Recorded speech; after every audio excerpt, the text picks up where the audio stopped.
A sunny afternoon. Kanaz Pokémon Advanced Academy. Pokémon Psychology Consultation Room. Bzzz. Persistent hum of the onyx coffee grinder filled the quiet space. With practiced ease, Johan caught the falling grounds using a geodude-shaped powder scoop, compressed them with a graveler tamper, and slotted them into the Blastoise coffee machine. He pressed the manual extraction button. His focus, however, remained locked on the research paper on his desk. A hypothesis on the relationship between Pokémon personality and performance. No deviation from the topic. No formatting errors. No mistakes. Tick-tock, tick-tock. As the coffee finished brewing, Johan also finished scanning through the pages. Lifting a Psyduck-themed mug filled with fresh coffee, he walked over to the window. Golden sunlight poured through the glass, warming his chest. Dust particles floated lazily in the golden glow. Taking a slow sip, he opened the window and inhaled the crisp late summer air. As he exhaled, a quiet murmur left his lips. 3 days already. Johan. Once he had been just a passionate Pokémon fan. Now he found himself living inside the Pokémon world. His role inexplicably rewritten as a Pokémon psychology instructor. First, he had been disoriented, struggling to reconcile his reality with the fantasy that had consumed his past life. Thankfully, the original owner of this body had left him with a respectable job. Pokémon Psychologist. Of course, Pokémon were known to be kind, adorable, and friendly creatures. That is, if you ignored their occasional 100,000-volt electric shocks, spitting flames at a few hundred degrees, inhaling food by the ton, or casually swallowing their trainers whole. Yes, besides those minor inconveniences, they were perfectly fine. And considering that these Pokémon were usually commanded by courageous, rational, mentally stable 10-year-olds, Johan felt oddly reassured. The academy grounds were still mostly deserted, as the semester hadn't started yet. Side, a few Mashokes assisted staff members in maintaining the grass. Johan took another sip of coffee and returned to his desk. Even when school starts, I won't be too busy, he thought, turning on his computer. A world of trainers. Logging into the Pokémon League's official website, he scanned the latest news. Today's top headline. The Dragon Clan produces another prodigy. Johan smirked. An old acquaintance. Or rather, he knew the guy, but the guy didn't know him.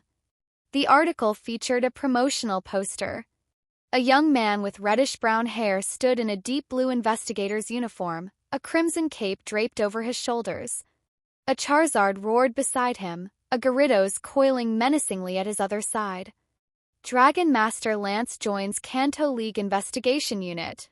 Specializing in Dragon-type Pokémon, Charizard, Gyarados. Johan snorted. If either of those Pokémon weren't part flying type, I'd believe it. He sighed. The world really isn't peaceful. The very existence of an investigator proved that fact. Over the past 3 days, Johan had discovered a disturbing truth. The mortality rate for Pokémon trainers wasn't low. Some Pokémon were affectionate toward humans, but many harbored deep hostility. Injury was common, sometimes even fatal. And not everyone had the near-superhuman resilience of certain famous trainers. Sure, Pokeballs were cheap and anyone could try capturing a Pokémon. But there was a stark difference between a casual Pokémon owner and a trainer. To be a real trainer, you needed knowledge, resources, wealth, and connections. Johan wanted to experience that path himself, but given his circumstances, becoming a Pokémon professor seems more realistic. Till that was easier said than done. With a shake of his head, he skimmed through the latest research articles and clicked into the Pokémon Professor's network, logging into his account. The homepage displayed his academic profile, listing all the research papers and studies attributed to his name. The original owner of this body had once dreamed of reaching the highest academic rank in Pokémon studies. But reality had crushed those aspirations. Pokémon psychology wasn't a particularly popular field. His work focused on the link between Pokémon emotions, performance, and their bond with trainers. Essentially, he was trying to scientifically explain the effects of yelling "stand up" or "hang in there" during battles. As a transmigrator, Johan saw an opportunity to refine this research. For example, what if there was a measurable link between Pokémon personality and base stat growth? The direction of the study suddenly became much clearer. He was just about to submit a hypothesis paper when, ding, a notification popped up. A mysterious inquiry. It was a private message. Sender, who am I? What is the purpose of Pokémon battles? Johan raised an eyebrow. The original owner had set up an online forum called Johan's Pokémon Psychology Consultation Room. The idea was to collect real-world cases of Pokémon psychology for research. But because he wasn't well known, very few people ever reached out. Johan hadn't expected a message today. Without much thought, he typed a response. To become stronger. Ding. A reply came almost instantly. What's the point of becoming stronger? Huh? Not your typical edgy middle schooler. From past consultations, Johan knew most people looking for advice were over-enthusiastic kids. A generic answer like "to become stronger" would usually fire them up. But not this one.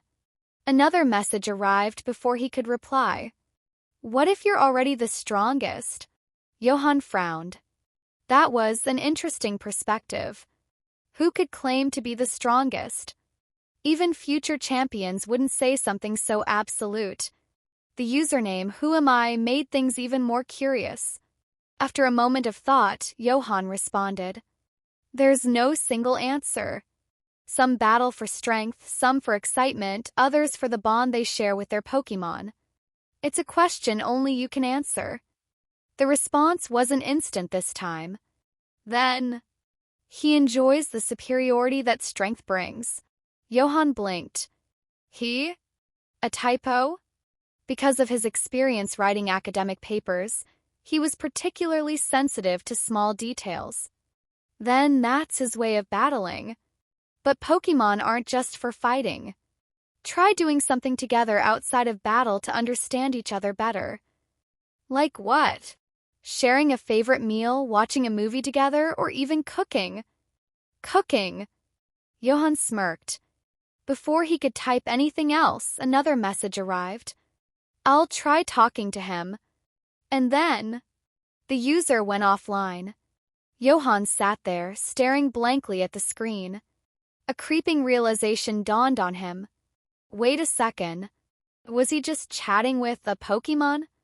His gaze flicked to the forum name, Johan's Pokémon Psychology Consultation Room. A long silence followed. Then he muttered. Pretty good at typing. A mysterious visit. Knock, knock, knock.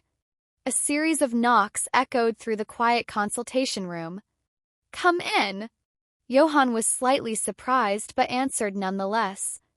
With a soft click, the door opened, revealing a middle-aged man in a light brown archaeologist's coat, round glasses perched on his nose. His hair was messy and exhaustion lined his face. Professor Cosmo. Recognizing the visitor, Johan quickly recalled his name from memory. Professor Cosmo, full name Cosmo Takao, was a researcher specializing in meteorites and ancient rocks. He was also a history professor at Kanaz Pokémon University, with his office conveniently located next to Johan's Pokémon Psychology Consultation Room. Like Johan, his course was one of those rarely sought-after subjects, and his niche focus on meteorites made it even less popular than Pokémon psychology. The difference? Professor Cosmo was a certified PhD. A request for coffee. Johan? Cosmo forced a weary smile. Could you make me a cup of coffee? Johan raised an eyebrow as he watched the professor drag himself toward the table, pulling out a chair before sinking into it. I thought you hated coffee? Johan asked, already standing to prepare a cup. Don't remind me. Cosmo shook his head. I haven't had a proper night's sleep in 2 days. Johan worked swiftly, brewing a fresh cup of coffee and placing it before him. The rich aroma filled the air. It shows. Johan gestured to the dark circles under Cosmo's eyes. Cosmo let out a bitter chuckle, lifting the cup and hesitating for only a second before taking a large gulp. The reaction was immediate. His face scrunched up like crumpled paper. Ugh, so bitter. He set the cup down with a grimace. I have no idea how you people enjoy this stuff. Despite his complaint, his expression seemed more awake, his weariness lifting just a bit. Johan smirked. It's the bitterness that wakes you up. Well, it works, I'll give you that. Once you get used to it, you'll like it. You could always request a coffee machine for your office. Cosmo shook his head. No point. I'm hardly in my office anyway. No need to waste resources. Johan shrugged. Fair enough. So, what's been keeping you up? Found something new? An uneasy discovery. Hearing this, Cosmo perked up slightly, adjusting his glasses. Actually, yes. We discovered an incredibly unique meteorite fragment, highly valuable for research. One of my students stumbled upon it. His enthusiasm, however, quickly faded, replaced by a troubled expression. But that's not the reason I can't sleep. Johan watched as Cosmo scratched at his already disheveled hair, making it resemble an untamed bird's nest. I don't know what's going on. Ever since I got back, I've been having nightmares, every single night. I just can't seem to get any proper rest. Johan narrowed his eyes. Nightmares? He studied Cosmo for a moment before speaking carefully. You didn't disturb something you shouldn't have, did you? Cosmo visibly paled. His fingers clenched around the coffee cup. Why, you mean a ghost? As an archaeologist, Cosmo had heard countless stories of people disturbing ancient sites and encountering inexplicable hauntings. And in a world filled with ghost-type Pokémon, such fears weren't unfounded. Johan chuckled, waving a hand dismissively. Relax. More likely, something during your exploration triggered subconscious anxiety which is now surfacing in your dreams. He leaned forward slightly. If there really was a ghost, do you think it would only haunt your dreams? Cosmo gulped.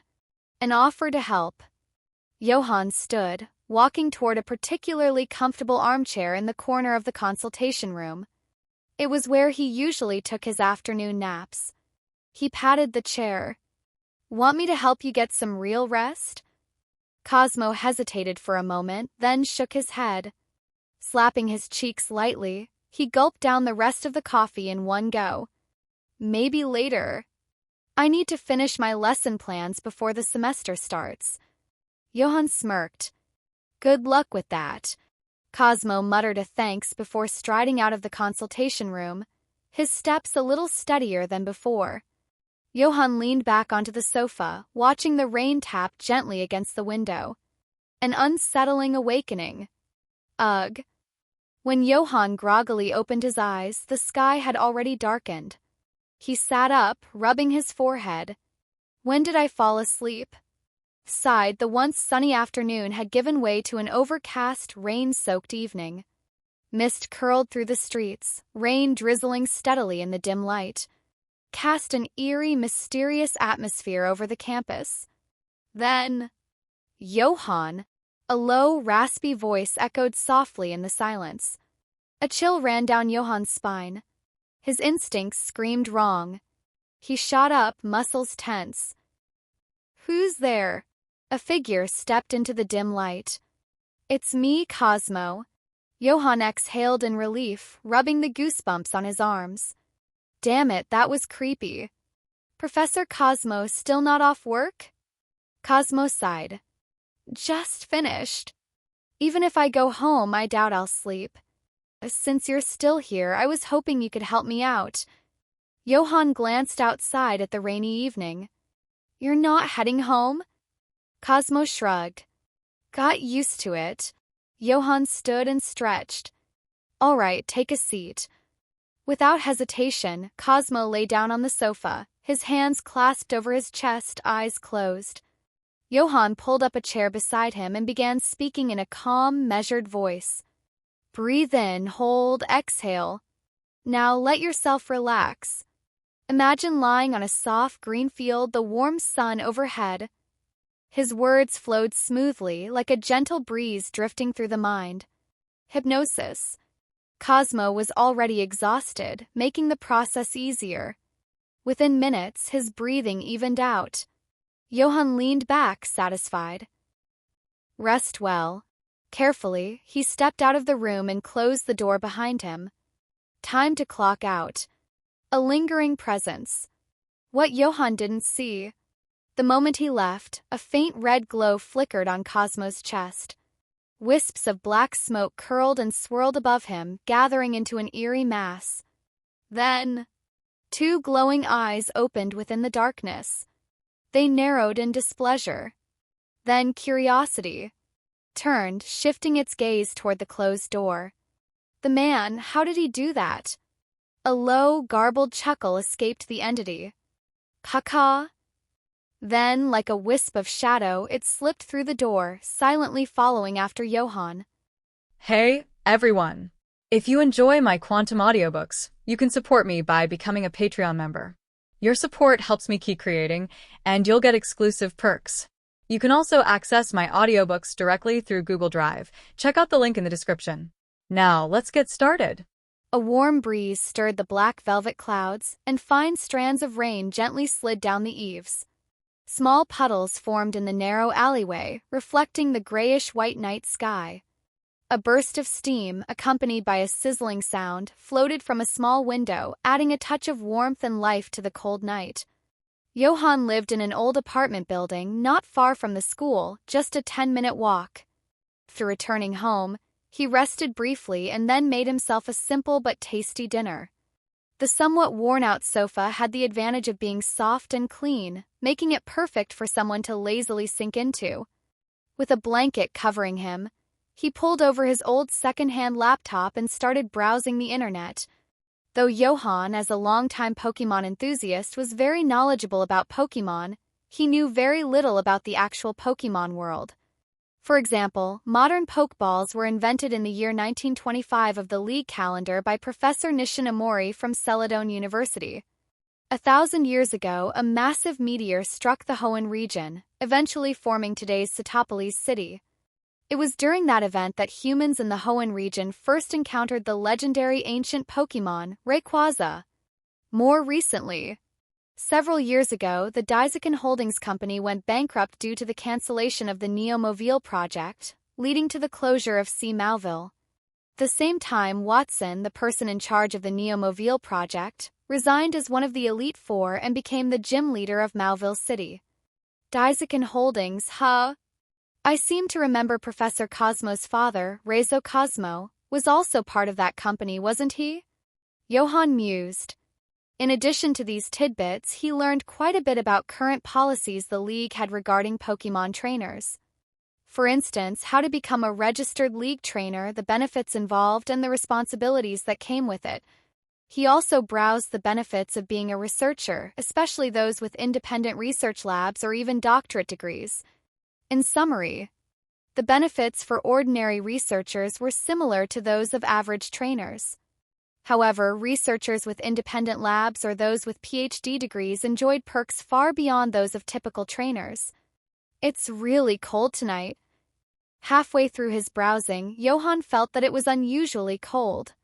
He snuggled deeper into his blanket. At the same time, he suddenly felt a wave of drowsiness wash over him. Yawning deeply, he placed his laptop on the side table and fell asleep without even making it to his bed. Once he was asleep, the atmosphere in the room suddenly became eerie. The white fluorescent light on the ceiling flickered with a buzzing sound. Although there was no wind, the curtains by the window and the potted plants began to sway. Bang! Suddenly, the light went out. All sounds seemed to fall silent. Caw-caw! A strange voice echoed abruptly in the small room, sounding distant and faint. Immediately afterward, countless strands of black mist converged from all directions, forming a ball of dark fog-like substance. Atop this orb were a pair of bulging white eyes, where the whites occupied most of the space, and a wide, grinning mouth filled with sharp fangs gleamed faintly. A sweet, eerie scent lingered in the air. Pokémon gazed at the sleeping Johan with a sinister smile. If Johan had been awake, he would have instantly recognized this strange creature. It was a ghost-type Pokémon, Ghastly. Buzz. A red light flashed in Ghastly's eyes, and a strange energy surged from its body, enveloping the peacefully sleeping Johan. On the sofa, Johan's calm sleeping expression gradually shifted as his brows furrowed. This is a dream? For some reason, Johan had a gut feeling that he was dreaming. The sky above was dim and oppressive, the clouds so low they seemed just meters away. The surrounding dilapidated buildings clearly didn't belong to this era, with overgrown weeds and haphazardly stacked stone piles everywhere. But what sent chills down Johan's spine the most was the vast plain in front of the houses, stretching endlessly, dotted with small mounds half the height of a person. Graves. Johan was finally experiencing what it meant to see: cemeteries strewn like stars, tombstones stretching like mountain ranges. Who?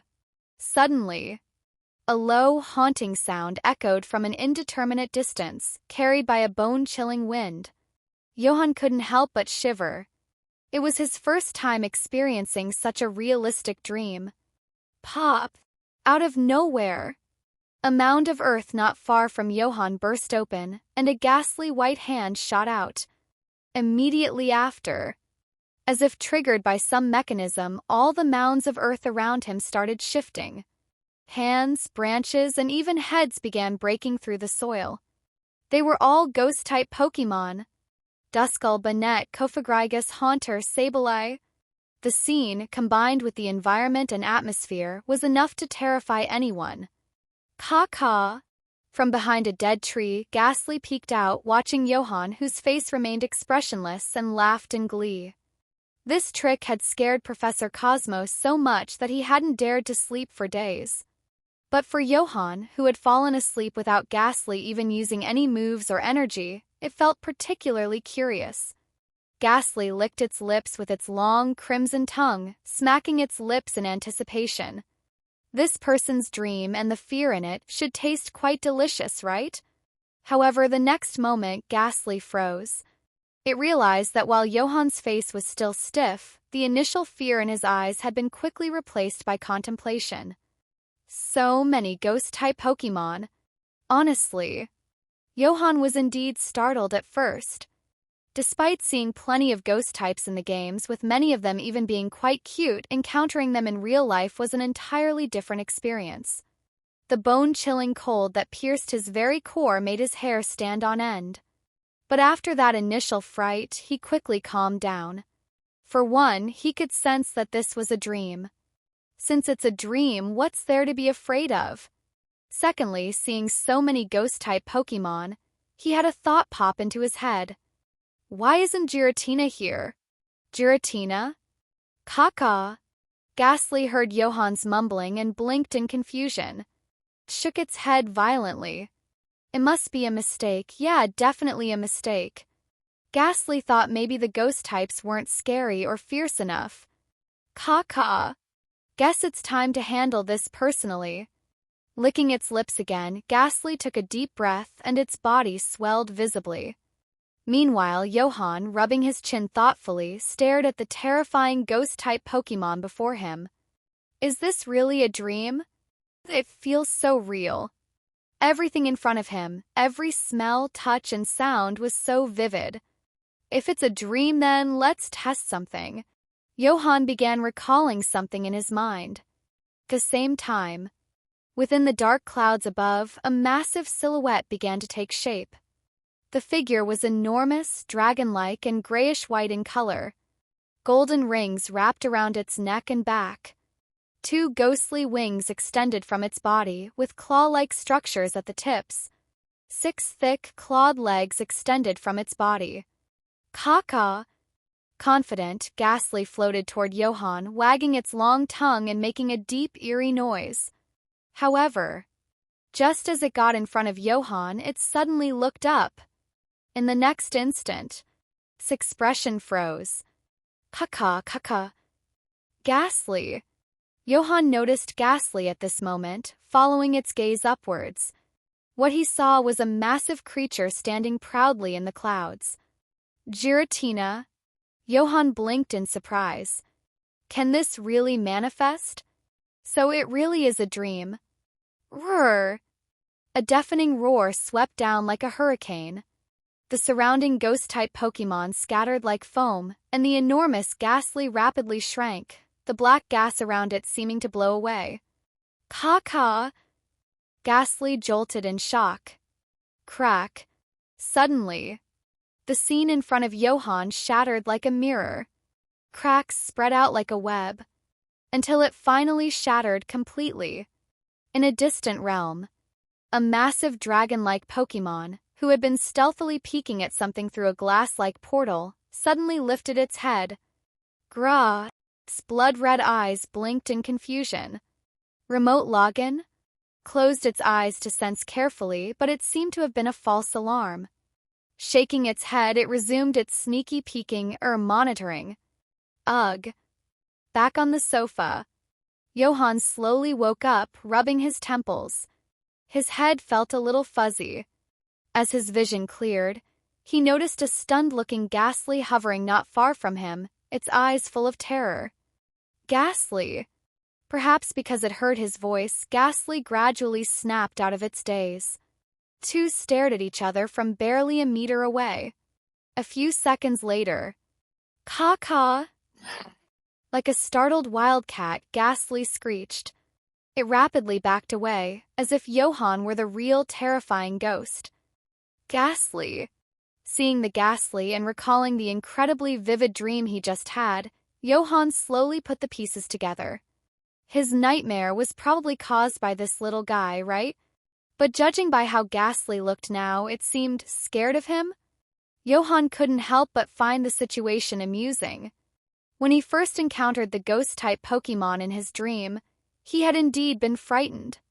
But after overcoming the initial shock and having now actually seen such a Pokémon, it wasn't as difficult to accept. Seeing the terrified expression on Ghastly's face, it was hard to believe that this Pokémon, usually the one scaring others, was now the one being scared. Two of them, human and Pokémon, stared at each other for a full minute. The whole time it seemed as if Johan was the real terrifying ghost-type Pokémon, and Ghastly was the victim. Gulp. The sound of Ghastly swallowing broke the eerie silence in the room. So, was that dream you're doing? Johan suddenly asked. Almost reflexively, Ghastly nodded. But then it quickly realized its mistake and began shaking its head like a rattle drum. Seeing Ghastly's behavior, Johan already knew the answer. Realizing it couldn't hide the truth, Ghastly forced what it thought was a very friendly smile. Caw-caw.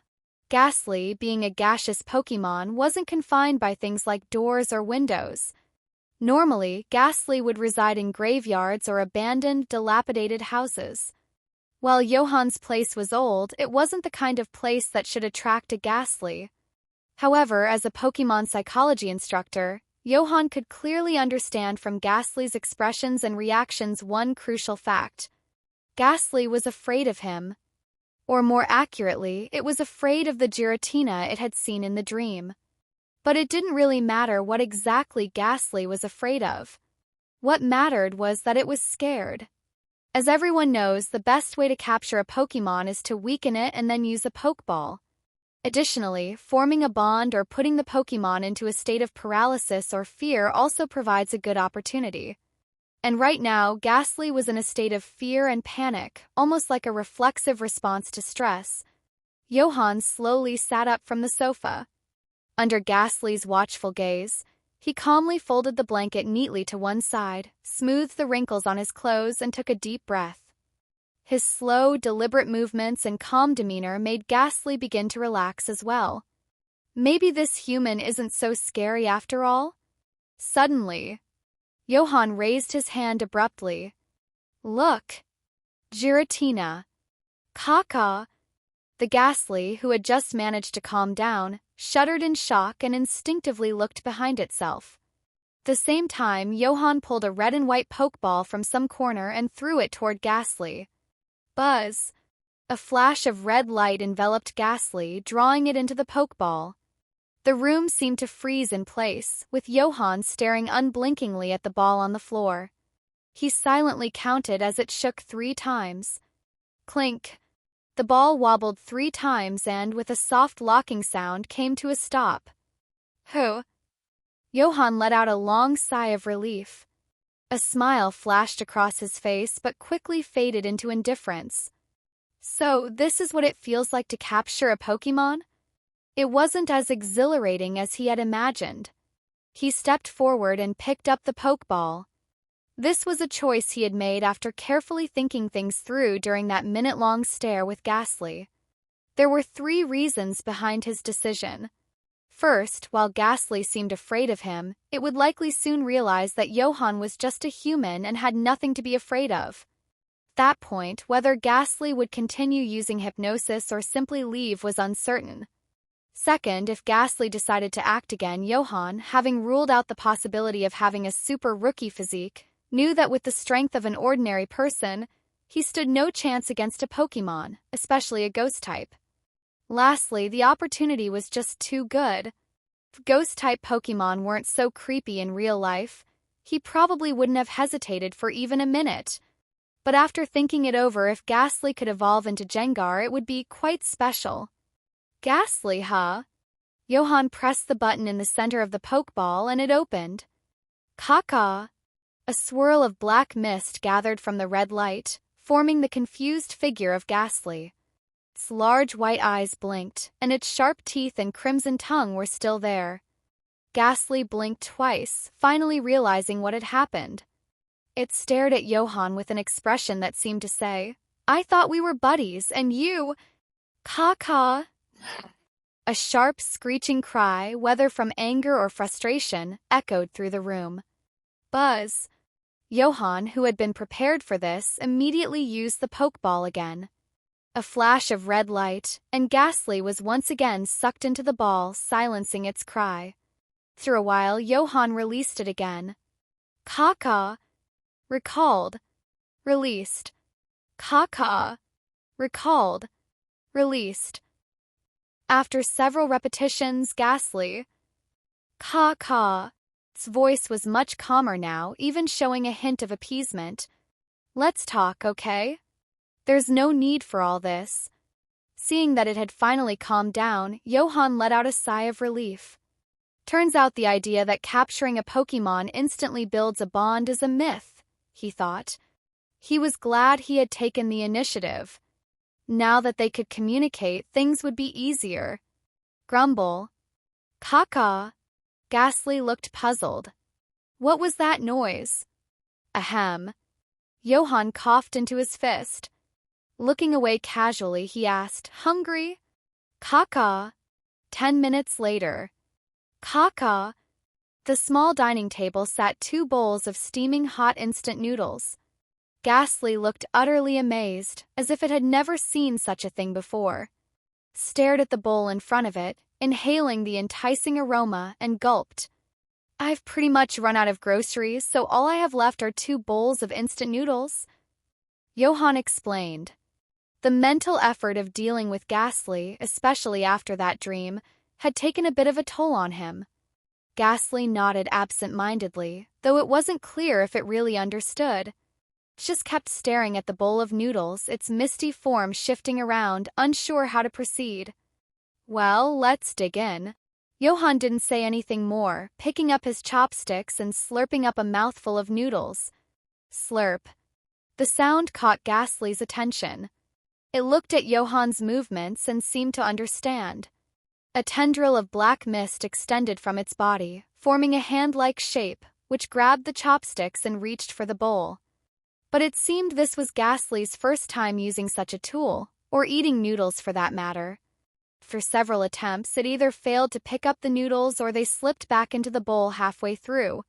Frustrated and embarrassed, Ghastly grew agitated. Watching Ghastly's clumsy efforts, Johan couldn't help but chuckle. After swallowing his noodles, he said, You might want to try a fork. It was only then that Ghastly noticed the fork placed beside its bowl. Johan didn't have one. A strange warmth filled its heart. Abandoning the chopsticks, Ghastly eagerly grabbed the fork. On the first try, it finally managed to get some noodles. Caw-caw! Ghastly's eyes lit up as it tasted the noodles for the first time. Even before it finished swallowing, it was already digging back into the bowl. Seeing Ghastly devouring the noodles, Johan chuckled again. He finally introduced himself. Nice to meet you, Ghastly. I'm Johan. The dining table is the perfect place to build friendships. Caw-caw. Ghastly let out 2 enthusiastic cries. Though it hadn't yet become particularly close to Johan, at least now it wasn't rejecting him. By the way, Johan put down his chopsticks and asked, Ghastly, why did you come here? This was the question that had been bugging him all night. Slurp. Ghastly sucked in the last bit of noodles but didn't answer Johan's question. Instead, it licked its lips, staring longingly at the now empty bowl. I'm full.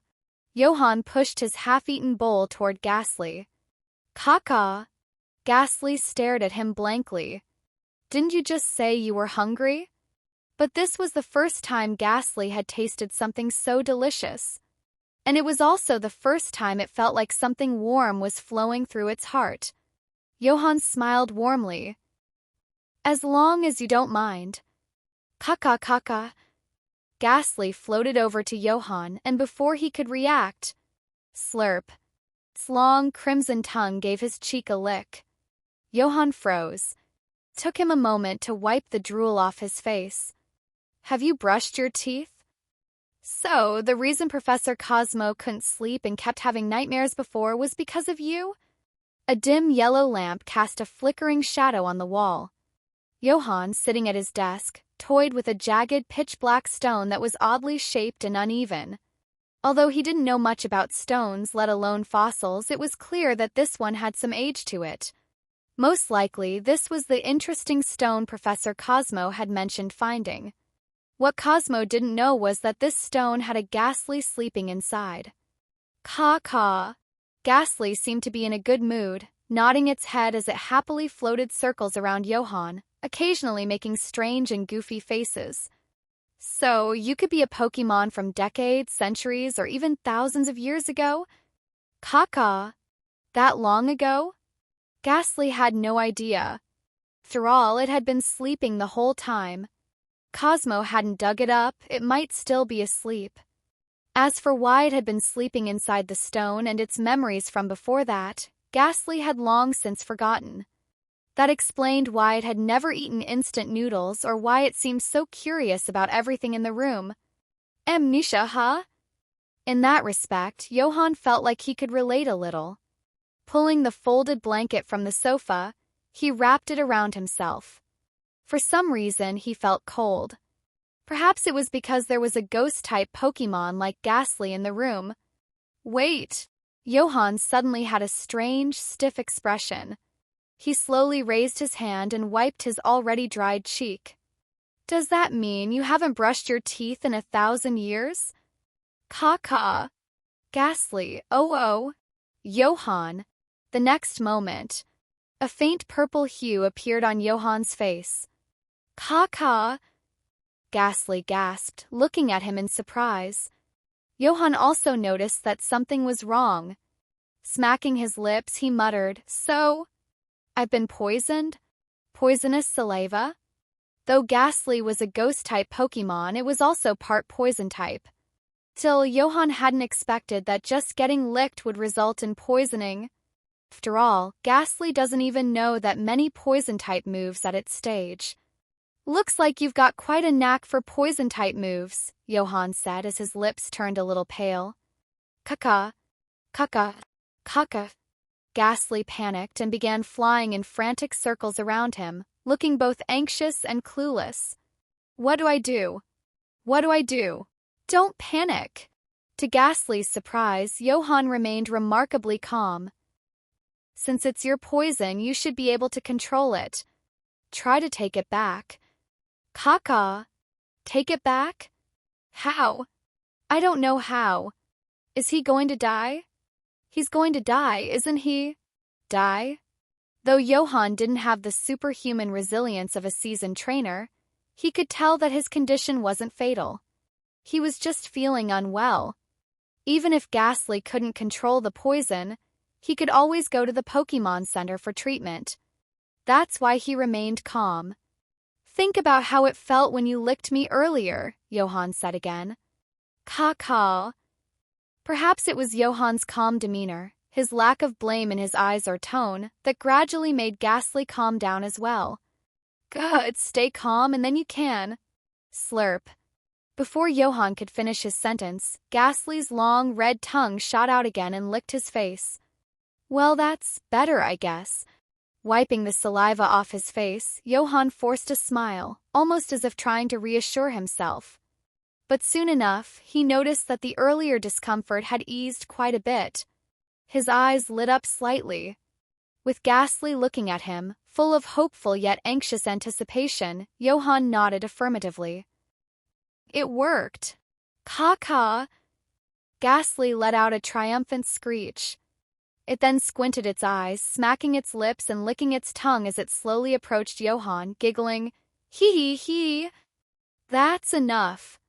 Hey, don't wipe your saliva on my clothes, you idiot. A few minutes later, Johan sat shirtless on a small stool on the balcony, scrubbing his shirt in a basin with a resigned expression. Ghastly floated beside him, looking as guilty as a child caught misbehaving. Caw. It apologized sincerely, both for losing control earlier and for accidentally poisoning Johan. Johan paused his scrubbing, lifted his soapy hand, and gently patted Ghastly's misty body with a smile. It's okay. From now on, we're friends, partners. Friends? Partners? Ghastly gazed at him, its large white eyes sparkling like stars. Family, Johan finished. Caw, Ghastly whispered, savoring the meaning of those words. Raising a Ghastly, huh? Johan thought to himself as he looked at the swirling black mist surrounding Ghastly. Actually, it's not so bad. The smile on his face grew wider, and a rare mischievous glint flashed in his eyes as he flicked his fingers. Plop. White bubbles from the soap splattered onto Ghastly's face, snapping it out of its thoughts. Caw. With a screech, it lunged toward Johan. Stop, you're going to slip. Thud. No matter how light Ghastly was, it couldn't beat the slickness of the balcony tiles combined with the soapy water. In the end, both trainer and Pokémon ended up crashing to the floor. The basin tipped over, sending white bubbles flying everywhere. Just then, the first rays of morning sunlight pierced the night sky, spreading like ink on paper, painting a scene of joy. The shimmering bubbles reflected vibrant colors, capturing two smiling faces. Yawning and sporting dark circles under his eyes, Johan returned to the Pokémon psychology consultation room at the school, ready to slack off, go to work. Professor Cosmo was nowhere to be seen, and the blanket was neatly folded on the side. Taking a nap first thing in the morning wasn't the wisest choice, even though the consultation room rarely had any visitors, and classes hadn't started yet. Still, if someone saw him napping, it wouldn't leave a good impression. Taking a nap around noon under the excuse of oversleeping during lunch was a much better option, one he had plenty of experience with. The grinding noise of the onyx coffee grinder echoed as Johan prepared to brew himself a cup of coffee. That moment, Ghastly floated out from under his clothes. Caw, curiously observed the onyx-shaped coffee grinder. Johan smiled faintly and asked, Want a cup? Caw. After a brief hesitation, Ghastly nodded enthusiastically. Soon, 2 cups of rich espresso were placed on the desk. Johan opened his laptop, took a small sip, and the bitter taste instantly stimulated his taste buds with a subtle sweetness following, perking him up. Ghastly, however, stared at the black liquid in front of it, hesitant. It sniffed at it, floated around it a few times but couldn't bring itself to take a sip. Glanced at Johan. Caw, is this stuff really drinkable? smells good, but it looks so untrustworthy." Johan didn't respond, merely taking another sip as a demonstration. Seeing this, Ghastly finally gathered its courage, stuck out its long tongue, and carefully licked the coffee. It was thinking about the delicious instant noodles from the previous night. But the next second, caw-caw! Ghastly's entire misty body seemed to shiver as if it had been electrocuted. It looked at Johan with utter disbelief. "How could you drink something so bitter?" Johan laughed. "Not a fan? Judging by your reaction, it seems you don't like bitter things." Ghastly's gaseous body wobbled as it desperately tried to wipe the taste off its tongue. "Caw-caw. I don't need this tongue anymore." Amused by its antics, Johan teased, "You'll get used to it after a few more tries." Ghastly wasn't falling for it this time and shook its head vigorously. Treated the cup of coffee like a mortal enemy, floating far away from it. Johan chuckled, no longer teasing it. He opened a file on his computer and, after creating a simple chart, turned to Ghastly, who was finally recovering from its ordeal. "Ghastly, let's get a sense of your abilities. What moves do you know?" To train a Pokémon properly, understanding its current abilities is the first step, which helps in making a more detailed training plan later. "Caw-caw. As long as you don't make me drink that coffee, I'll do anything." Ghastly's black mist swirled in readiness. Just then, the sound of high heels clicking rhythmically down the hallway reached their ears, getting closer. Johan and Ghastly exchanged a glance before he quickly recalled it into the Pokeball. Moments later, there was a knock on the door. "Johan, have you seen Professor Cosmo?" A tall, beautiful woman with long black hair entered the room. She was Psycho, an instructor from the Pokémon breeding department. No, I haven't," Johan answered truthfully. "That's strange. I saw him in the cafeteria earlier, but now he's vanished," Psycho muttered, pouting slightly. "What's going on?" Johan asked, rubbing his temples. "Today's the new student's registration day, right? Cosmo was supposed to help, but now he's disappeared. Every teacher already has their tasks assigned, so where am I supposed to find a replacement? New student registration day? Today?" Johan froze. No wonder there were so many cars at the school entrance this morning. Suddenly, he had a bad feeling.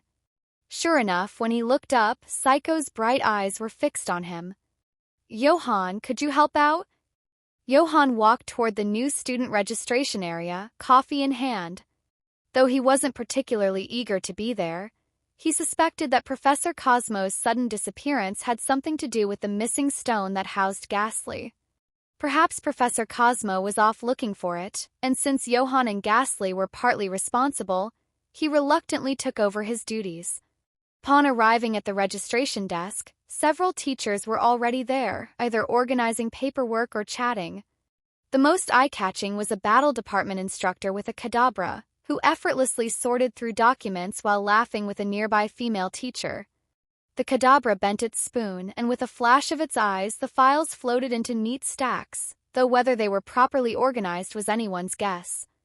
If Kadabra can do this, Ghastly should be able to as well someday, Johan thought. Though Ghastly was a ghost and poison type, it wasn't out of the realm of possibility for it to learn psychic-type moves. Through all, ghosts and the paranormal often had a connection to psychic powers. "Mr. Johan, are you in charge of welcoming the new students today?" "Good morning, Mr. Johan." Johan found his seat and exchanged brief pleasantries with the teachers he barely knew. His task was simple: register the students' names and departments, and if they were staying on campus, assign them a dorm room. All the necessary enrollment checks had already been done, so registration was just a formality. "Next," Johan called without looking up. By now, a long line of students had formed. Kanaz Pokémon University, one of the top Pokémon academies in the Hoenn region, had a prestigious reputation in the Pokémon world, attracting many students from influential backgrounds. A young man sat down in front of him. "Name?" Johan asked as he filled out the form. "Daigo Stephen Stone." "Daigo Stephen Stone." majoring in Pokémon battling and Pokémon breeding with electives in history, geology, and metal synthesis. As Johan found Steven's name and department on the form, he paused and discreetly looked up at the young man. His light blue, almost silver hair, a perfectly tailored noble suit, a handsome face, and a charming smile. Johan muttered, Steven? Steven Stone. The future champion of the Hoenn region, heir to the Devon Corporation, one of the largest companies in the Pokémon world, and the quintessential rich and talented man. Yes, sir, Steven responded, his smile warm and humble, with no trace of the arrogance one might expect from the heir of Devon. Johan nodded, registering the information, and handed him his student ID. Since you're not staying in the dorms, no need to assign you a room. Use the ID number on the student portal to access your digital textbooks. Thank you. Steven took the student ID, thanked Johan, and stepped aside as if waiting for someone. Before Johan could call the next student, a quiet girl with twin buns and pink tights sat down. Are you Mr. Johan? She asked hesitantly, as if unsure. Johan was taken aback. A new student who knew him? Even most senior students wouldn't recognize him, let alone a first year. You know me? Johan asked. It really is you. The girl's face lit up with excitement. Roxanne, do you know this teacher? Steven asked in surprise, standing nearby. Roxanne? The future Rustboro City gym leader? Johan's gaze shifted between the two of them.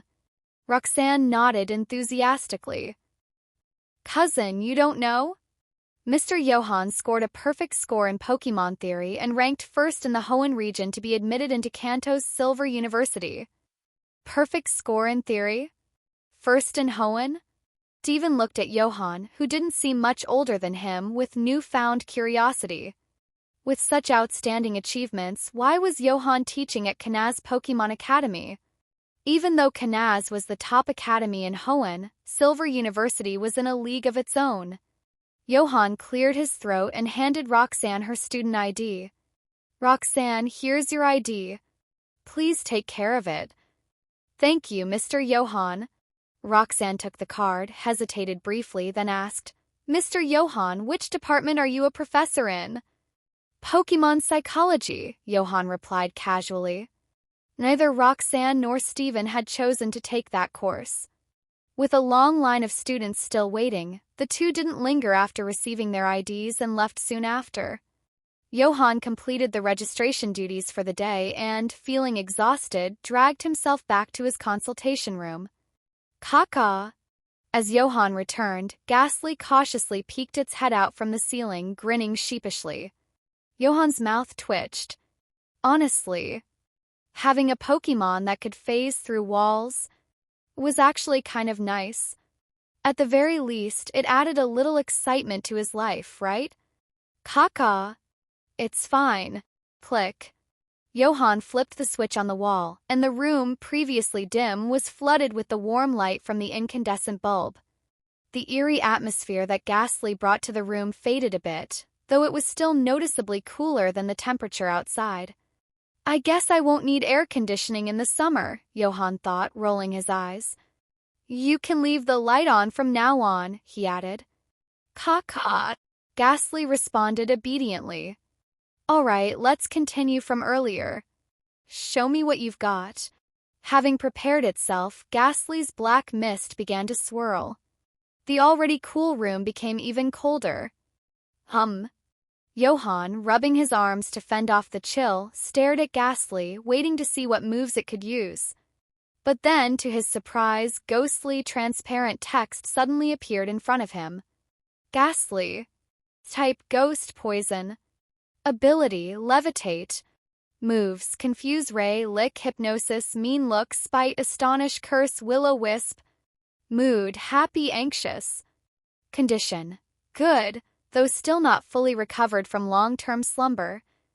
Friendship, 75. Ghastly acknowledges you, but you've got a ways to go before true closeness.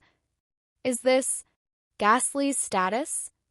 Johan's eyes scanned over the strange text while watching Ghastly manifest glowing spots within its black mist. forming a small glowing orb. Confuse Ray! It really was one of Ghastly's moves. Did this mean the text was showing Ghastly's actual abilities? Johan's lips twitched. Well then, Johan couldn't help but marvel. 8 moves in total, quite a lot. But every single one was a control or debuff move. Confuse Ray caused confusion. Hypnosis put enemies to sleep. Mean Look trapped opponents in battle. Spite hindered move usage. Curse sapped the opponent's stamina over time, and Will-O-Wisp inflicted burns. Even Ghastly's 2 offensive moves, Lick and Astonish, had added effects of paralysis and flinching. This set of moves could really break an opponent's will, even if they didn't outright lose. As expected of Ghastly, a future Jengar in the making, Johan thought. In the games, a Pokémon could only be affected by one status condition at a time. But in reality, that was yet to be seen. One thing Johan was certain of, the success rate of these status effects would depend on the move's proficiency and the Pokémon's strength. Sometimes it's better to be proficient in fewer moves than to spread too thin. Ghastly is a poison type too, right? Maybe it hasn't fully realized its potential yet, which is why I got poisoned, but it does have untapped talent. Wait a second. The friendship stat was easy to understand. Ghastly had agreed to be his Pokémon, so the friendship score wouldn't be low, but it couldn't be too high either, since it was only just captured. The happy mood also made sense, but why was Ghastly anxious? Johan frowned. Ghastly had seemed off ever since he'd walked into the room. Kaka. Noticing Johan's expression, Ghastly grew even more nervous, its gaze darting around anxiously. Johan quickly noticed that Ghastly kept glancing at his desk. Suspicious, Johan walked over to the desk. As soon as he did, Ghastly's nervousness intensified. When Johan reached the desk and looked at his computer, Ghastly. Kaka. I can explain. Please hear me out. Black smoke was rising from Johan's computer tower. A vein popped on Johan's forehead. Kaka. Knock knock. Just as Ghastly was about to plead its case, there was a knock at the door. Rubbing his temples, Johan waved his hand, signaling Ghastly to disappear. Ghastly quickly vanished into the ceiling with a sigh of relief. Come in, Johan called. The door opened, and a familiar voice greeted him. Sorry to bother you, sir. I'm a first-year student. Do you know where Professor Cosmo is, Mr. Johan? To Johan's surprise, the visitor was none other than Stephen Stone. Stephen? Seeing the person who entered, Johan was a bit surprised but quickly made sense of it. Stephen Stone wasn't just the heir of the Devon Corporation and the future Hoenn champion, but also a passionate rock enthusiast. His biggest hobby was exploring, studying, and collecting various stones. Considering that Professor Cosmo was an expert in meteors, rocks, and archaeology, it was only natural for him and Stephen to have some kind of connection, given that they were both in Kanaz City. I didn't expect your office to be here, Mr. Johan, Stephen said politely, though surprised. Johan smiled and gestured toward the sign outside the door that read Pokémon Psychology Consultation Room. Following Johan's gaze, Stephen nodded in realization. But Stephen hadn't forgotten the purpose of his visit. He quickly asked, Mr. Johan, have you seen Professor Cosmo? He told me yesterday that after the new student registration we would meet in his office. But I've been waiting for an hour and he hasn't shown up. Professor Cosmo's office was right next to Johan's consultation room. I haven't seen him all day either, Johan said truthfully, rubbing his chin as he leaned against the desk. All day. Stephen was surprised. Actually, Johan began, moving over to the coffee machine. While measuring the coffee beans on a scale, he seemed to remember something and asked, Would you like a cup? Stephen blinked, then nodded instinctively. Seeing this, Johan smiled slightly. How many shots? Realizing what was happening, Stephen hesitated briefly but decided not to fuss. 2, please. Thank you, sir. Johan chuckled. Seems like we have similar tastes. As he smoothly prepared the coffee, Johan continued.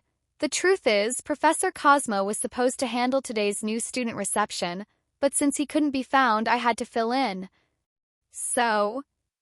Johan's voice remained calm as the coffee machine gurgled. Cosmo has been missing for a day. Hearing this, Stephen furrowed his brows. The professor is usually very punctual. Maybe you should give him a call, Johan suggested, handing Stephen a cup of coffee. Thanks, Stephen said, accepting the coffee with both hands. He smiled wryly and added, I've already tried, but his phone is still in his office. Caw-caw. From the ceiling, Ghastly seemed to realize something. So the sound it heard earlier wasn't from the computer, it came from next door. Seems like something might have happened to him, Johan mused, glancing subtly at the ceiling, now suspecting that Ghastly had something to do with his damaged computer. But now wasn't the time to dwell on that. With a serious expression, Johan sat down in his chair. In his memory, Professor Cosmo did get involved in some strange events, but it shouldn't have happened this early. Something happened? Stephen's face grew tense. Should we call the police, Mr. Johan? Call the police? Johan shook his head. Cosmo is just missing temporarily. It's not the first time he's suddenly disappeared. He might have found something new and gone off to dig up some rocks. True. Stephen sighed helplessly. At Johan's gesture, he took a seat across the desk. Don't worry. Professor Cosmo is a grown man. He won't be in danger. The other teachers know he's missing too, so they might already be looking for him, Johan reassured. This made Stephen's eyes light up. Even if calling the police wasn't necessary, sending people to search wasn't off the table. Apologizing to Johan, Stephen quickly took out his pokenav and dialed a number. Call was answered almost immediately. In that instant, Stephen's demeanor shifted from the polite and humble student he had been earlier to a young heir of a major corporation with an unmistakable aura of authority. This is Stephen. Send someone to find Professor Cosmo. Watching Stephen's demeanor change so drastically, Johan was intrigued. Click. After hanging up decisively, Stephen noticed Johan's gaze. He smiled apologetically and said, Sorry about that, sir. Stephen. Does he have a split personality? Johan wondered, though he waved it off with a casual hand gesture. The room fell into a brief silence. Johan took a sip of his coffee and began browsing through a research paper, while Stephen quietly drank his coffee, occasionally glancing at the paper. After a while, perhaps finding the atmosphere a bit awkward or maybe wanting to start a conversation, Stephen finally spoke up. Mr. Johan, could I ask you to take a look at my Pokémon? It's been a bit off lately. Oh. Johan paused, raising his head slightly. You brought it. I did. Let's see. Without hesitation, Stephen removed a black and gold luxury ball from his waist. With a flash of red light, a Pokémon appeared in the consultation room. Its body was metallic gray with a brilliant sheen, shaped like a disc, and it had powerful arms ending in large steel claws. Its 2 red eyes and silver spikes on its cheeks and back were distinctive features. It was Metong, the second stage of Hoenn's pseudo-legendary Pokémon. And not just any Metong, it was shiny. This would undoubtedly become Stephen's signature Pokémon in the future. His shiny Metagross. A shiny Metong. That's quite rare, Johan couldn't help but remark. Metang. Hearing Johan's comment, Metong stiffened slightly, something Johan noticed immediately. But he didn't say anything about it and instead asked, What's been going on with it? Stephen hesitated briefly before explaining, I've noticed that recently Metong seems a bit off, like it's distracted. Both Nurse Joy at the Pokémon Center and our family's equipment indicate that Metong is perfectly healthy, with no issues. So I thought maybe... Metong. Metong moved closer to Stephen, earning a comforting smile. Stephen naturally placed his hand on Metang's head, showing the strong bond between them. Why can't I see Metang's info? Johan thought, perplexed. Earlier, he could see Ghastly's Pokédex data and stats, but now he couldn't see anything for Stephen's Metong. Is it because Metong isn't my Pokémon? Or is it something else? Could you have Metong demonstrate a move for me? Johan asked. Devon nodded. Metong used confusion. Metong! Metang's eyes glowed blue, and the coffee cup on the desk was enveloped in a soft blue light, slowly floating into the air. As Metong used its psychic powers, lines of text began to appear in front of Johan's eyes. Metong. Type Steel Psychic. Ability, Clear Body. Moves, Confusion, Metal Claw, Magnet Rise, Takedown, Pursuit, Bullet Punch, Miracle Eye, Zen Headbutt, Scary Face, Psychic, Iron Defense, Thunder Punch, Hone Claws, Ice Punch, Stealth Rock, Heavy Slam. Mood, calm but feeling down, it might need more confidence. Condition, excellent, great care has kept it in peak condition, maybe it needs a good battle. Friendship, 0, it doesn't know you. So, it's not because Metong isn't my Pokémon. It's just that I can only see this information when a Pokémon is actively using a move. Reading Metang's stats, Johan had an idea. Feeling down? Lacking confidence? He quickly spotted Metang's issue and glanced at it again. A pseudo-legendary Pokémon, and a shiny one at that, lacking confidence? Metong. Sensing Johan's gaze, Metong instinctively averted its eyes. Combining its previous behavior with its current reactions, Johan smiled warmly. Mr. Johan? Noticing Johan's expression, Stephen called out cautiously. Johan snapped out of his thoughts, picked up a folder and pen, and asked, Your family? You don't have just one Metong, do you? Or to be more precise, you probably have a group of them? Was Metong originally one of them? Stephen blinked, then nodded. Yes, we have a small group of them, and Metong was one of them. Where? At the mines outside the city. Have you taken Metong back there recently? 3 days ago. As Johan scribbled notes on a piece of paper, Stephen's expression grew more serious. Could Metong really have a psychological issue?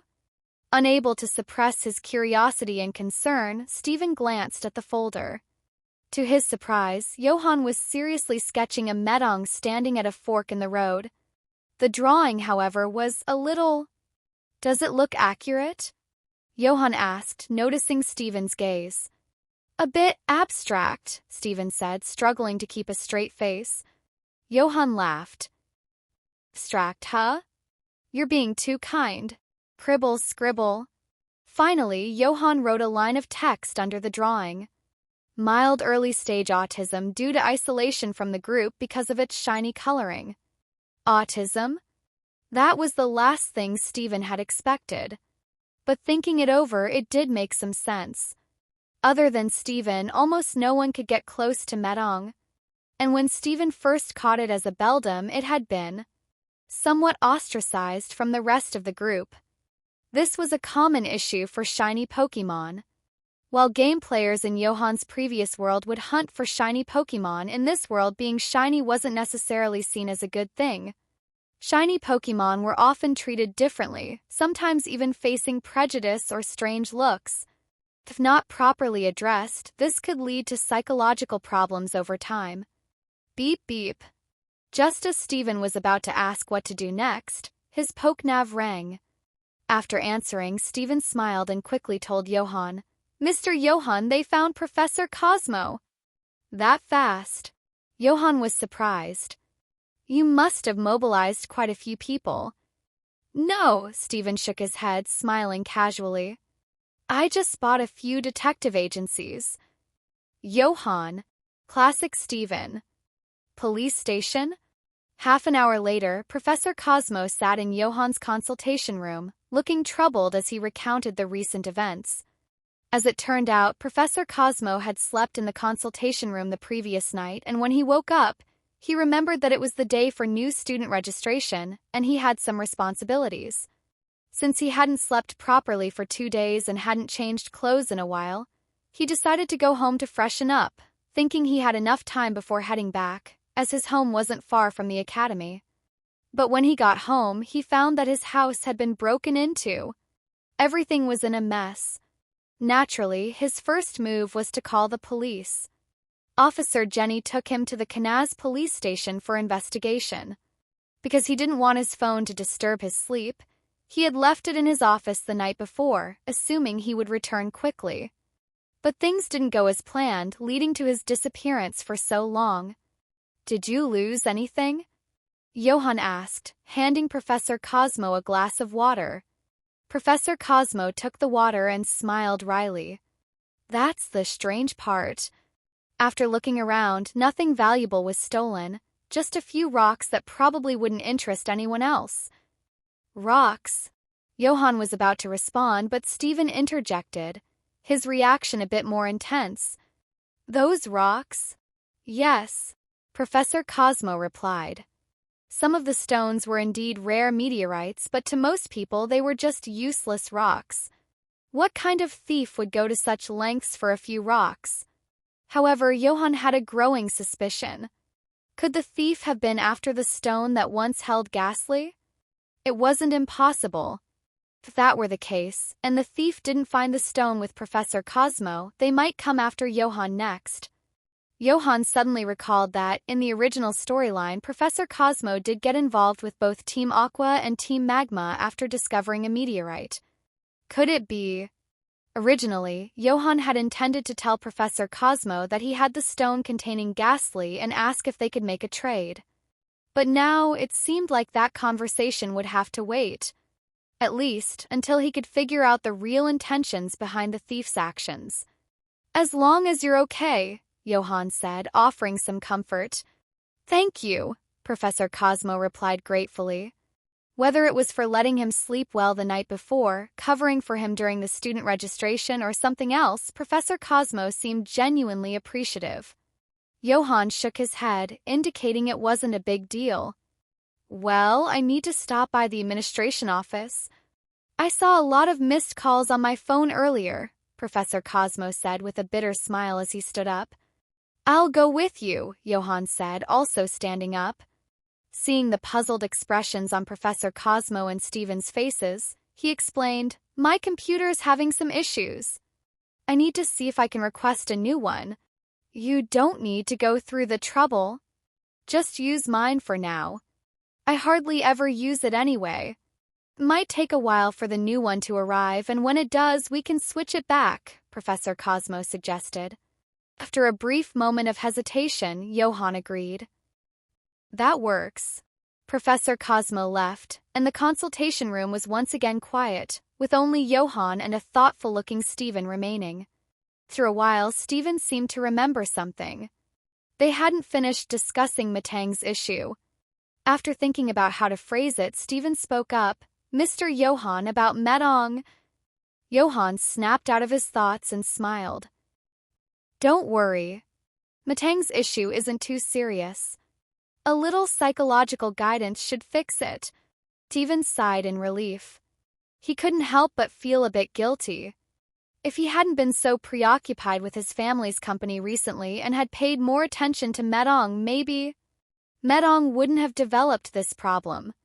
That moment, Steven's mind drifted to the difficult choice that had been weighing on him for some time. As the heir to the Devon Corporation and a member of the Stone family, Steven knew he had responsibilities to both the company and his family. He couldn't refuse that duty. But as a Pokémon trainer, he also had obligations to his Pokémon and to his own dreams and ambitions. He knew that a person's energy was limited. If Devon had been a small company, or if his goals as a trainer weren't so high, balancing the two might not have been such a problem for him. But Steven. Johan's voice interrupted his thoughts. Looking over, Steven saw Johan place the folder with the doodles on the desk. Metong was depicted at a fork in the road. To help Metong, we can approach it in two ways: psychological counseling or physical intervention. Johan drew two paths on the paper, labeling one as psychological counseling and the other as physical intervention. He then looked up at Steven and asked casually, "Which path do you want to take first?" Without thinking, Steven responded, "Can't they go together?" Johan smiled and drew lines connecting the two paths, merging them into a single wide road. With a meaningful tone, he said, "Exactly. Can't they go together? As he stared at the now combined paths, Steven felt a jolt. He stiffened and looked at Johan. For some reason, he felt that Johan's words carried a deeper meaning. The feeling intensified when he met Johan's knowing gaze. But Johan had already closed the folder and leaned back in his chair, taking a sip of his coffee. It's late today. How about we start tomorrow? Steven hesitated but then smiled warmly. All right. After Steven left, Johan added one final note to the paper. Steven Stone, perfectionist to the extreme. Ghastly, what kind of stone do you think this is? Back in the quiet consultation room, Johan pulled out the mysterious stone again. The more he looked at it, the more convinced he became that the robbery at Professor Cosmo's house was somehow connected to it. Caca! Ghastly floated down from the ceiling. Seeing that Johan wasn't upset about the broken computer, Ghastly let out a sigh of relief. Then floated over to examine the stone but soon wore a puzzled expression. It had no idea what the stone was either. Maybe it once knew, but by now it had forgotten why it chose that particular stone to sleep in. Could it be a fossil? Johan guessed, trying to think of a reasonable explanation. If it were the fossil of an anorith or a lily, it could have significant value. Caca! Ghastly hovered around the stone, inspecting it closely, but still couldn't figure it out. Maybe I should return this to Professor Cosmo? Johan mused aloud, looking at Ghastly. If the stone really was the cause of all the trouble, returning it to its original owner seemed like a good option. Even though it might be a bit irresponsible, he would at least give Professor Cosmo a heads-up. But Ghastly vehemently shook its head, pointing at the stone and then at itself, insisting that it was the rightful owner of the stone. Johan chuckled. All right. It does belong to you after all. Caca! Ghastly formed a misty hand and patted Johan's shoulder as if to say, You're learning. Johan rolled his eyes but didn't argue. Instead, he focused once more on the stone. Maybe I'm overthinking it.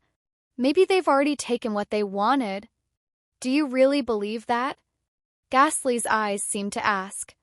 Johan decided not to dwell on it too much.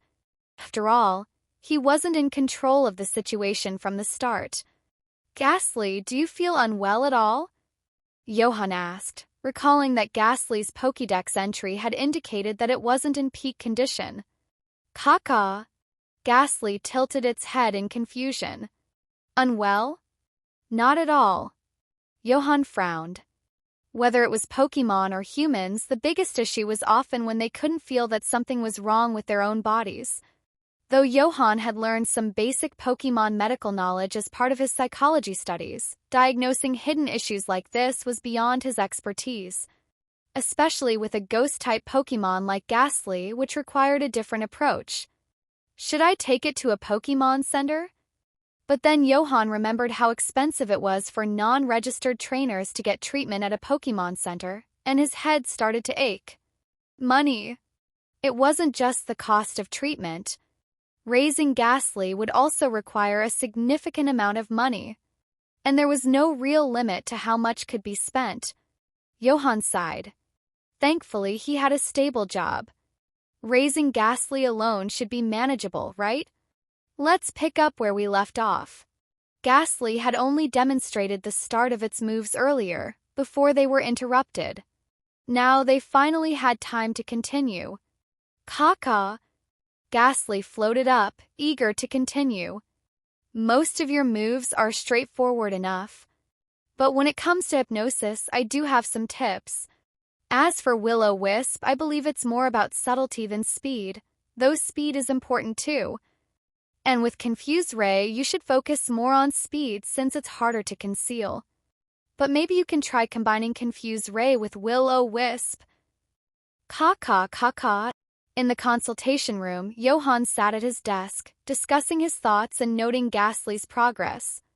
From his perspective, Ghastly didn't seem to have any major issues. Johan had already developed a basic understanding of Ghastly's abilities. Overall, Ghastly had learned a lot of moves, but its mastery of them was concerning. However, Johan wasn't too worried. He believed he had plenty of time to train and nurture Ghastly. As a Pokémon psychology tutor, even when the academy started, he'd still have plenty of free time. A day like today, where he was busy from morning until night, was rare. Of course, while Johan had been a huge Pokémon fan in his previous life, his understanding was limited to the two-dimensional games and images. He only knew the effects and combos of moves, which was quite different from the reality of the Pokémon world. So, not only did Ghastly need to learn, but Johan also needed to learn how to train a Ghost-type Pokémon. At Johan's apartment, Man and Pokémon were nestled on the sofa, watching a video playing on Johan's old laptop with rapt attention. See? This is how Ghost-type Pokémon battle. The screen showed footage from the 34th Silver Academy Championship, featuring a battle between a Ghost-type trainer and an Ice-type trainer. The Ghost-type trainer was using a Haunter, Ghastly's evolved form.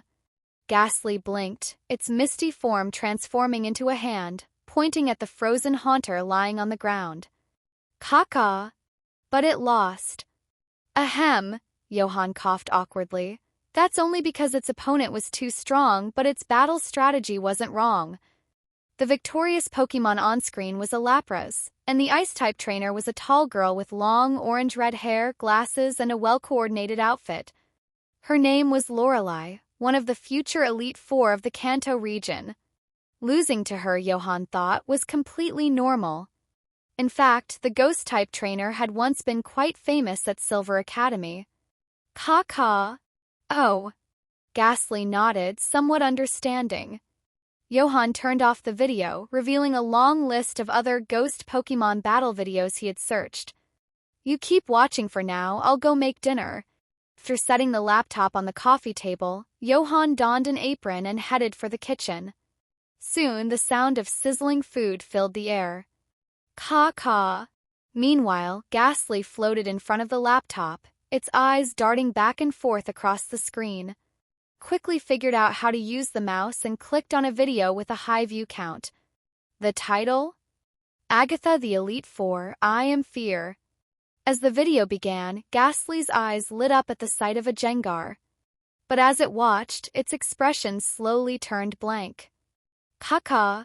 You can fight like that? Ghastly was absolutely stunned. When Johan finished cooking and came to call Ghastly for dinner, he found it glued to the screen, eyes almost pressing against it. So focused. Johan chuckled as he walked over. The same time on the video, a hunched old woman with graying hair, a dark complexion, and a raspy voice spoke ominously. The strength of Ghost-type Pokémon lies in their speed and trickery. You must always... Caw-caw. Caw-caw. Ghastly nodded enthusiastically in agreement. Direct combat is child's play. Always remember, if a Ghost-type can attack from behind, don't confront the enemy head-on. If it can stay in the shadows, avoid the light. Caw-caw. Caw-caw. Attack from behind. Fight in the dark. Gets it now. Ghastly had a sudden realization. Agatha of the Elite Four? Johan raised an eyebrow as he glanced at the video Ghastly was watching. And the things she was teaching. Even the brightest day will end in night. Even in light, shadows lurk nearby. Dance in the shadows, and on nights when the cold wind blows, always watch your back. Johan, why does this sound more and more off? Ghastly. Johan called out. Caw-caw. Hearing a voice behind it, Ghastly jumped in surprise. Turned around sharply, only to see Johan standing there. Ghastly sighed in relief, but its misty form remained unsettled. Caw-caw. That scared the ghost out of me. Suddenly, Ghastly froze. Could this be the power of from behind? What's wrong?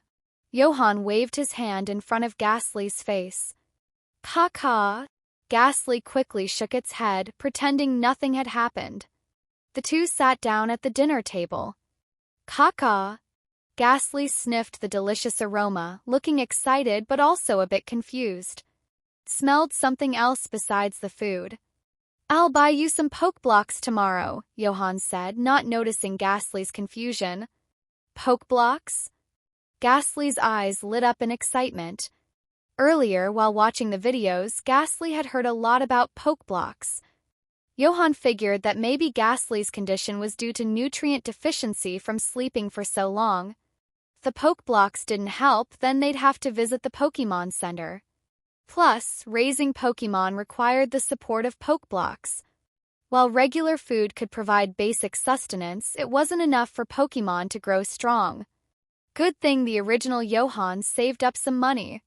Should be enough for a while, Johan thought. Earlier, he had checked his bank account balance, 5 figures. A comforting number. Till I should find some side gigs, he mused. Johan already had some ideas for extra income. Ghastly devoured the food happily, as if it hadn't eaten in hundreds of years. After dinner, Johan returned to his desk, searching online for tips on raising ghost-type Pokémon, especially Ghastly. For many other trainers, this kind of research might seem tedious, but for Johan, it was an exciting challenge. He skipped over the simple videos and images, diving straight into research forums and poring over lengthy papers. Eventually, he found an old paper. Thoughts on raising ghost-type Pokémon, Professor Samuel Oak. That makes sense. Johan hadn't expected the author to be the famous Professor Oak, a leading authority on Pokémon. But given Professor Oak's connection to Agatha, the work of the past benefits the future. Johan smiled as he opened the paper and began noting the important points. Caw. Seeing Johan deeply absorbed in his studies, Ghastly's eyes twinkled mischievously. Quietly floated towards the kitchen. Click. Carefully, Ghastly flipped a switch. Hiss whoosh. Ghastly. By the time Johan finished reading the paper, 2 hours had passed. A faint white light filtered through the velvet clouds outside, casting a soft glow on the desk. Johan stretched, feeling accomplished. Looking around and not seeing Ghastly, he called out. Caw. Ghastly floated out from the wall, giggling sheepishly. Heck. Suddenly hiccuped and quickly clamped its mouth shut.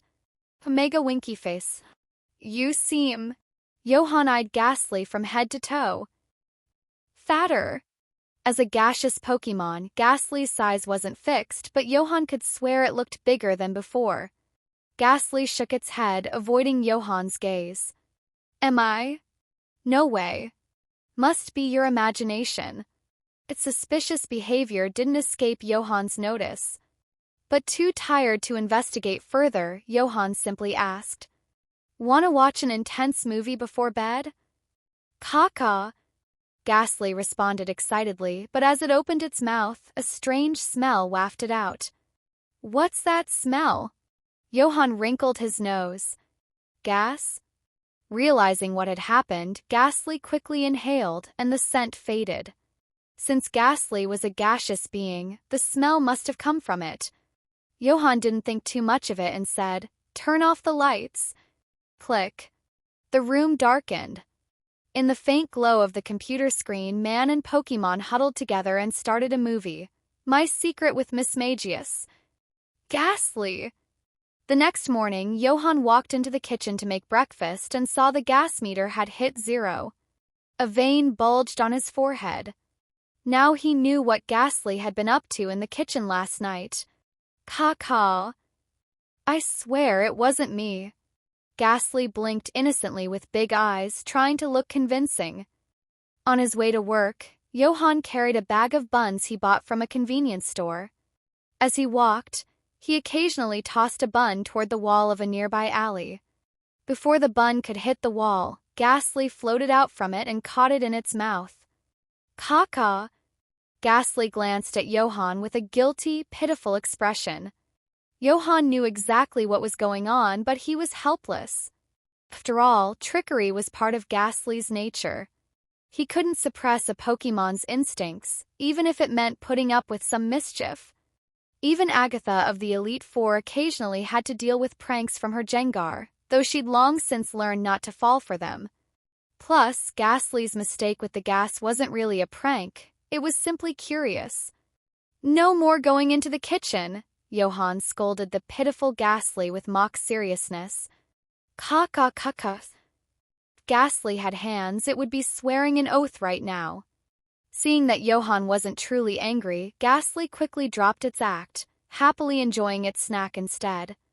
Johan shook his head, knowing full well that Ghastly's display of guilt had been fake all along. After work, we'll pick up some poke blocks and pay the gas bill too. Ka. Ghastly responded but suddenly froze, turning its gaze toward the alley behind them. Noticing Ghastly's reaction, Johan also looked back in the same direction. He thought he glimpsed a figure in the distance. Turning to Ghastly, he saw it nodding solemnly, confirming his suspicions. This alley was a quiet shortcut to the academy where you could go weeks without running into anyone. Moreover, it seemed like this person had been following them for a while. Ka. Ghastly's expression turned fierce, and it looked ready to chase after the figure, but Johan quickly stopped it. In response to Ghastly's confusion, Johan explained with a serious tone. We don't know who they are, what their strength is, or their motives. The rushing in would just expose us. His expression returned to calm as he popped a bun into his mouth and signaled Ghastly to return to his side. They proceeded toward the academy at their usual pace. The fact that their stalker kept their distance meant they were cautious. And since the alley was narrow and dim, Ghastly likely hadn't been noticed. Now that the pursuer had revealed themselves, Johan figured that as long as he acted as if nothing had happened, the roles would reverse. He'd have the advantage of knowing while they remained unaware. Till Johan had a good idea of why they were being followed. It was probably related to the stone he had. The situation he had feared the most had finally come to pass. Luckily, the follower had done nothing reckless, merely tailing them from a distance. They arrived at the academy without incident, allowing Johan to relax a bit. But it also made him realize that his previously quiet life might soon become much more complicated. There was one thing he had to clear up first. Upon reaching the academy, Johan didn't return to his consultation room immediately. Instead, he headed to Professor Cosmo's office. Johan, Professor Cosmo, who was sitting at his desk sorting through lesson plans, looked surprised to see Johan. I'm here for the computer tower, Johan said with a smile, getting straight to the point. Professor Cosmo understood and stood up. Right, go ahead and take it. I spoke to the administration, but they said they're busy with the start of the term, so it'll take a few days to get you a new one. Johan rolled up his sleeves and began disconnecting the tower, casually asking, Was the theft bad? Professor Cosmo sighed, looking troubled. It depends on how you look at it.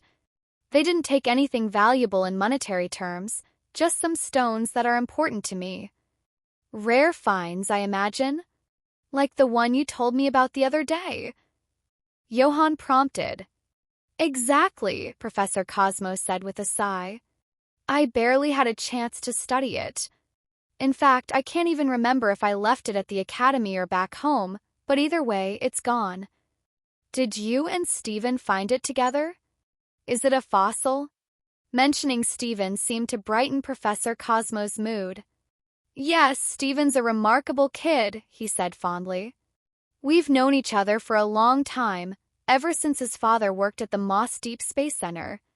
But as for that stone, I'm not sure if it's a fossil. My first impression is that it's more like a meteorite fragment. By then, Johan had removed the tower. Meteorite fragment? Where could you find something like that?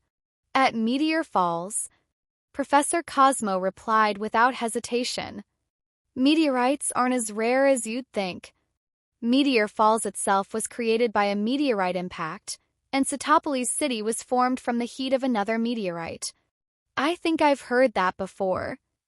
Johan smiled as he thanked Professor Cosmo and carried the tower toward the door. Just as he was about to leave, he turned and asked, By the way, did they find the burglars? Do you know who they were?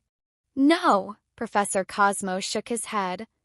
Officer Jenny and her team are searching, but since only stones were taken, well, you know how it is. Back in his consultation room, the smile faded from Johan's face, replaced by a serious expression. Meteor Falls? From what he remembered, Professor Cosmo attracted the attention of Team Aqua and Team Magma because he found a fossil there. Could the people who broke into Professor Cosmo's house be from Team Aqua or Team Magma? Both of these underground organizations were the biggest in the Hoenn region, with enormous power and influence capable of challenging even the Hoenn League itself. Moreover, their goals were incredibly ambitious. They sought the ancient legendary Pokémon Kyogre and Groudon. But then Johan furrowed his brows. The timeline doesn't match up, he thought. Devon was still a student, far from becoming a champion, and both Team Aqua and Team Magma should still be in hiding. So maybe things haven't escalated that far yet?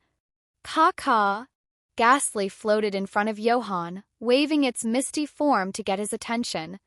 Johan snapped out of his thoughts and said gravely, "Ghastly, we might need to take the Pokémon League Trainer Certification exam." Caw. Huh? Whether it was Team Aqua, Team Magma, or someone else, having a certified League Trainer status would provide Johan and Ghastly with some protection. Team Aqua or Magma wouldn't dare target a registered trainer unless they were ready to provoke the entire league. While his position as an academy tutor provided some deterrence, it clearly wasn't enough. Professor Cosmo's situation proved that. As for becoming a league researcher, Johan had already tried multiple times without success. Trainer certification seemed like a more achievable goal. At the very least, it would give him some self-defense capabilities if things got dangerous. For the first time since arriving in this world, Johan felt a real sense of urgency and danger.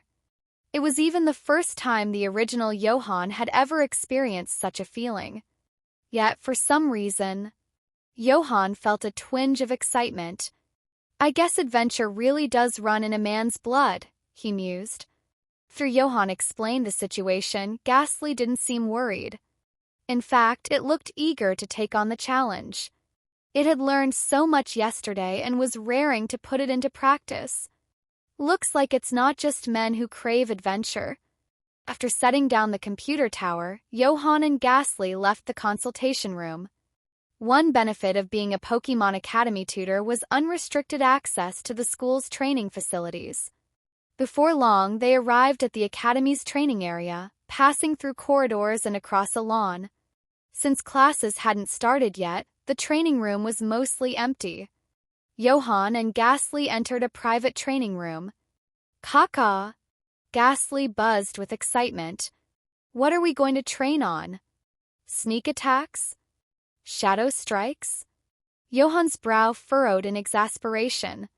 He took a deep breath and said, "You're lacking in raw offensive power, but that's okay because we don't need brute strength.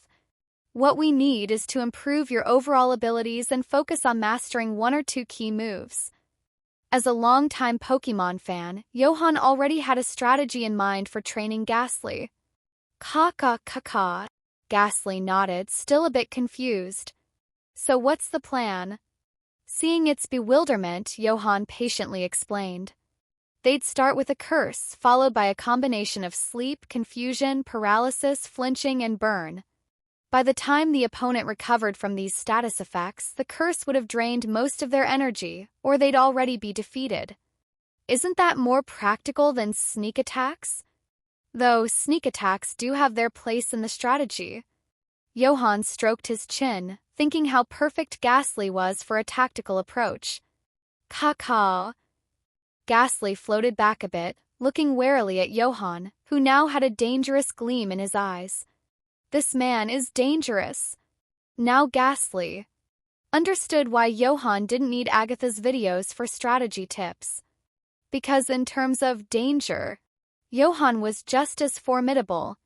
And yet, why was it looking forward to this?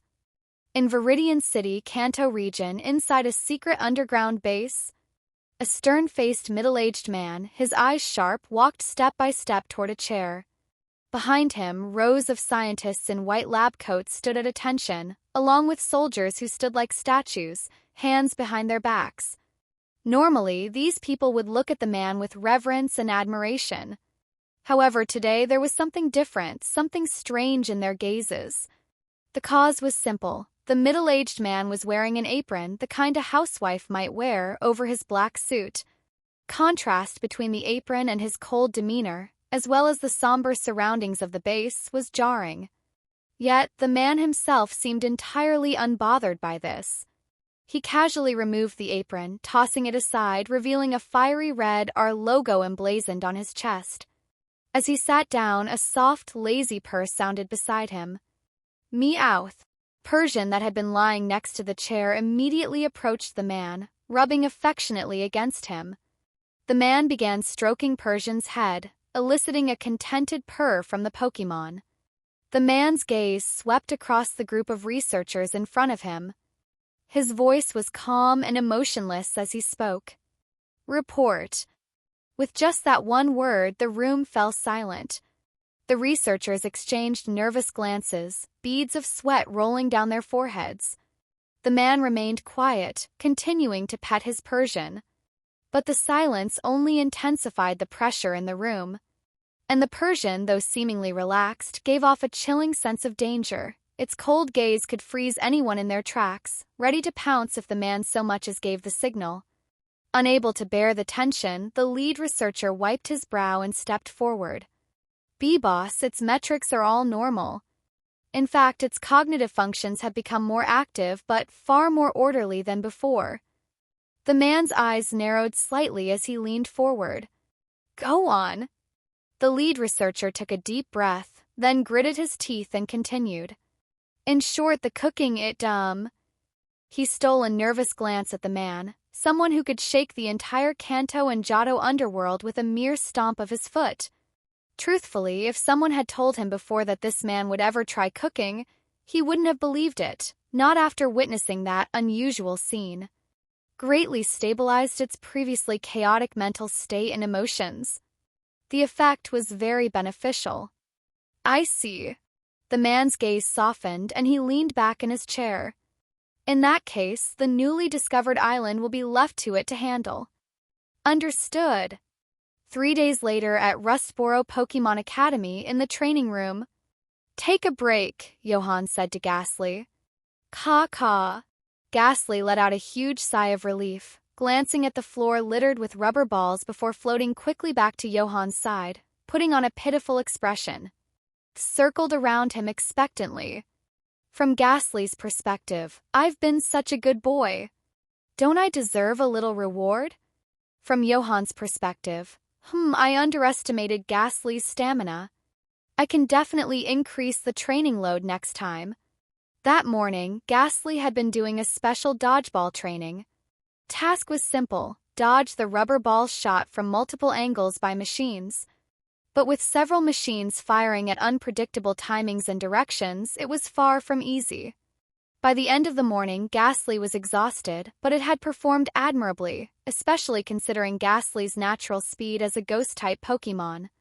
Johan pulled out 2 sparkling deep purple poke blocks, emitting a faint sweet aroma. Ghastly's eyes lit up instantly. "Caw. Don't jump on me, remember your gas is toxic." 1 minute later. Caw. Ghastly happily devoured the 2 poke blocks, while Johan, whose hair was slightly disheveled, straightened his clothes with a sigh. Ghastly flashed a mischievous grin. It had won again. Johan had gotten used to Ghastly's tricks and pranks by now. He let out a long breath he'd been holding. Ordinary food is fine for maintaining a Pokémon's basic needs, but when it comes to training and battling, only highly concentrated energy foods like poke blocks can provide sufficient nutrients. That was why, after the first day of training, Johan had immediately spent a hefty amount on poke blocks for Ghastly. Poke blocks Ghastly was eating were mid-tier ones, specifically designed for ghost types.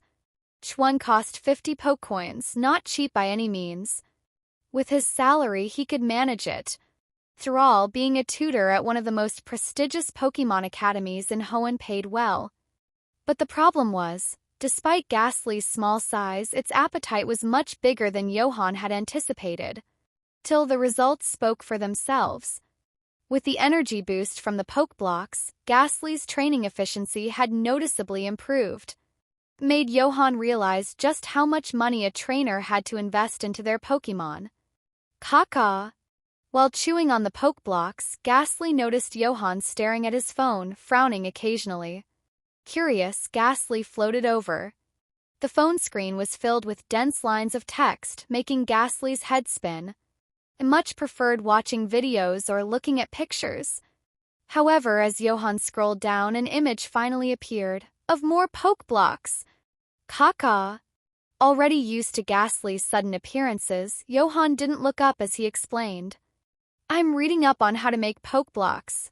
Back when he was a student, the school had taught this, but since he had majored in Pokémon psychology and didn't have his own Pokémon at the time, he hadn't paid much attention.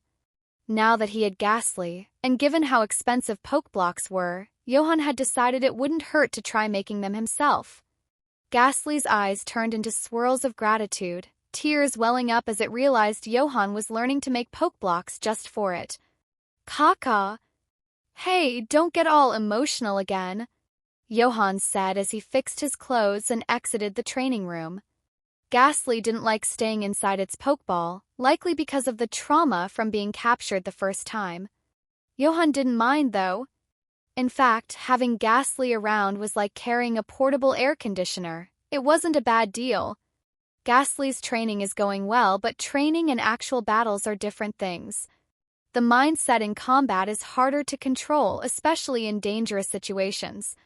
It'd be best to find some real battle opportunities for Ghastly. Just as Johan stepped outside, the sky had turned a dull gray, as if it might rain at any moment. Before he could take a few more steps, he heard someone call out in surprise. Johan, sir? He turned toward the voice to find none other than Roxanne and Steven. It's you two, Johan said, smiling as he stopped in his tracks. Steven and Roxanne quickly approached him, greeting him again as teacher. Despite being their teacher, Johan wasn't much older than them, only 2 or 3 years senior thanks to skipping grades while he was in school. This made them closer in age, and although they respected him as their instructor, their interactions with him were relaxed and natural. Of course, another reason for this ease was that Johan had helped Steven improve the mental well-being of his Medong, which had made a significant impact. Teacher, we were looking for you. We went to your consultation room earlier but couldn't find you. Were you training your Pokémon? Roxanne asked, surprised.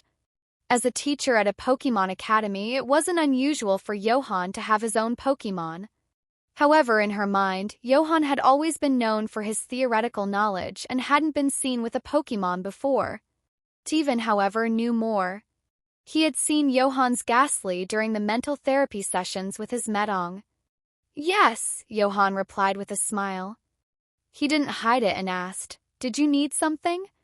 Steven then explained the reason for their visit. Turned out that Roxanne had recently captured a new Pokémon, but this particular one had a rather aggressive personality.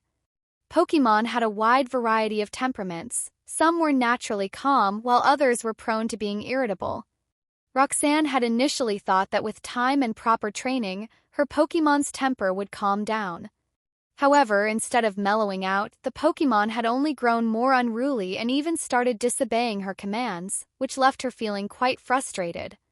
After hearing from Steven how Johan had successfully helped his Medong with its psychological issues, Roxanne wondered if her Pokémon's behavior might also stem from a similar problem.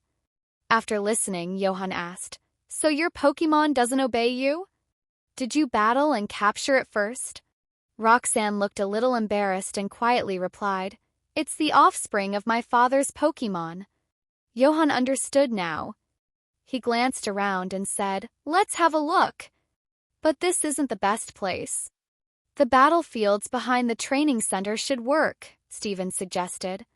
Since the sky was overcast, and it seemed like rain could start any moment, the outdoor battlefields, which were usually busy, were practically empty. Only a few people remained, packing up their things as they prepared to leave. The 3 of them made their way to a corner of the field. At Johan's signal, Roxanne pulled out a Pokeball. A flash of red light revealed her Pokémon. Geodude. A gray, boulder-like Pokémon with strong, muscular arms stood before them. It was a rock and ground-type Pokémon, Geodude. The Geodude cast a glance at the 3 of them, crossed its arms and closed its eyes, exuding an air of disdain. Geodude, huh? Johan was a bit surprised. Geodude wasn't exactly rare. You could find several of them by hiking up a rocky mountain. Normally, rock and ground-type Pokémon had calm and quiet personalities, especially ones like Geodude and Graveler. Finding one with a fiery temper was unusual. Geodude seemed to have heard Johan calling it. It opened its eyes, looking at Johan with even more contempt when it realized he was just an ordinary-looking young man. When it saw Johan eyeing it carefully, the Geodude couldn't hold back its irritation. Geodude! With a sudden leap, it charged straight at Johan. Devon and Roxanne's expressions changed in an instant. Devon reached for his Pokeball, and Roxanne was ready to recall Geodude. But before they could act, a black mist floated out from Johan's side, revealing Ghastly's eerie, grinning face. Sensing the cold aura, Geodude didn't flinch. Its eyes narrowed, and it charged at Ghastly instead, ready to strike with tackle. But, poof! Geodude passed right through Ghastly's gaseous form, unable to land a hit. Geodude? It looked confused as it landed back on the ground. Caw-caw! Ghastly's laugh still echoed, but this time it carried a hint of menace. Clearly, Ghastly was upset that Geodude had tried to attack Johan. Meanwhile, Steven had already summoned his Metong, ready to intervene if Geodude acted up again. Metong! Seeing Metong, Geodude hesitated, showing a brief flicker of fear before returning to its usual smug expression. All of this didn't escape Johan's notice. Sorry, teacher. I didn't know it would act like this, Roxanne quickly apologized, preparing to return Geodude to its Pokeball. But Johan raised his hand to stop her. Geodude's sudden attack had surprised him, but with Ghastly there, he hadn't been startled. And when Geodude used Tackle, Johan had seen a status screen appear before him, detailing Geodude's stats. Geodude. Type Rock/Ground. Ability Rock Head. Moves Tackle, Defense Curl, Mud Sport, Rock Polish, Rollout, Magnitude, Rock Throw, Block, Endure, Mega Punch. Mood Agitated, Arrogant. Condition Excellent at just 8. It's eager to battle. Friendliness -20, you're too weak to be calling its name. Too weak, huh? Johan couldn't help but frown slightly. He had to admit, Roxanne's Geodude was quite impressive. As the offspring of one of her father's Pokémon, it had inherited powerful moves like Mega Punch. It made sense that the Geodude had developed arrogance, especially after being exposed to stronger Pokémon. It looked down on both Johan and Roxanne, but it seemed wary of Steven's Metong. And because Roxanne hadn't battled to capture it, combined with the gentle treatment it had likely received, Geodude's attitude had only gotten worse. The solution to a Pokémon like this was simple. It just needed some education. Johan decided to handle it himself. And it wasn't because Geodude had insulted him, it was definitely because he wanted to give Ghastly more battle experience. This Geodude was a perfect match. Yes, that was it. Teacher, Geodude might... Roxanne began, worried. I'll give it a try. If all goes well, we'll have it sorted today, Johan replied calmly. Really? Roxanne asked, her face lighting up with hope. Even Steven seemed surprised. Sorted today? Johan didn't elaborate. He simply looked at Geodude and said, How about a battle? Geodude? You? Geodude glanced at Johan with disdain. Johan smiled. Without waiting for Geodude's response, he called out, Ghastly, give it a greeting. Use mean look. Caw-caw. Ghastly's eyes locked onto Geodude's, and with a flash of eerie light, ghostly eyes appeared all around Geodude, staring at it intensely. Geodude shuddered, startled by the chilling gaze. Its irritation boiled over. Geodude! Shouted angrily, charging at Ghastly once more, ready to punch.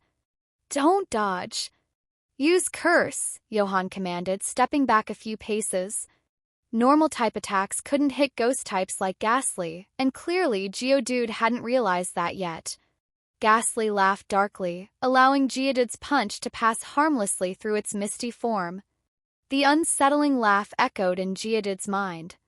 Then, a shadow shot from Ghastly and entered Geodude's body.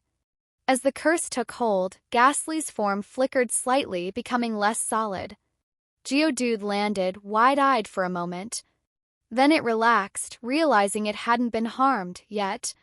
Suddenly, Ghastly's face appeared right behind it. Caw-caw! Its long, red tongue flicked out, brushing Geodude's back. The slimy sensation sent a shiver down Geodude's spine.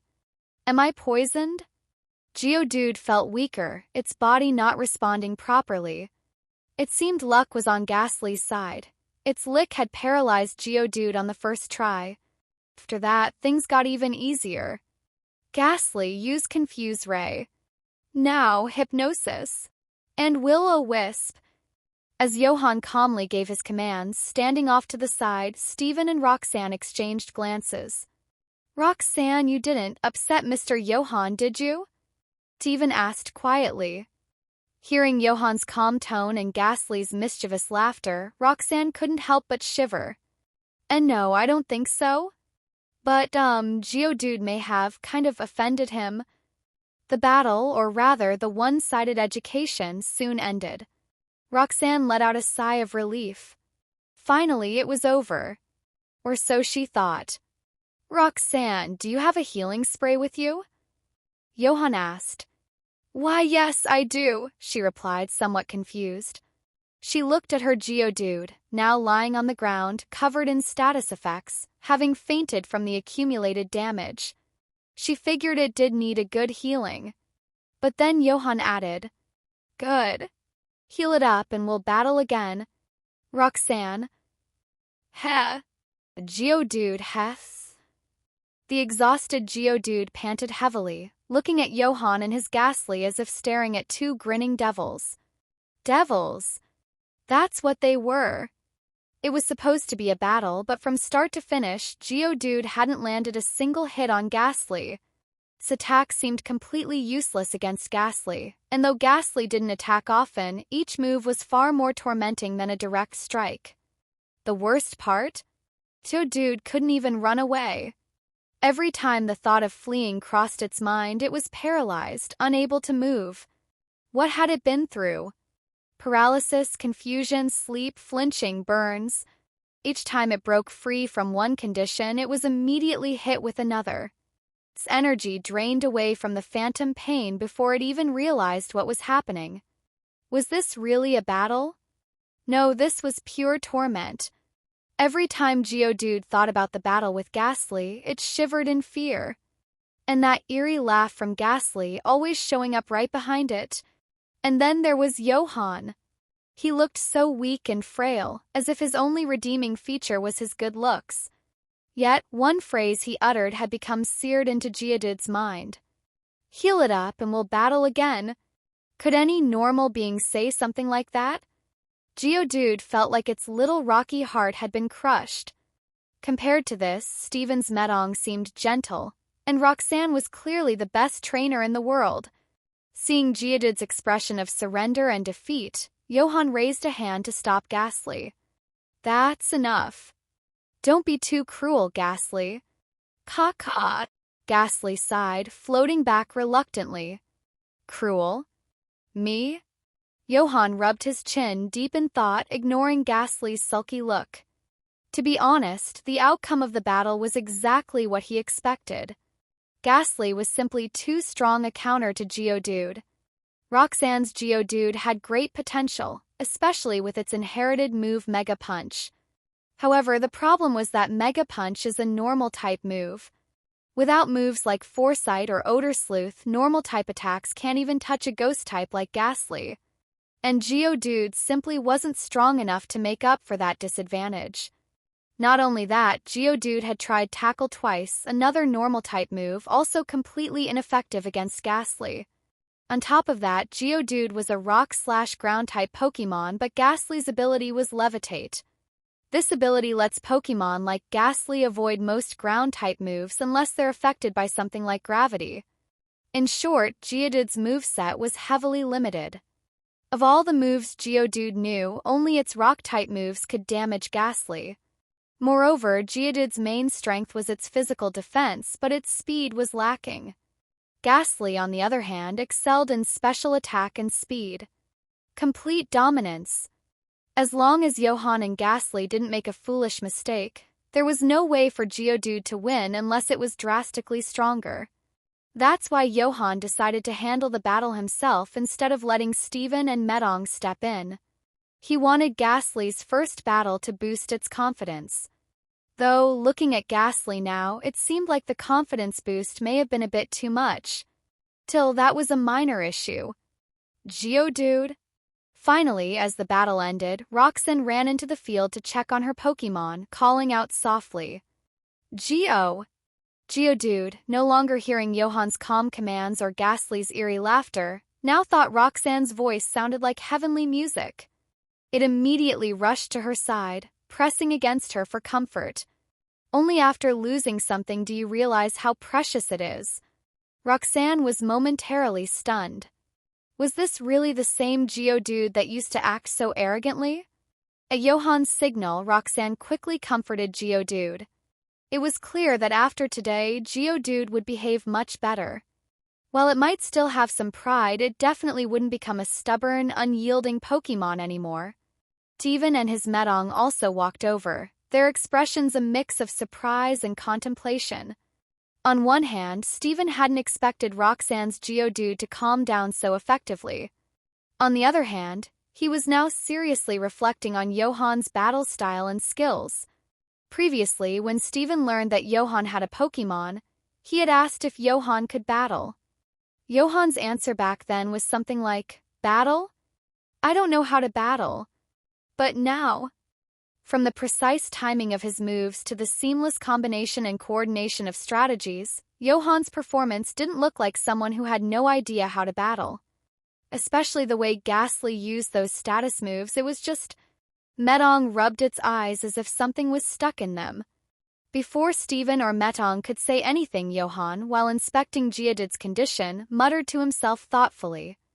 It seems that in certain cases, physical intervention is simpler and more effective than mental intervention. Metong! Mehang's expression froze. It looked at Steven with a pleading gaze. Do I have a physical intervention treatment coming up too? Steven winced. Physical intervention? He suspected that Geodude had suffered more from a psychological blow than anything else. Regardless of the methods, they all had to admit that the results were good. Geodude was now sticking close to Roxanne and showed no signs of its former arrogance. Steven took a deep breath. Johan, is it over now? It's over, Johan nodded. I was thinking, though, if Geodude had been more stubborn, I'd have let Ghastly rest and then have you and Metong take over. Steven, wasn't Geodude stubborn enough? Any normal Pokémon would have been overwhelmed after the first round of Johan's treatment. Geodude had endured 2 rounds. In Steven's mind, Geodude had shown considerable willpower. Its ability may have been Rockhead, but that didn't mean it had a hard head in a literal sense. He just hoped Geodude's confidence hadn't been completely shattered. Thank you, teacher. This moment, Roxanne approached with Geodude by her side, expressing her gratitude. Geo. Even Geodude, no longer filled with contempt, shyly called out from behind Roxanne. Caca! Ghastly chuckled, waving its gaseous hand playfully. But that laugh made Geodude shiver once more. Johan crouched down and spoke directly to Geodude. Listen to your trainer. You still have a chance to beat Ghastly. Geodude froze, glancing at Roxanne. Roxanne, having been briefed by Johan earlier, nodded seriously. A spark of determination reignited in Geodude's eyes. Seeing this, Johan smiled. Steven's eyes also brightened, clearly impressed. It was evident now that his earlier concerns had been unfounded. Caca. I'm pretty amazing, aren't I? Ghastly floated, full of pride. Steven and Roxanne headed off to their classes, while Johan returned to the consultation room with Ghastly. Along the way, Ghastly seemed especially cheerful. It had just finished its first real battle and the outcome was clear, an easy victory. This battle had reinforced the results of its recent training, giving both Ghastly and Johan a sense of accomplishment. Don't get too cocky. Johan smiled, brewing himself a cup of coffee. He had noticed more during the battle than Ghastly had. There were strengths and advantages, yes, but there were also plenty of weaknesses. Those weaknesses would become the focus of their future training. Thrall, real combat was one of the best ways to test the effectiveness of training. If Geodude had listened to its trainer's commands, the battle wouldn't have been so easy. Johan reminded Ghastly, wanting to curb any overconfidence. Ghastly, however, didn't seem too concerned. Caw, as if I don't have a trainer too. Watching Johan brew coffee so earnestly, a mischievous glint flashed in Ghastly's eyes. It let out a soft, sinister chuckle and slowly faded from sight. When Johan turned around after finishing his coffee, Caw, Ghastly suddenly popped out, making a goofy face with its long tongue aimed directly at Johan. Surprise attack. Johan froze, his expression stiffening. He reached up to wipe the saliva from his face but then stopped halfway, his hand freezing midair. A faint purple hue crept across his face. This time, I'm really poison. Caw. And it wasn't just any poison. Ghastly's panicked voice echoed through the consultation room. In Kanaz City, near the coast, the onset of autumn always brings a cool sea breeze, with rain falling like threads, weaving a fine net that envelopes the city. Raindrops splatter against the ground, bursting into tiny crystalline beads like blossoming flowers. Accompanied by the soft sound of rain, a figure holding an umbrella slowly walked into a narrow alley, illuminated faintly by the surrounding streetlights. The yellowed light outside the alley cast a hazy line between light and shadow. Caw, a cheerful voice came from under the umbrella. Yes, I know. You've mastered the poison-type move Smog, finally tapping into poison-type moves. But let me remind you, who was it that couldn't even control their own poison when they first used it? A poison-type Pokémon that poisons its own trainer. Johan's voice followed, sounding exasperated. He had realized that every time Ghastly tried a poison-type move, it was usually directed at him. The first time it caused mild poisoning, but this time it was a full-blown case of poison. If he hadn't prepared an antidote in advance after the last incident, relying on Ghastly to neutralize the poison might have been a bit unreliable. Cost of antidotes. Johan's heart ached just thinking about it. Still, considering Ghastly had mastered Smog, the expense was somewhat bearable. I wonder if this will keep happening. Will I end up like a super rookie, poisoned over and over? Johan thought sarcastically to himself. Caw. Ghastly floated in front of him, looking determined, as if saying, if you just hold on for another 10, no, 30 minutes, I'll definitely be able to cure it. Johan's eye twitched. 30 minutes? This time it's real poison. By then, I'll need a new trainer. Caw, I believe in you, Ghastly replied optimistically.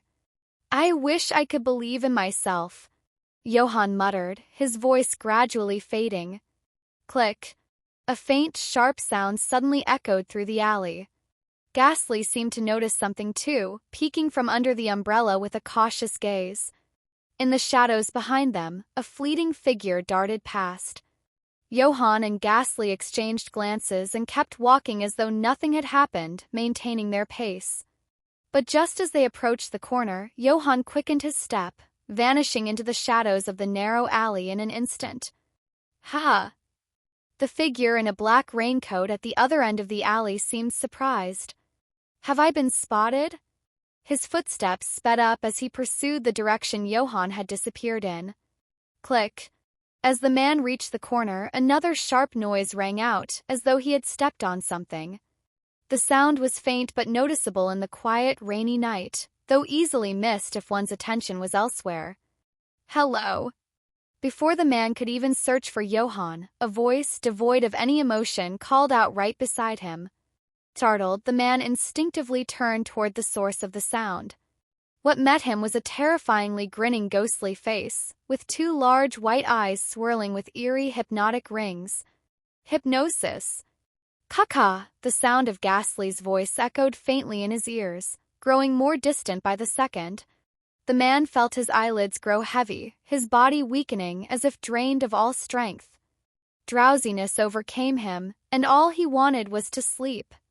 Soon after, a calm and soothing voice like a gentle breeze followed. It felt like the comforting tone of an older brother, lulling him into deeper relaxation.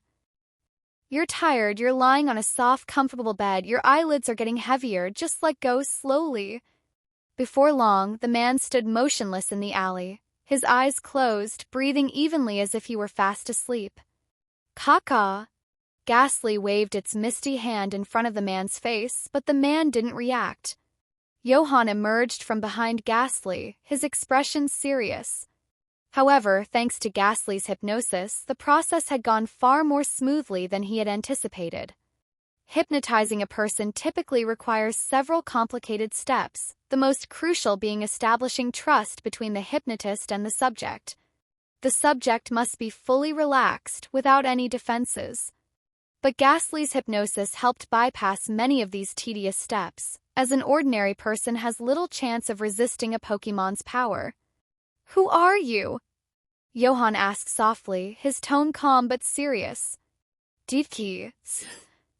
The man mumbled, his voice faint but audible. Who sent you? Chief. Doc? Doc? Johan thought, narrowing his eyes. The name seemed vaguely familiar. Why are you following me? The man fell silent. Caca! Seeing the man's hesitation, Ghastly moved forward, its eyes glowing ominously, but Johan held it back with a glance. What organization are you with? Johan continued to ask. Great Mewtwo. Great Mewtwo? The Great Mewtwo Corporation. Johan's expression shifted as recognition dawned on him. Doc, he remembered now. Doc had once been a prominent engineer for Great Mewtwo Corporation. He had even appeared on television, promoting projects like Sea Mewville and the renovation of New Mewville. At one time, the Great Mewtwo Corporation had rivaled Devon Corporation, the company owned by Stephen's family. Great Mewville's influence had spread across the Hoenn region, but due to various reasons, the corporation eventually went bankrupt, with most of its assets absorbed by Devon. Later, it was revealed that Doc had not only been an engineer but had also been involved in espionage, sending corporate spies to Devon. Was it your team that broke into Dr. Cosmo's home? Johan asked, though inwardly, he felt a wave of relief. He had initially feared that it might be a large criminal organization like Team Aqua or Team Magma, but it turned out to be the remnants of the Great Mewtwo Corporation. Yes. What were you looking for? Our rocks. Rocks? Johan frowned. Shouldn't they have been searching for documents? After all, Dr. Cosmo's father, Reizo Cosmo, had once worked for Great Mewville as well. Johan had gathered the information he needed. Caca! Ghastly licked its lips, its eyes flashing red with mischief. Should I finish him off? Johan's face darkened. Does Ghastly think Officer Jenny does nothing? Besides, getting rid of the man would only complicate things further. Now that he knew their target and intentions, things would be easier to handle. Ignoring Ghastly's suggestion, Johan calmly said, You found Johan, searched his house, but you didn't find what you were looking for. Repeat that 3 times. I found Johan, confirmed nothing. The man mumbled repeatedly. As the man spoke, Johan crouched down, picking up the shattered pieces of plastic scattered on the ground. He had placed those there earlier. Knowing that someone was following him, there was no way he wouldn't be cautious. The sharp noise from earlier had also been part of his plan. In an alley this dim and narrow, people rarely notice what's on the ground, but it served as a useful alert for him. As for why he hadn't taken the main road, it was because there was no true main road between the school and his home. He felt more comfortable navigating these narrow, cluttered alleys. Here, the terrain was more familiar to him than anyone else, and these cramped spaces also gave Ghastly an advantage. Let's go. After finishing up, Johan left quickly with his umbrella. Caw. Ghastly hurried after him. But after Johan had disappeared into the depths of the alley, Ghastly reappeared from the wall, glancing at the sleeping Daiki with a sinister grin. You're not getting off that easily. Caw. Enjoy 3 sleepless nights filled with nightmares. For who knows how long, the man suddenly jolted awake.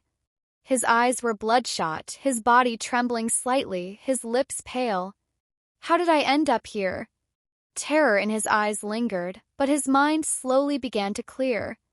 Right, the teacher from Kanaz Pokémon Academy.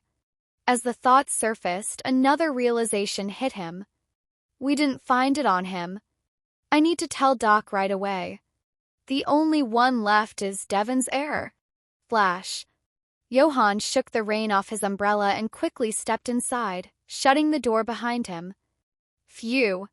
He let out a long sigh of relief and glanced over at Ghastly. Caw. Noticing Johan's gaze, Ghastly stiffened slightly, then shifted its eyes away nonchalantly. If it could whistle, it probably would have done so by now. Did he notice? Maybe not. Ghastly was still worried that Johan might have found out it had snuck back to give that guy from Greater Malville Holdings some extra nightmares. But Johan's voice soon interrupted its thoughts. Ghastly, well done. In truth, Johan had seen Ghastly sneak back, but since it wasn't anything too serious, he didn't mind. Caw. Not too bad. It was the first time Johan had seen this little troublemaker look so embarrassed. With a smile, he said, I'm going to change into dry clothes, before heading off to his room. Though the rain hadn't been heavy, thanks to the encounter with Daiki from Greater Malville Holdings, his clothes had gotten pretty soaked. Caw. Seeing that Johan wasn't mad, Ghastly let out a sigh of relief. Before long, Johan returned, now wearing dry clothes and tying on an apron as he headed into the kitchen. In just a short while, 2 steaming bowls of noodle soup were placed on the table. Caw. Ghastly's eyes lit up as it saw the simple yet aromatic noodle soup. It eagerly floated over to the table, calling out excitedly while waiting for Johan to sit down. Sigh. Even though it now had energy cubes to eat, Ghastly still loved the food Johan made. Plus, with Johan's current financial situation, he couldn't afford to let Ghastly treat energy cubes like daily meals. Regular food was still part of its diet. Since we got caught in the rain, drink some hot soup to warm up. As soon as Johan sat down, Ghastly wasted no time, grabbing a fork and shoveling noodles into its mouth. Caw. But after taking a bite, Ghastly immediately realized something was off. It's spicy. Panted, mouth open, looking at Johan as if to ask, Did you mistake chili for salt? Johan unfazed replied, I added ginger. I told you it's to warm up so you don't catch a cold. Caw. Ghastly's eyes widened like saucers. A ghost catching a cold? Seriously? But Johan wouldn't back down. You may be a ghost-type Pokémon, but you're still a Pokémon, not a real ghost. Any Pokémon can get sick. Now finish it and don't waste the soup. Caw. Ghastly groaned, dragging out the sound in defeat. Gulp. Despite the spice, the taste was actually pretty good, so Ghastly quickly polished off the noodles and soup. Afterward, whether it was the ginger or something else, it felt a comforting warmth in its core. Caw. Ghastly. After dinner, Johan and Ghastly relaxed on the sofa. Johan held the rough stone Ghastly had once slept in, examining it, while Ghastly was glued to the computer screen, watching a Pokémon battle with eager eyes, licking its tongue in anticipation. So, what's the secret behind this stone that's got the remnants of Greater Malville Holdings so fixated? And how did they even know Professor Cosmo found it? While the immediate danger had passed, Johan still couldn't relax until he figured out the mystery of the stone. Besides, his curiosity was now piqued. A fossil? That was his initial guess. But why would an energy company like Greater Malville Holdings care about a fossil? You know what, maybe I should just crack it open. After mulling it over for a while, Johan, who knew next to nothing about rocks, came to a decision. If it was a fossil, breaking it might lower its value but wouldn't ruin its essential qualities. If it wasn't a fossil, well then who knows? Caw. Ghastly had been half-heartedly agreeing, but suddenly its tone jumped an octave. Stared at Johan in shock. Crack what?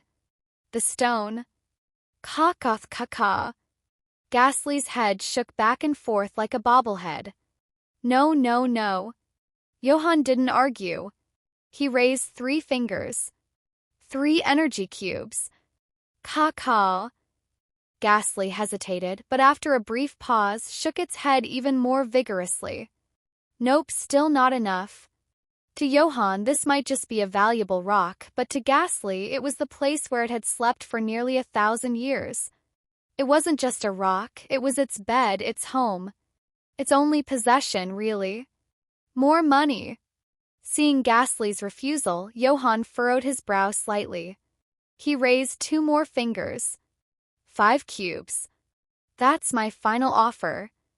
Gulp. Ghastly swallowed hard. Its eyes darted toward the kitchen, where a new idea formed. Caw. Pointed toward the kitchen and called out. And you have to take me in there too.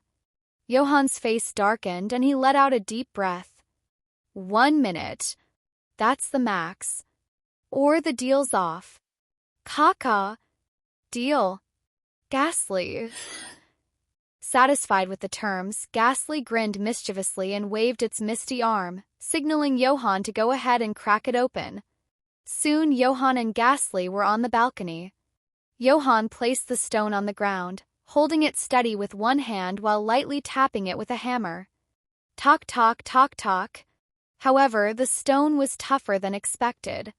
It barely moved under the hammer's strikes. Caw. Come on. Use your strength. Didn't you eat? Johan shot Ghastly a look and swung the hammer harder. Bang. Crack. This time, the stone emitted a sharp cracking sound, with small fragments breaking off and a web of fine cracks forming across the surface. Johan quickly picked it up, while Ghastly eagerly floated over to inspect the crack. The once solid stone now had a noticeable split in the center, revealing something within. Caw. There's something inside? Ghastly was shocked. It had lived in the stone for years and never noticed. They hurried back to the desk. Johan turned on the desk lamp, casting a bright light onto the stone's contents. A faint glow reflected from within the stone. Through the crack, Johan and Ghastly could make out a small, transparent sphere, almost like a glass marble. Inside the sphere was something, red and purple, twisted like a leaf or a spiral. This is... Johan's eyes widened in surprise, recognition dawning on his face. Caw. Ghastly had a similar look, though it also felt an inexplicable pull toward the object, as if it held some strange allure for it. It looked to Johan, hoping he would know what this was. Tsk. Johan, to confirm his suspicions, gently brushed away the remaining layers of rock. Soon, the mysterious sphere was fully revealed.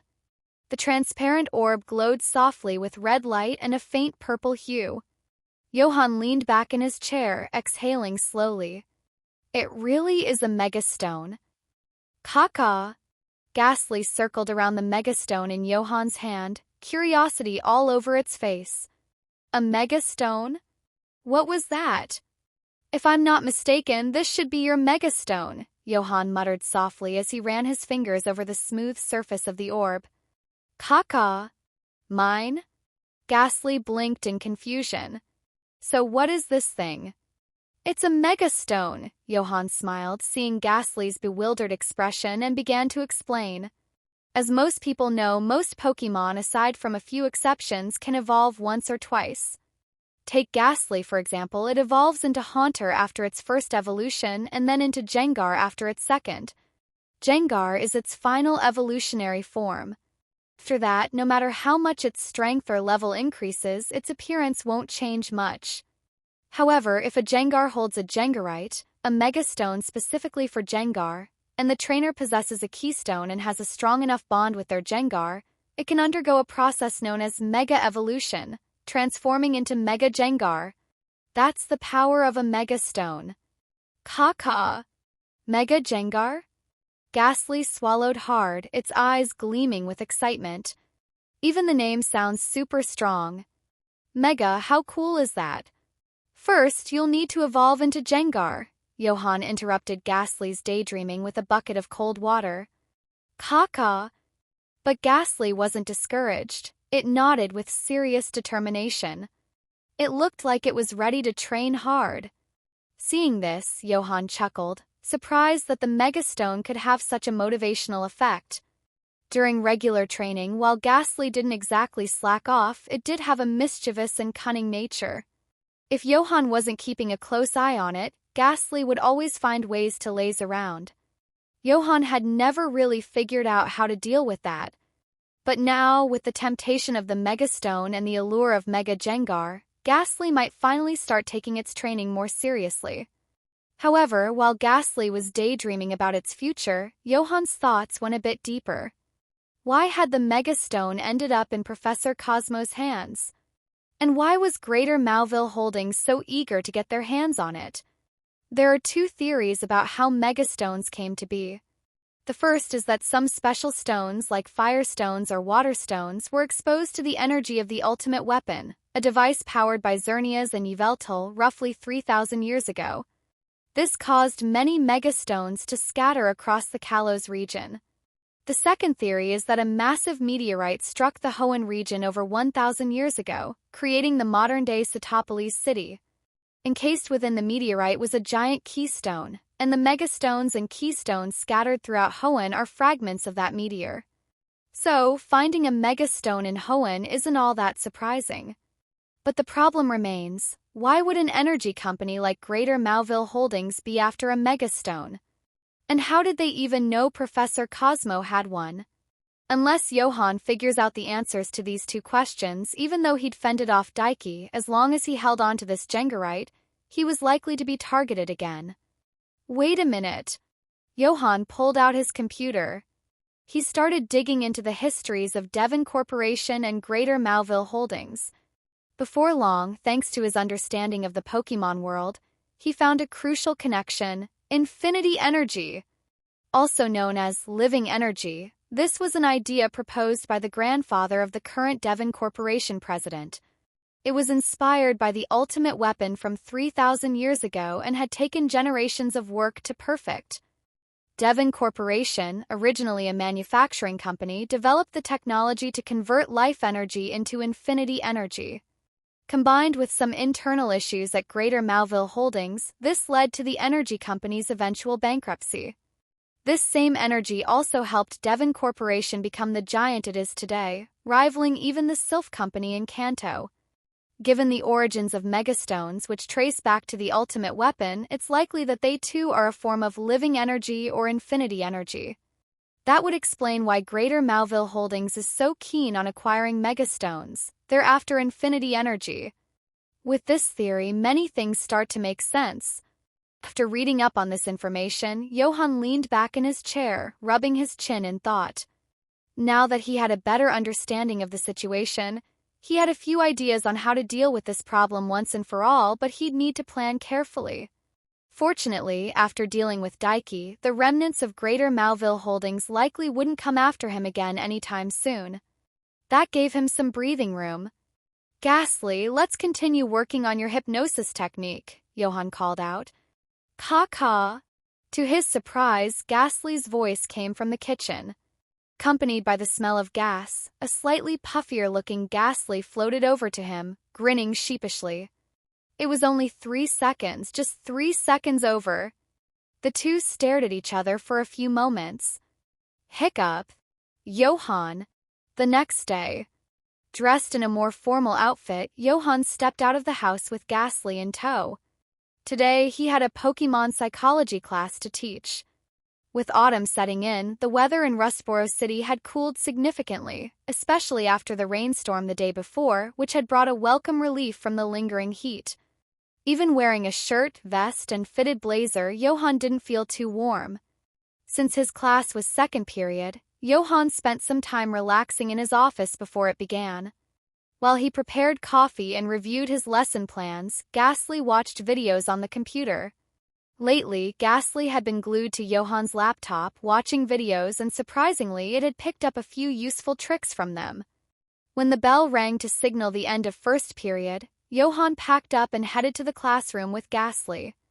Pokémon Psychology was a rather niche elective, which was evident from the fact that even though classes had been in session for days, this was Johan's first lecture. As a result, he didn't need a large lecture hall but instead taught in a small, tucked-away classroom on the second floor. However, just as Johan reached the bottom of the stairs, he ran into a tall, black-haired female teacher. "Heading to class, Mr. Johan?"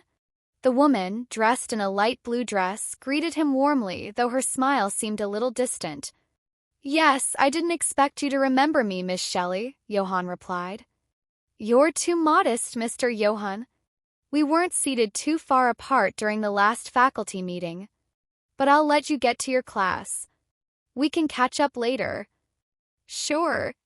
As Johan walked past Shelley, he suddenly felt a chill run down his spine, a coldness that seemed to pierce his very bones. Shelley from Team Aqua. She was one of Team Aqua's top admins. If Johan hadn't run into her today, he might not have remembered that among the hundreds of teachers at Rustboro Pokémon Academy, there was someone like her. He took a deep breath and continued up the stairs, not breaking his pace.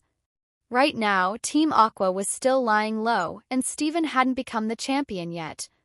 There was still some time before the infamous sea and land conflict between Team Aqua and Team Magma would erupt. For now, Shelley was just a regular teacher of marine airflow science. As long as Johan didn't provoke her, there wouldn't be any problems. He wasn't even sure if Shelley had already taken up her role as a Team Aqua admin. On the surface, they were both just small, insignificant teachers at this prestigious academy, a status that was impressive to ordinary people but barely registered to the truly powerful Pokémon trainers. That cold, distant smile? Great. The further away she stayed, the better. In fact, he hoped he'd never see her again. "Caw-caw."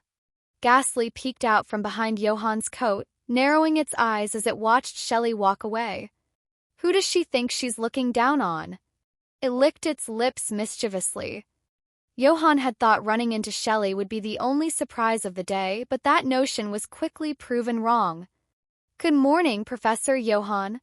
When he arrived outside the classroom, he was greeted by Steven, Roxanne, and another red-haired girl, all standing there with books in hand, waiting for him. "You guys?" Johan asked, a bit taken aback. As far as he could recall, neither Steven nor Roxanne had enrolled in his Pokémon Psychology elective. "Professor, we realized that we don't know enough about our Pokémon, so we added your elective," Steven explained with a smile. "Added?" Johan raised an eyebrow, looking at them. Did Rustboro Pokémon Academy even allow students to add electives after registration? He shook his head. Clearly, the world of the rich was beyond his understanding. His eyes then settled on the tall, red-haired girl with a bright smile and athletic figure. "And you are?" he asked. "Hello, Professor Johan, I'm Flannery from Lavaridge Town," she introduced herself with a sunny smile before Roxanne could. Flannery from Lavaridge Town. Wasn't she the future gym leader of Lavaridge? The fiery redhead known for her passionate nature? Yet another person with a significant background. If Johan remembered correctly, Flannery's grandfather was one of Hoen's former Elite Four members. "Nice to meet you," Johan replied with a polite nod, but inwardly he couldn't help but groan. One future champion, currently the heir to Devon Corporation. One future gym leader from Hoen's biggest city. And one former Elite Four's granddaughter, also a future gym leader. What a completely ordinary elective this is turning out to be. The group didn't linger long outside the classroom. After a quick exchange of pleasantries, they filed in just as the bell signaling the start of class rang. Standing at the podium, Johan surveyed the classroom. Aside from the unexpected presence of Steven, Roxanne, and Flannery, everything seemed relatively normal. Though the classroom wasn't very large, it could seat 40 to 50 students. Even with the addition of the 3 newcomers, barely half the seats were filled. In fact, besides Stephen, Roxanne, and Flannery, the majority of the students sat in the back, leaving the middle of the room awkwardly empty, as if a metaphorical gulf divided the classroom.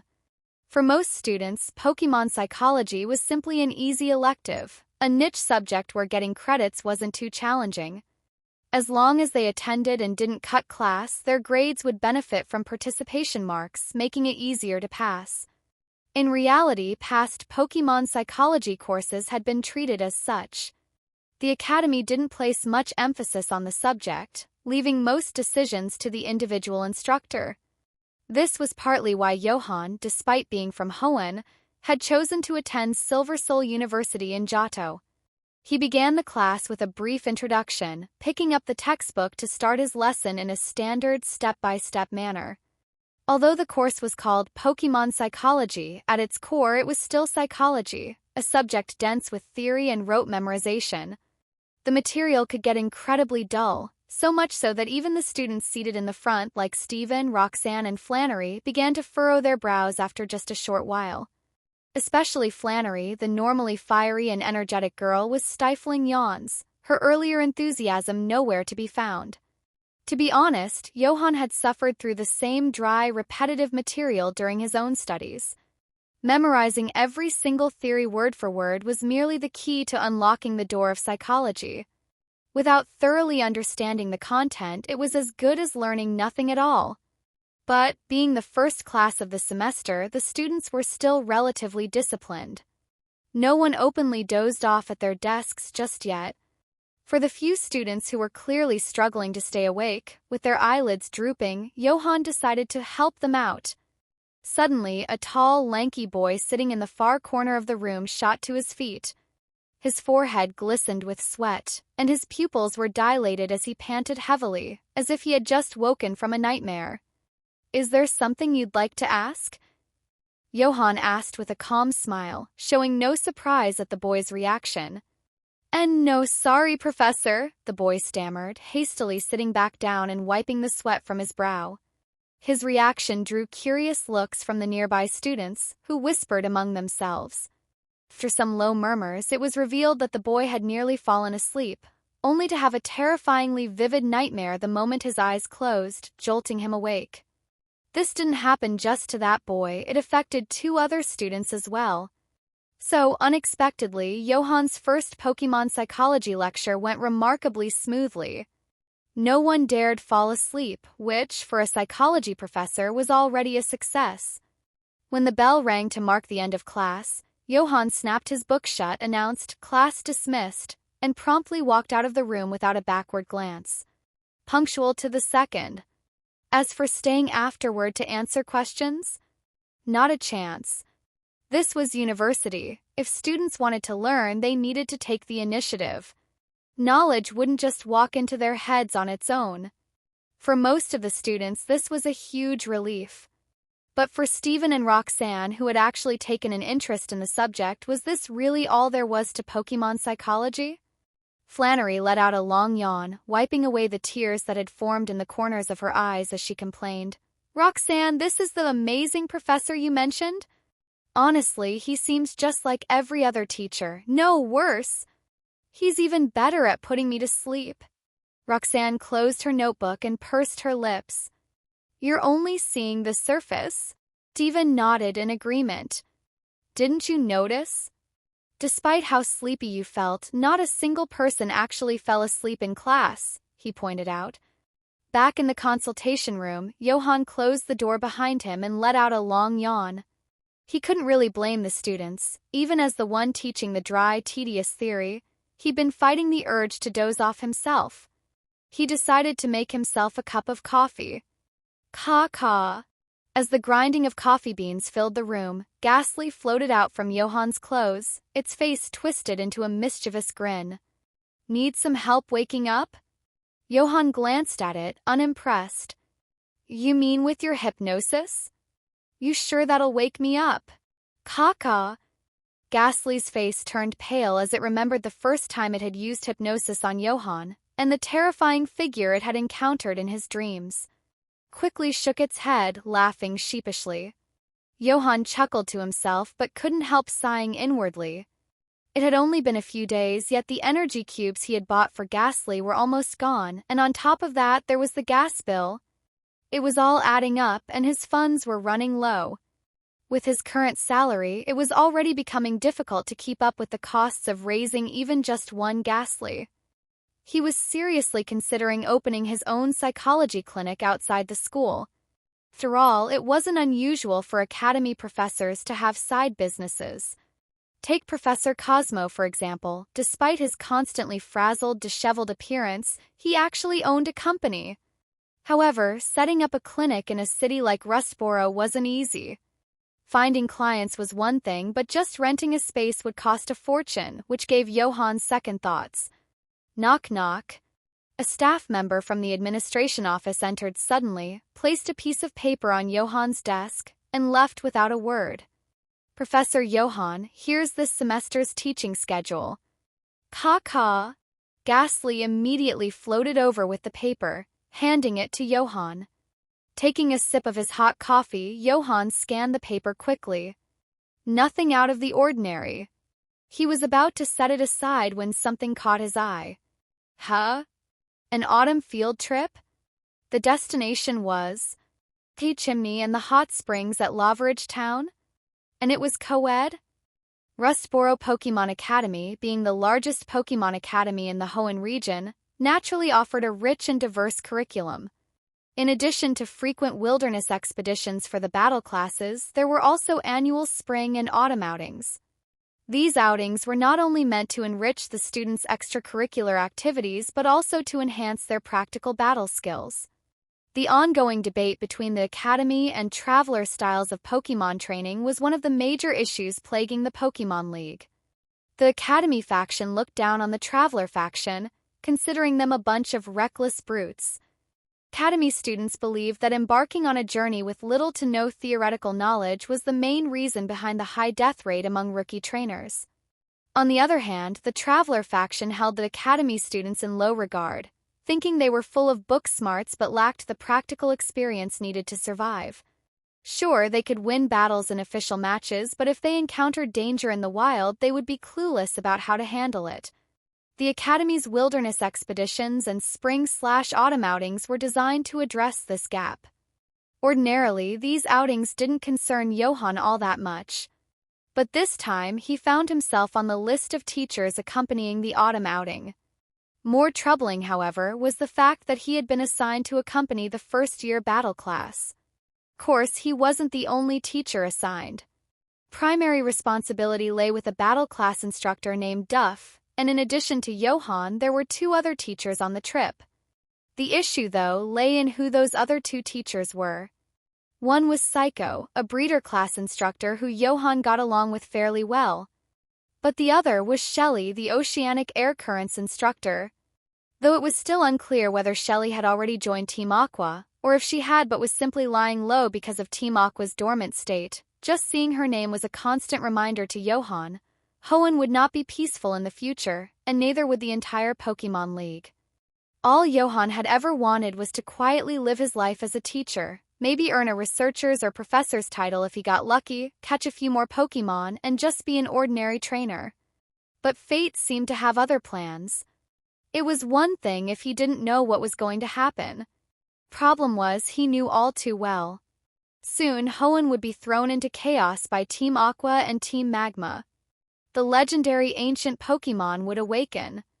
When that time came, being just an ordinary person or even a regular trainer would mean his safety would be completely out of his own hands. Sure, Steven would eventually rise to become Hoenn's champion, protecting the region. But was he really supposed to bet everything on Steven holding off both Kyogre and Groudon for 22 straight days? 22 days. In the long term, there was the impending disaster from Team Aqua and Team Magma.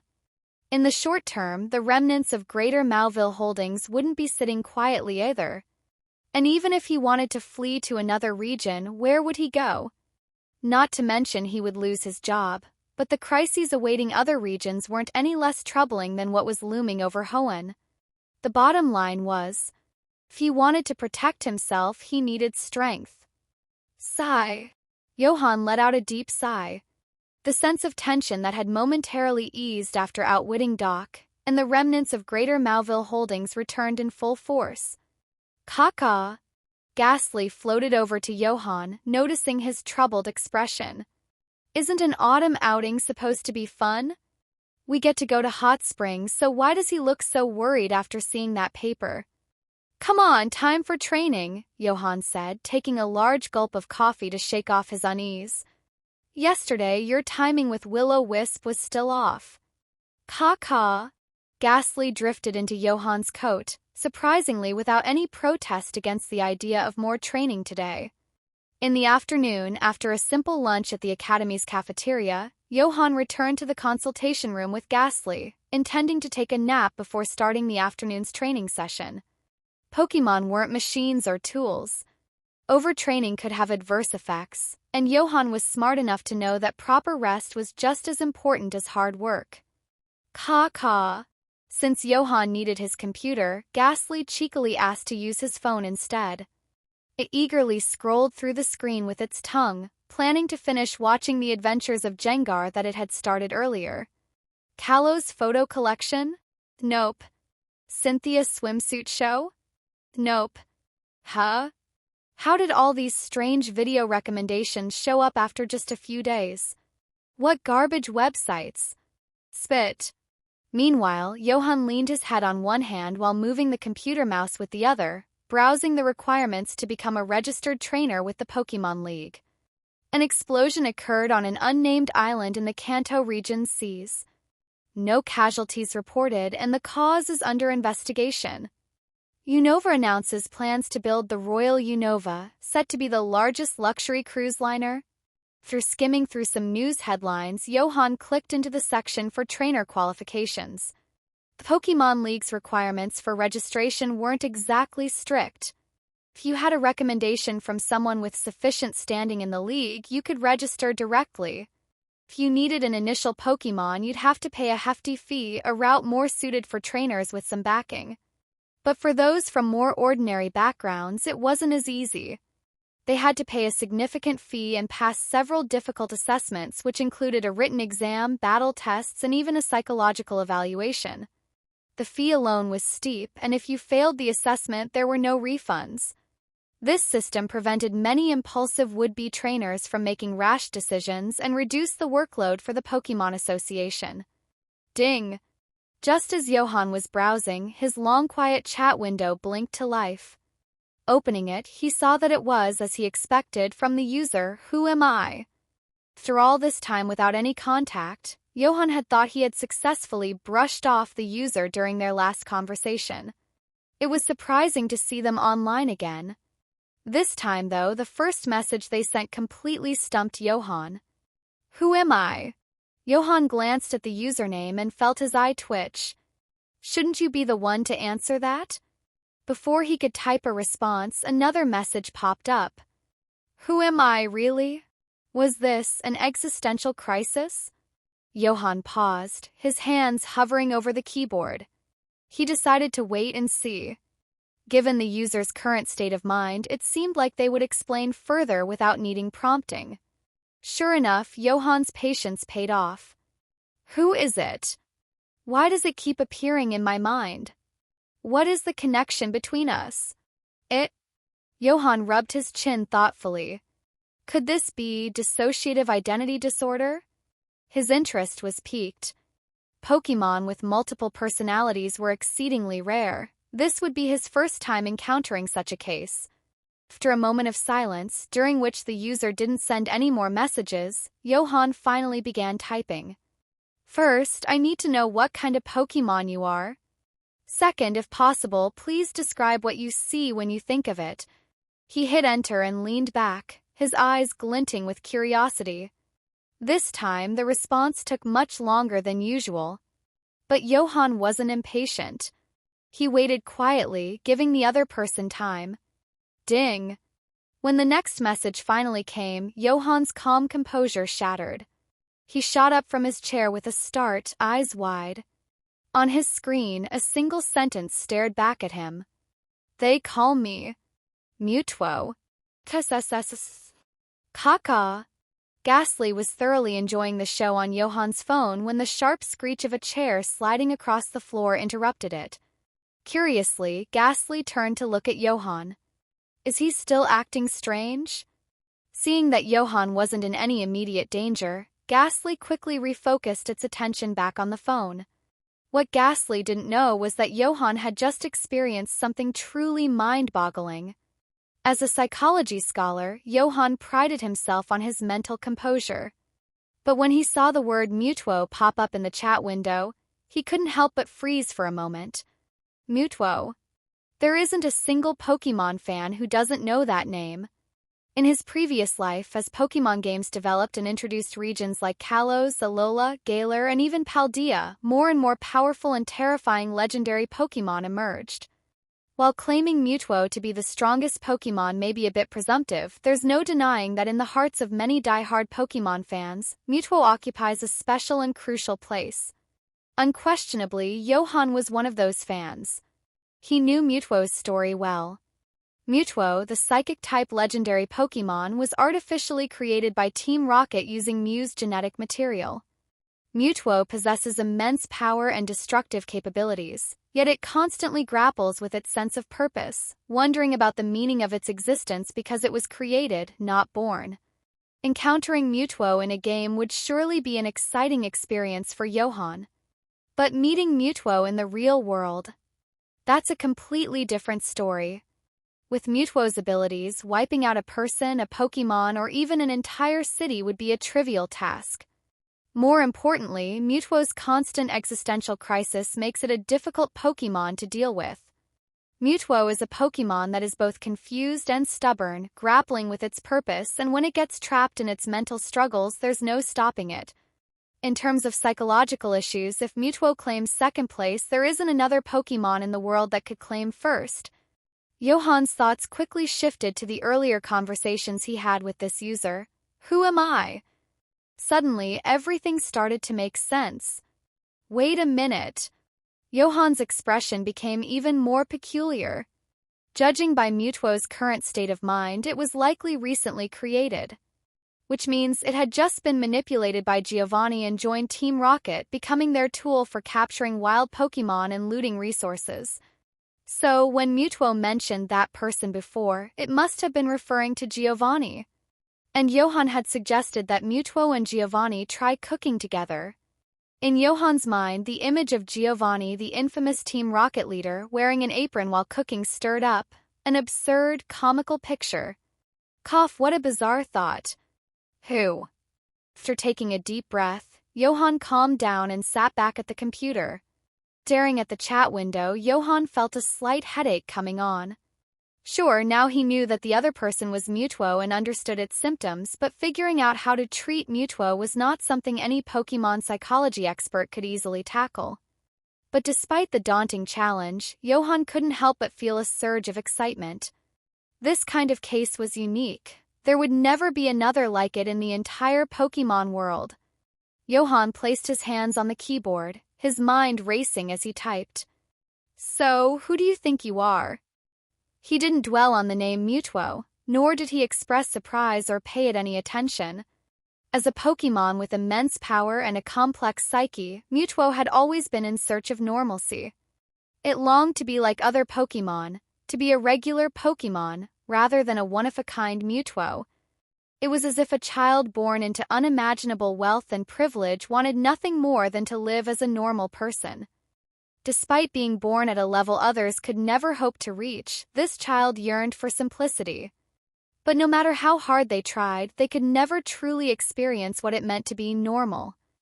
It was a fate sealed from birth. So, ignoring Mewtwo's uniqueness was the first step in communicating with it. Whether in the anime or manga, those who successfully communicated with Mewtwo, whether Ash Ketchum or Red, did so by treating Mewtwo as just another Pokémon first, and as Mewtwo second. That was the key difference between Mewtwo the Pokémon and Mewtwo. I don't know. As expected, Mewtwo didn't display any impatience at Johan's return question. Instead, it responded with confusion. And crucially, Mewtwo was willing to continue the conversation. For example, let's say my name is Ghastly, and your name is also Ghastly. How would we tell ourselves apart? Mewtwo seemed momentarily lost. There are many Pokémon in the world, even many of the same species. Are there two identical Ghastly in the world? I don't think so. Johan smiled and pressed further. So how do we tell apart all the different Ghastly? I don't know. Johan continued. What if one Ghastly loves to eat noodles and another Ghastly loves to inhale gas? Could you tell the difference then? Yes. This time, Mewtwo answered without hesitation. And how would you tell them apart? They have different preferences. Exactly. Johan's fingers flew across the keyboard like he was writing a well-rehearsed thesis. He posed another question. Now imagine there are 4 Ghastly. 2 of them love noodles and the other 2 love gas. How would you tell them apart? I don't know. Among the 2 who love noodles, one floats in the air constantly while the other hides in walls. Can you tell the difference now? Yes, because they behave differently. Johan felt a sense of satisfaction. Mewtwo was starting to grasp it. Good, now what have you learned? Preferences, behavior, thoughts, goals. Mewtwo's response surprised Johan. It wasn't just summarizing but also drawing inferences. Johan's excitement grew. Mewtwo was a fast learner. So, back to your original question. You said you don't know who you are. Let me ask you this. If you were facing 2 dying Ghastly, one with burn injuries and one starving, and you could only save one with a thought, which would you choose? Mewtwo was silent for a moment. I'm not sure. I don't know how to choose. Now, what if you knew the burned Ghastly personally? What would you choose then? I guess I'd choose the burned one. Mewtwo responded hesitantly. Exactly. You are the version of you who would save the burned Ghastly. Johan continued with a series of probing questions. If the starving Ghastly died, would you regret your decision? Would you feel guilty for indirectly causing the death of the other Ghastly? If given another chance, would you still choose the burned one? If the burned Ghastly blamed you for not saving its companion, would you get angry? If you had the chance to change your decision, would you? Johan bombarded Mewtwo with question after question. The other end of the chat was dead silent. But Johan wasn't in a hurry. He wanted to give Mewtwo the time it needed for introspection. Through all, this was a journey of self-discovery. Roughly 30 seconds passed before Johan typed out the final message. Ultimately, it doesn't matter how you answer these questions. The moment you begin to answer them, the you who is giving those answers is the real you. It's a you that no other Mewtwo, no matter how many exist, can ever replicate. He hit send. Thud. Computer made a dull sound as the message failed to send. That's when Johan noticed that Mewtwo had gone offline. The system displayed, "User is offline. Unable to deliver message." Johan frowned. Achoo! Achoo! Nearby, Ghastly started sneezing uncontrollably, splattering saliva all over the screen. Caca! Ghastly rubbed its face repeatedly. Am I sick? Or is someone thinking about me? In a nearly sealed underground laboratory in Viridian City? Thud! Thud!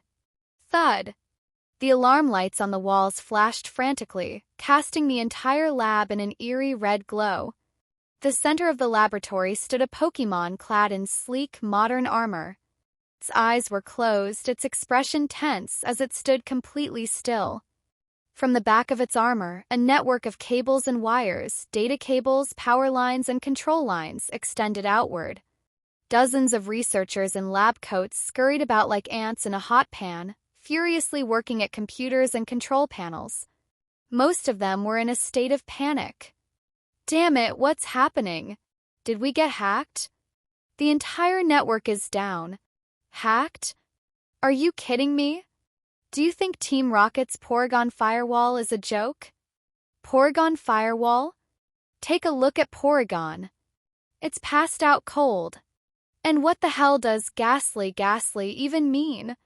Every screen in the lab, from the massive monitors on the walls to the smallest displays, was covered in text repeating the words, ghastly.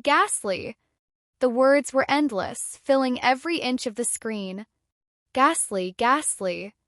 Logged out? Staring at the screen for a long while without receiving a response from Mewtwo, Johan gently rubbed his chin in thought. Did I push too hard?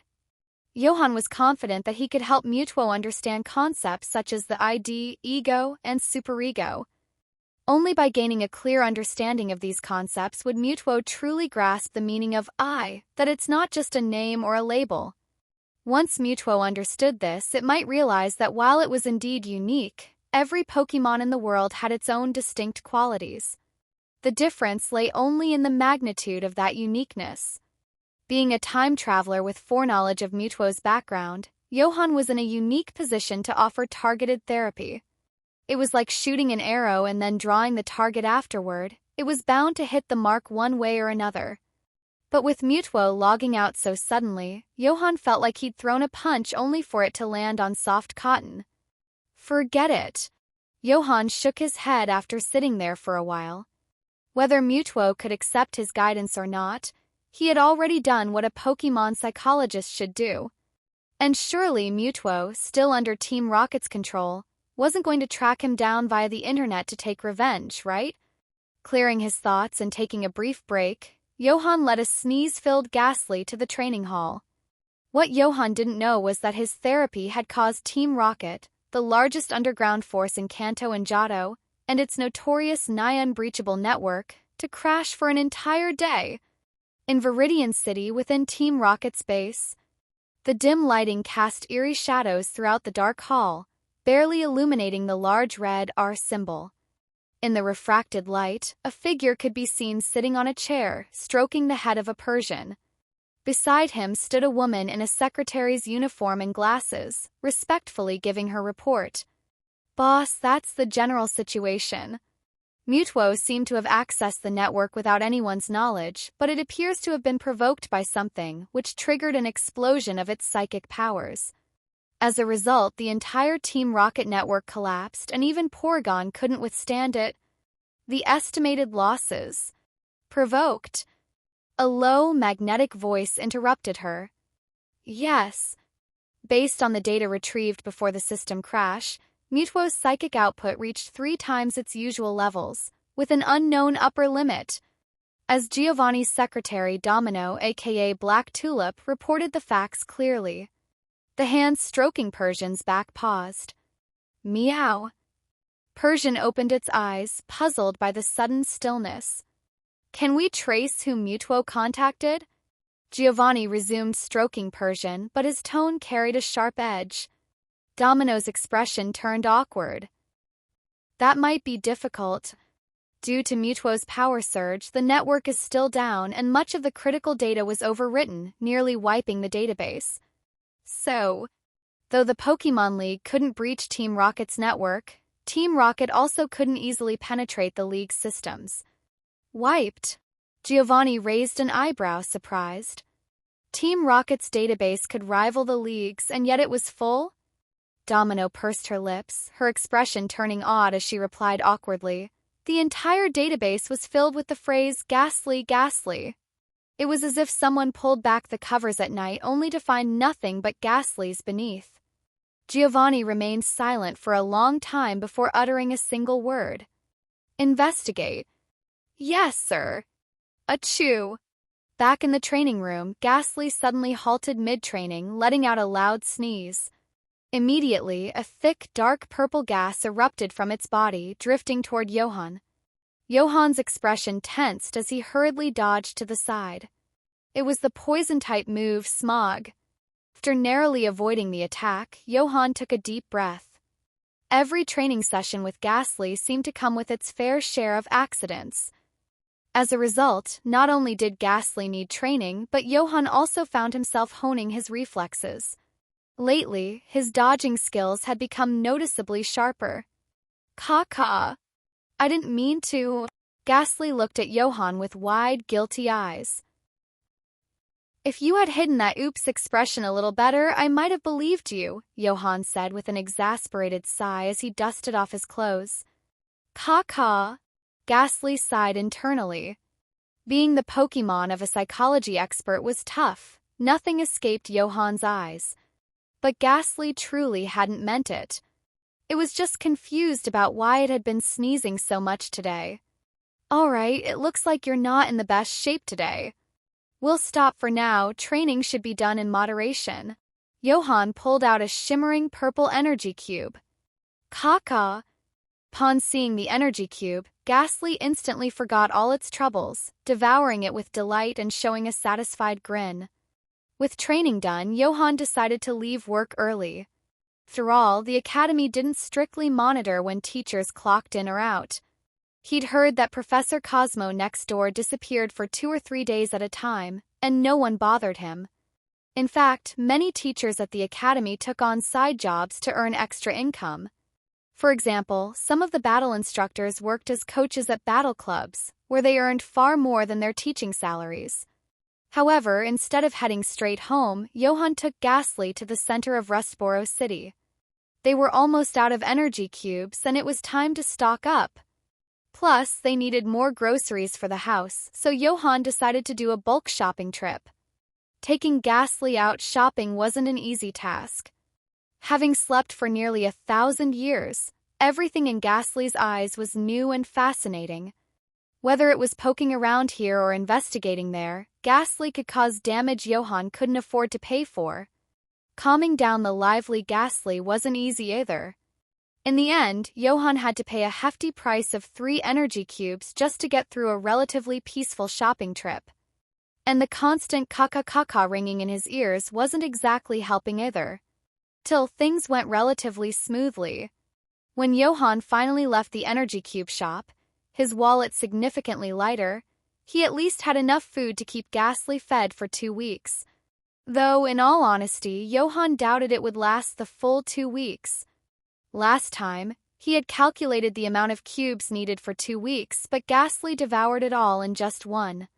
Ghastly's appetite was far larger than he had anticipated. Even with the increased supply, Johan wasn't sure how long it would last. Sigh, Johan sighed heavily outside the shop. I really need to find a way to make more money. Ah! Suddenly, a sharp scream echoed through the street, drawing the attention of passers-by. A masked man darted toward a woman, snatching her purse in one swift motion. He quickly jumped onto a waiting motorcycle, preparing to speed away with his accomplice. Many onlookers, startled by the commotion, prepared to intervene, but it was clear the robbers had planned their escape meticulously and wouldn't be easily stopped. That moment, a voice sounded as if spoken right into Johan's ear. Metagross, use Psychic. A familiar figure appeared in Johan's line of sight. And that figure seemed to notice him as well. Steven. Johan-sensei. Bang! The motorcycle that had been revving up to escape suddenly made a loud noise as it was engulfed by Metagross's psychic, causing the engine to shut down immediately. The 2 men on the bike realized what had happened, glared viciously at Steven and Johan, and then sprinted toward a nearby alley. Johan? Watching the robbers about to disappear into the alley, Steven's expression changed and he quickly shouted, Johan-sensei, help me! Oh. Johan didn't refuse, but his method of helping left Steven momentarily stunned. He calmly pulled out his phone and dialed the police. Hello, Rustboro Police, this is Officer Jenny speaking. The stern voice came through the phone. Officer Jenny, hello. There's a robbery on 6th Street. Steven. Seeing the robbers about to vanish into the maze of alleys, Steven didn't wait any longer. He and Metagross quickly gave chase. Watching Steven run off, Johan couldn't help but sigh. Sigh, impulsive, hot-blooded youngsters. But then again, Steven wasn't yet the future Hoenn champion who could command the Elite Four and strategize with impeccable precision. Despite his words, Johan begrudgingly began running after him. After all, as a teacher, he couldn't just stand by and let his student face two criminals alone, right? There were plenty of people watching, and more than a few had their phones out.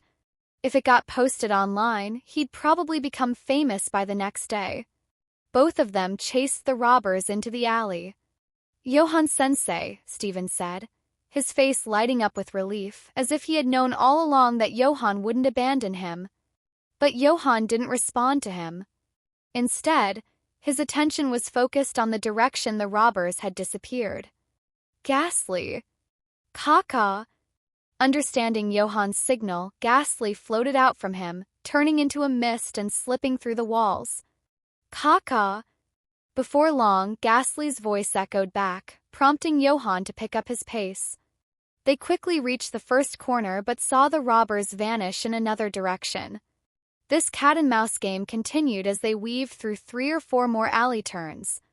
By now, they had entered an unfamiliar part of the city. Johan frowned, slowing his pace. Noticing the change in pace, Steven looked over, puzzled. "Did you notice they're leading us somewhere on purpose?" Johan asked. Steven blinked in surprise. He wasn't stupid. After thinking about it, he quickly realized something was off. It did seem like every time they turned a corner, the robbers were just barely out of sight, not too far ahead to lose them but not close enough to catch either.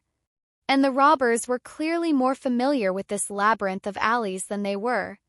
But why? Why would they lead us somewhere? Steven asked. Johan shot him a glance. "Us? More likely they were targeting you." Tap, tap, tap. Sure enough, faint footsteps echoed from behind them in the narrow alley. "Coo." Metagross floated protectively behind Steven and Johan, but in the tight space of the alley, its large body had limited mobility. "Let's move." Johan took a deep breath and started running again.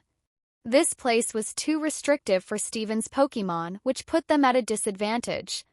Understanding Johan's point, Steven followed, running alongside Metagross.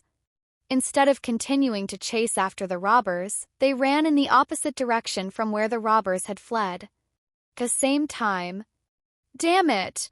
The footsteps behind them quickened, seemingly irritated at being discovered so early. "Going after the Devon Corporation heir in Rustboro City? They sure are bold," Johan muttered. Steven smiled wryly. Devon Corporation wasn't some local gang or mafia, but something else bothered him. Judging by Johan's tone, it sounded like he already knew who was behind this. As they dashed through 2 more alleyways, Johan suddenly came to a stop. "They're here." Just as he spoke, a noise echoed from up ahead. "My Tina by a woo." With a fearsome growl, a large black-furred Mytina with glowing red eyes darted out from a corner, charging at them with alarming speed. Metagross Bullet Punch. Steven instantly made the right call. While Metagross was generally slower, Bullet Punch gave it a priority boost, allowing it to strike first and counter the Mytina's attack. Bang, bang, bang. Though the Mytina appeared fierce, its raw strength was no match for Metagross, which sent the Dark-type Pokémon flying with rapid, powerful punches. But soon after, another noise came from behind them. Zangoose, quick attack!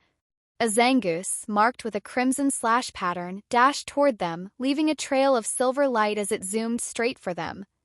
However, just as the cramped alley restricted Metagross's movements, it also limited Zangoose's agility. Could only charge in a straight line with its quick attack.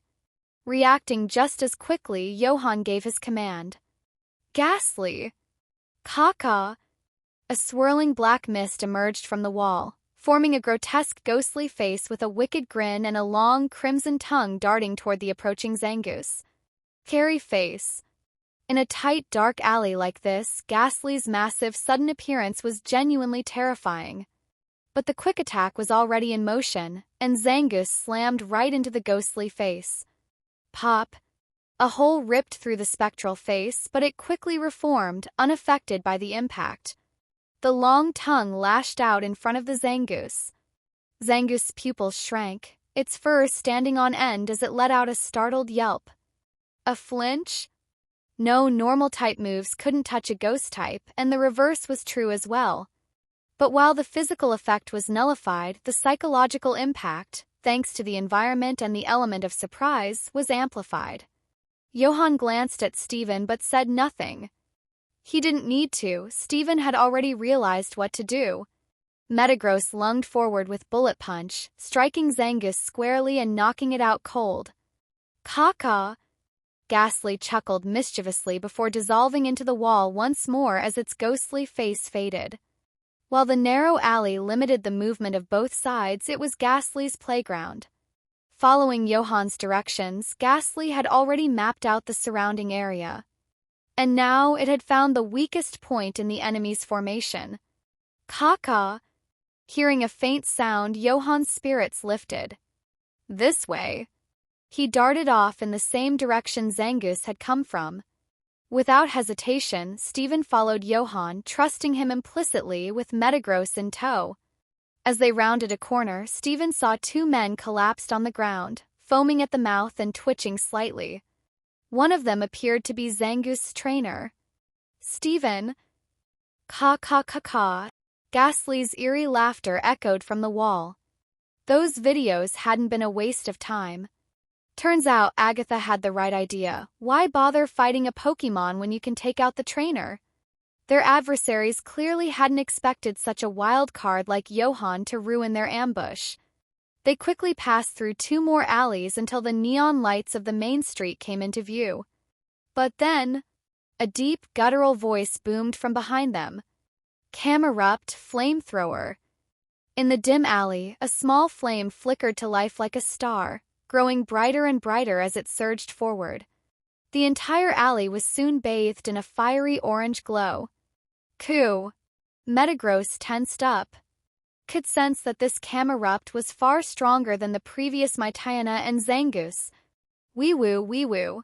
Suddenly, the shrill sound of sirens pierced the air, causing the trainer and his Camerupt to pause momentarily. Calling the police was the right choice. If you ever encounter something like this again, trust in us at the League Police. Outside the Rustboro police station, Officer Jenny spoke sternly to Johan and Steven, who had just finished giving their statements. She then turned and walked back into the building. Johan and Steven exchanged glances. Both couldn't help but recall the events that had just transpired. Back then, Camerup's flamethrower was already prepared to launch, and its power clearly surpassed that of Steven's Metagross. With the type disadvantage, combined with the tight alley environment, once the attack was unleashed, dodging would have been nearly impossible. Luckily, Officer Jenny had arrived just in time, scaring the attackers off. "Thanks, Johan-sensei," Steven said sincerely. At first, Steven had thought Johan's decision to call the police seemed a bit out of place. After all, given the situation, by the time Officer Jenny and her team arrived, the robbers would have likely gotten away. But now, in hindsight, Johan's decision to call the authorities had been incredibly wise. Johan waved his hand thoughtfully, brushing off the thanks. The two walked side by side. The neon lights still illuminated the busy streets, loudly proclaiming the vibrancy of Rustboro City. But if one looked closely, they would notice that behind this dazzling brilliance, there were always one or two dark alleys stretching endlessly into the shadows, whispering secrets hidden beneath the city's splendor. "Sensei, do you know who they were?" Steven finally asked after walking for a while. Johan didn't stop, carrying the bag of energy cubes he had bought earlier, his eyes scanning the street as if searching for something. At the same time, he replied with a question of his own. "Aren't you curious?" "Ha!" Steven looked puzzled. Johan's eyes brightened as he finally found his target. He crossed the street, which wasn't too busy with traffic, and headed toward a rather unremarkable-looking restaurant. Only then did he continue, Dark-type Mytiana, Fire and Ground-type Camerupt, and the Quick Zangoose. "You're saying..." Steven began to catch on. Metagross, being Steel and Psychic type, had weaknesses to Dark-Fire- and Ground types. Moreover, the narrow alley wasn't favorable for Metagross to fight. It would make Metagross, already not the most agile Pokémon, even more sluggish. Steven might not even have had the space to summon another Pokémon. While Steven was lost in thought, Johan had already lifted the curtain of the restaurant and walked inside. Behind the counter, a middle-aged man in a chef's outfit greeted him with a smile. "Hey, Johan." The usual. Johan glanced at Steven, who had followed him in. "Make it 2 orders." "Got it." 2 headed to the back of the small restaurant, where several private booths were separated by curtains. They found an empty one, ducked inside, and sat down. Only after they were seated did Steven press on. "So they were targeting me?" Johan shrugged and didn't answer directly. Instead, he said, "This place has great pork cutlet bowls and the tempura is fried to perfection." "Caca."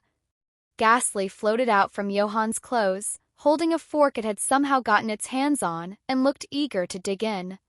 Dinner had long passed, and after the fight in the alley, Ghastly was starving. It felt like it could eat an entire Tauros. But why? What was their goal? Steven asked again. This time, Johan's calm gaze met Steven's. His eyes were like a still pond, with only faint ripples disturbing the surface, yet they radiated an undeniable tranquility. Steven stopped mid-question. "Here you go, 2 pork cutlet bowls and tempura." The chef broke the brief silence as he brought over the steaming dishes, filling the booth with the tantalizing aroma of freshly fried food. There were 5 full meals in total. The delicious scent quickly filled the small space. "Caca." As soon as the chef left, Ghastly's eyes lit up, and drool nearly escaped from its mouth. Grabbed the fork and eagerly began devouring its food.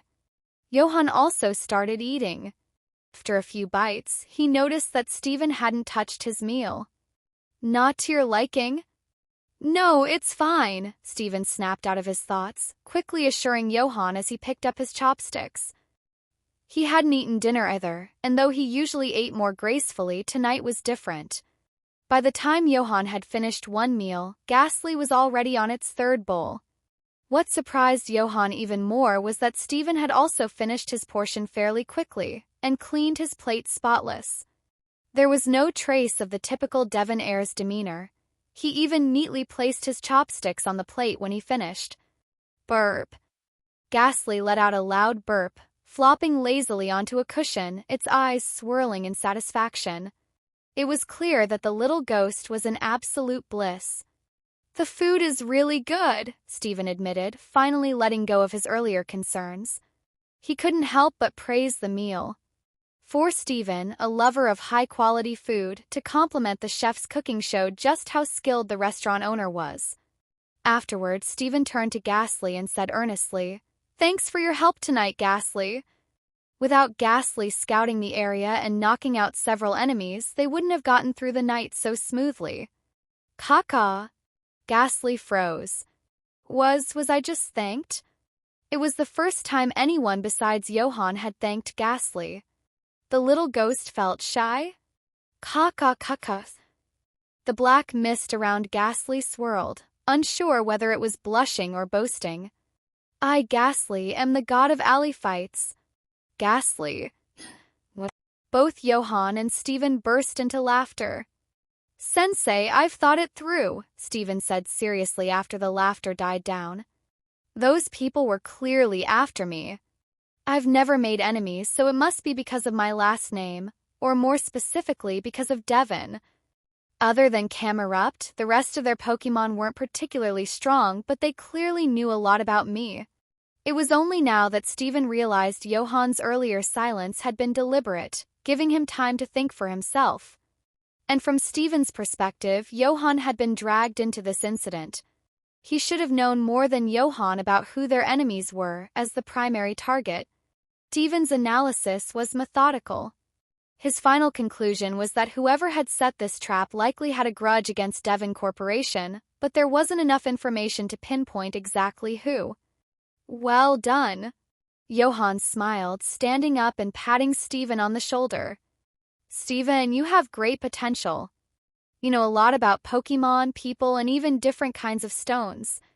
This will make you an excellent trainer, a capable Devon heir, and a brilliant stone collector."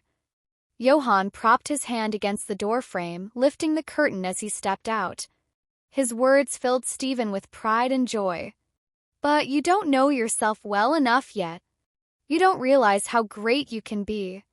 You're capable of excelling as a top-tier trainer, a Devon heir, and a stone collector without having to choose or make compromises. That part Johan didn't say out loud. It was a bit too soon for Steven to fully grasp that idea. After Johan and Ghastly left, Steven sat quietly for a long time. Who? Steven exhaled deeply, a new brightness in his eyes. Not knowing myself well enough, huh? He had a feeling that Johan could help him understand himself better. But that was something for the future, something that couldn't be rushed. As he left the restaurant, Steven's thoughts lingered. Still, I need to find a way to properly thank Johan-sensei for tonight and for helping with Metagross earlier. But how? Money? Steven immediately shook his head. No, he shouldn't cheapen his gratitude with material things. Suddenly, an idea struck him and his eyes lit up. That moment, the restaurant owner called out from behind him. Sir, are you paying for your meal? Steven? The next morning, Johan was woken up by Ghastly's excited cries. Kaka, kaka. Johan opened his eyes to find Ghastly hugging his old beat-up laptop, which seemed to be streaming a live Pokémon battle. Johan rubbed his head and dragged himself out of bed. After pouring himself a glass of water and taking a sip, he felt much more awake. Curious, he walked over to see what Ghastly was watching. Puffed. Even though Johan was prepared for anything, be it Ghastly watching a horror movie to study scare techniques or complaining about a boring battle, what he saw on the screen was not what he expected. On the screen was a milker milking a Miltank. Caw-caw. Ghastly squealed in surprise as Johan spat out his water in a burst of laughter, drenching it. Yet again, he had been attacked from behind. Ghastly glared at Johan with mock fury. Wait, hold up, Johan said, wiping his mouth. Is this really what you're into? Moo. The sound of a very content Miltank echoed from the laptop. Time seemed to freeze for a few seconds. Kaka. Kaka. Ghastly pointed to the corner of the screen where a line of text appeared. Moo Moo Milk. Make your Pokémon healthier. So it was just a Moo Moo Milk commercial. My bad, I didn't notice, Johan said, sounding anything but apologetic. Even if it was an ad, why was Ghastly so hyped? Ghastly looked frustrated and clicked the refresh button, replaying the commercial. Since they didn't have a membership, every time they watched a video they had to sit through ads. Just as Ghastly was getting to the good part, the episode had ended, and the ad popped up out of nowhere. Ahem, Johan coughed. You know, it's funny how people with money pay for premium while the rest of us have to waste time on ads.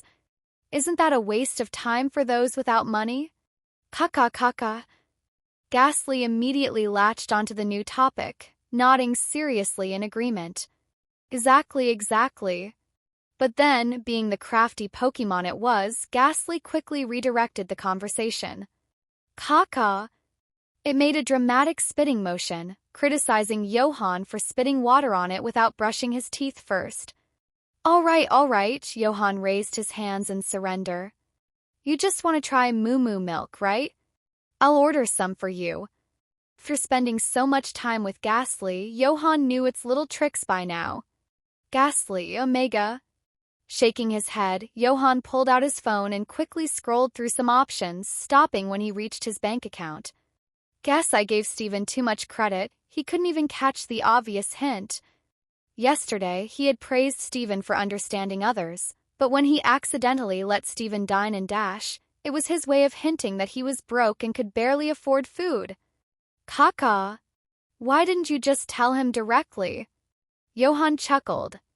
I'm still a teacher, you know. Asking my student for money would be disgraceful. Ghastly rolled its eyes. It wasn't sure if Johan had too much pride or not enough. Good morning, Johan. Good morning, Professor Johan. As Johan walked through the academy with Ghastly, he couldn't help but notice that far more people were greeting him today than usual. Till he smiled and greeted everyone back. But by the time he returned to his counseling office, Johan's confusion had only grown deeper. He knew where he stood. As a Pokémon psychology professor, he was basically invisible at Rustboro Academy, a teacher that most people didn't even know existed. So why were so many people greeting him today? Apparently, even returning to his office didn't solve this mystery. Ghastly, equally puzzled, didn't dwell on it. After all, it was too busy pacing excitedly around the room. Earlier that morning, after some cute pleading and a bit of manipulation, Ghastly had convinced Johan to order a case of Moo Moo milk, which would arrive that evening. Now, all it wanted was for time to pass faster. Caw. Meanwhile, Johan made himself a cup of coffee, sat at his desk, and opened his laptop. He navigated to the Pokémon League's official site, skimmed a few news headlines, and logged into his account. He wanted to see if Mewtwo had replied. However, as soon as he logged in, his computer started beeping wildly, as though it was about to crash. Caw. Ghastly floated over to take a look. Johan was equally surprised. Did Mewtwo actually trace him through the network? But when he clicked on the notifications, he realized it wasn't a response from Mewtwo at all. It was a flood of comments on the research paper he had published. Now that he thought about it, his paper had been published for some time, but it had mostly gone unnoticed, with very few comments. That was expected. Johan wasn't a well-known professor or even an official researcher yet, so it wasn't surprising that few people had seen his work. But now the comment count was stuck at 999 plus, and the number kept climbing. What on earth was going on? First, Johan muted the notification sound, which had been blaring non-stop. Feeling even more confused, he didn't rush to check the comments. Instead, he went straight to the researchers' forum. To his astonishment, his paper had been pinned to the front page, listed as the 6th most popular paper, the potential link between Pokémon personalities and stat growth. Did I get a boost? Otherwise, how could an unnoticed paper suddenly shoot up to become one of the most popular? This also explained why so many people had greeted him that morning. It was likely because of the paper's newfound fame. Johan clicked on the paper. As he scrolled through the page, he soon saw the top comment, which had been highlighted due to its high number of likes. This is an interesting direction, but the paper lacks solid numerical evidence to back it up. If the issue is access to equipment, I may be able to help. Samuel Oak. What? Johan blinked. Professor Oak? No wonder the paper had suddenly gained so much traction. The renowned Professor Oak had left a positive comment on his paper, sparking a flood of discussions among trainers and researchers alike. As one of the most influential figures in the Pokémon world, Professor Oak's words carried immense weight. Even a simple comment from him had caused a surge in attention. The sudden popularity of the paper also drew more attention to Johan's previously obscure Johan's Pokémon Psychology Consultation Room, which had previously seen only Mewtwo as a visitor. Suddenly, more people were asking questions. Lil Growlithe.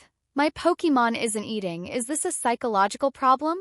He loves cabbage. Hello, sorry to bother you. How do I help my Pokémon overcome its deep-seated insecurity? Math Magician. Should humans really coexist with Pokémon? Questions like these were popping up left and right. After a bit of fiddling, Johan finally managed to temporarily mute the constant stream of comment notifications from his computer. He skimmed through some of the comments. To be honest, most of the people commenting were just there to check it out because of Professor Oak's comment. After all, not everyone had the patience to study Pokémon psychology. Till this surge of attention managed to activate his previously quiet online consultation room. Compared to the comments under the research paper, Johan was more interested in the people who came to consult him. For him, these were valuable observational samples. However, some of the inquiries left him speechless. Like the person asking if a Pokémon refusing to eat was a psychological issue, or the one asking whether humans and Pokémon should coexist. Some questions were far too simple, while others were ridiculously profound. If Johan didn't already know Mewtwo's username, he might have suspected that the user called Math Magician was Mewtwo in disguise. In comparison, the user Evie Eats Cabbage asking how to handle an overly insecure Pokémon seemed like a more reasonable psychological issue. Since he finally had so many people consulting him, Johan decided to seize this opportunity to make a name for himself, replying to each inquiry in the hopes of building his reputation. After all, this would be useful when he opened his own Pokémon psychology clinic in the future. Grain in the field. If your Pokémon isn't eating and it's not full, could it be that the food isn't to its taste? That first question was simple enough. For the third question, Johan decided to flip it back to the asker. People who pose such deep questions likely already had their own ideas. It might be more useful to let them express those thoughts first. Grain in the field. If humans and Pokémon shouldn't coexist, how do you think they should interact? As for the second question, grain in the field. Insecurity can arise from various causes such as physical factors, past experiences, environment, or psychological reasons. The user's Little Growly, then Math Magician, didn't respond, but Eats Cabbage quickly replied again. Evie Eats Cabbage. I think it might be a combination of all of those. Online 24/7, huh? Johan didn't expect such a quick response. After some thought, he began typing again. Grain in the field. That's a bit tricky, but no matter how many issues are involved, there's always a core problem. If we can identify and solve that, the other issues should resolve themselves. Considering Mewtwo's previous misunderstanding, he added another question for clarification. Grain in the field. Could you show me what kind of Pokémon it is? A photo arrived quickly, seemingly taken in real time on a phone. However, when Johan saw the Pokémon in the picture, he fell silent. Surrounded by greenery, in a pool of crystal-clear water was a fish-like Pokémon. Its body was mostly a dull brown, with several rough patches on its skin. Its fins and tail were light blue, though they appeared a bit ragged. Its expression looked dull and listless. It was a water-type Pokémon, Phoeba. Johan. He stared at the image of the Phoeba for a long time, unsure of what to say. If someone asked which Pokémon was the most insecure, Phoeba would undoubtedly rank first. Well, maybe only the Pokémon that could see through everything would rival it. But curing Phoebus's insecurity, that was going to be extremely difficult. Johan even wondered if the person was deliberately trying to challenge him. As if noticing Johan's long silence, the user sent another message.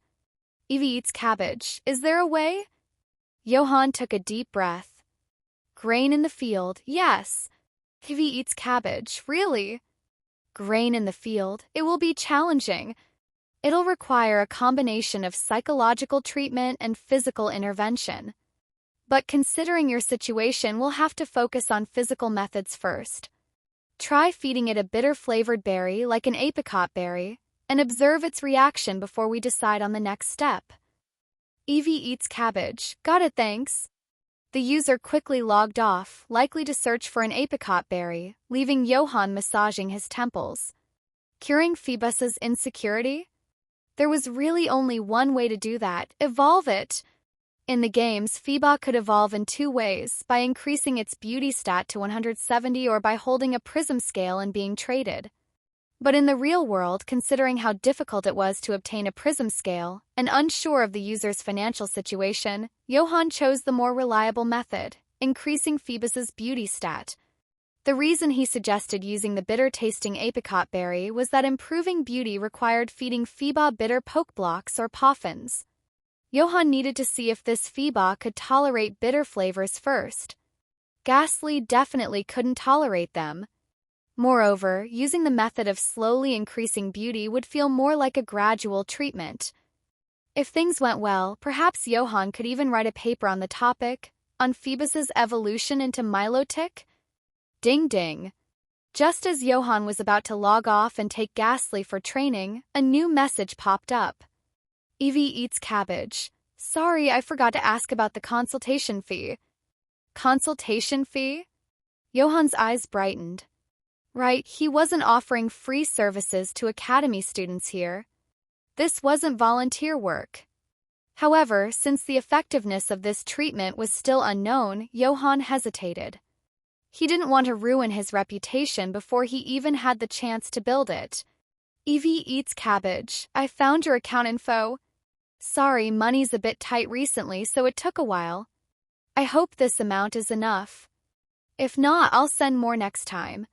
Since league accounts usually required full details, finding Johan's bank information wasn't difficult.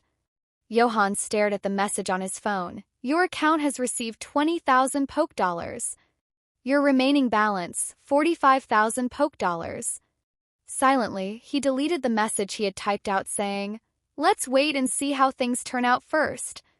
They gave a lot. Mewtwo, take note. And this was just for an initial consultation. There would be follow-up treatments later on. This is exactly why I want to open my own Pokémon psychology clinic, Johan thought to himself. Looking at the now offline cabbage account, it felt like he was staring at a money tree, its branches jingling with coins. Ghastly! Johan suddenly called out. Caw-caw! Ghastly jolted, startled. What now? Hand over the phone. Let's order 2 more crates of Moo Moo milk. Caw-caw! Ghastly's voice shot up 3 octaves. Really? Never skimp on your Pokémon's food. When have I ever lied to you? Johan's eyes widened playfully. Caw-caw, Ghastly pouted, full of skepticism. Last time you told me inhaling gas more than 3 times would kill me.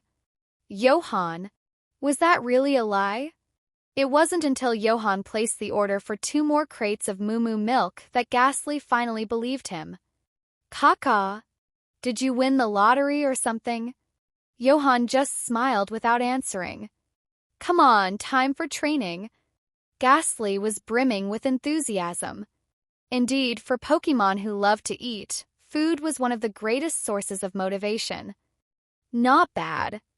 Your speed has improved, and your stamina is above average, Johan remarked with satisfaction as he observed the data displayed on the wall of the training facility after Ghastly's session. It seems that combining Pokémon training with an ample supply of Pokeblocks is indeed effective. With a steady supply of Pokeblocks, Ghastly's growth rate has noticeably increased. From Johan's perspective, Ghastly had been in good condition, but there was always something he couldn't quite pinpoint. Now, with continuous training and proper nutrition, Ghastly's status had returned to excellent, though it had yet to reach the pinnacle of optimal. This confirmed Johan's suspicions that Ghastly didn't have any significant issues. Perhaps it was simply due to its long slumber, preventing it from recovering quickly. Relieved by this conclusion, Johan exhaled softly. Caw-caw. Having just finished a round of basic training, Ghastly floated over to Johan, curious. How was it? Not bad. Johan didn't hold back. The training results were better than expected, and perhaps due to food incentives, Ghastly's dedication to training had noticeably improved. Caw-caw. Ghastly let out a mischievous laugh, clearly pleased with its own progress. Next up is move training. Let's continue honing hypnosis. Johan took off his jacket and moved to the center of the training grounds with Ghastly. As a Pokémon psychologist, Johan didn't claim expertise in all areas, but when it came to hypnosis, he undoubtedly had more knowledge than Ghastly. This training had already been underway for a few days, and the results were promising. During their encounter the night before, when Darius saw people foaming at the mouth and twitching in unconsciousness, that was the effect of Ghastly's hypnosis. Typically, Pokémon use hypnosis to put their opponent to sleep, buying time for further moves, whether launching a powerful attack, inflicting status effects, or switching out a Pokémon. But Johan believed that this use of hypnosis was too basic. Who said hypnosis had to be purely a restricting move with no potential for causing harm? Psychological harm is still harm. While most Pokémon's hypnosis aimed to lull the opponent into a quick sleep, Ghastly's hypnosis sought to extend the time the opponent remained in a hypnotic state. This prolonged period within their mind could feel far longer than it actually was, amplifying the potential for psychological trauma. Moreover, Ghastly's love for scaring others made this approach align perfectly with its nature. Ghastly was highly motivated to learn, even though many of Johan's technical terms flew right over its head. But that didn't matter. When it came to hypnosis, Johan could teach Ghastly hands-on. "All right, hit me with hypnosis," Johan said, relaxing his body and signaling to Ghastly. "Caw-caw." Ghastly didn't hesitate. After several attempts, it was certain that its hypnosis couldn't really affect Johan. He could always immediately recognize when he was inside a dream. In truth, the real risk wasn't Johan being hypnotized, it was Ghastly itself. A few seconds later, Johan opened his eyes with a thoughtful expression. "You've made progress, but it's still not enough. Try my method now. Remember, the fear of the unknown is the real fear. Once a fear becomes reality, it's something that can be adapted to. Having a Pokémon Psychologist test hypnosis on himself might be a one-of-a-kind experience in the entire Pokémon world." Sinnoh Region, Celestic Town. At the Rowan Research Lab. A stern-looking man with a bushy mustache, graying hair slicked back with gel, and dressed immaculately in a shirt, blue vest, and tie, was carefully observing a few combi in the garden, seemingly studying their evolution into Vespiquen. Suddenly, a graceful figure hurried past him. Golden hair that shone like sunlight cascaded down her back.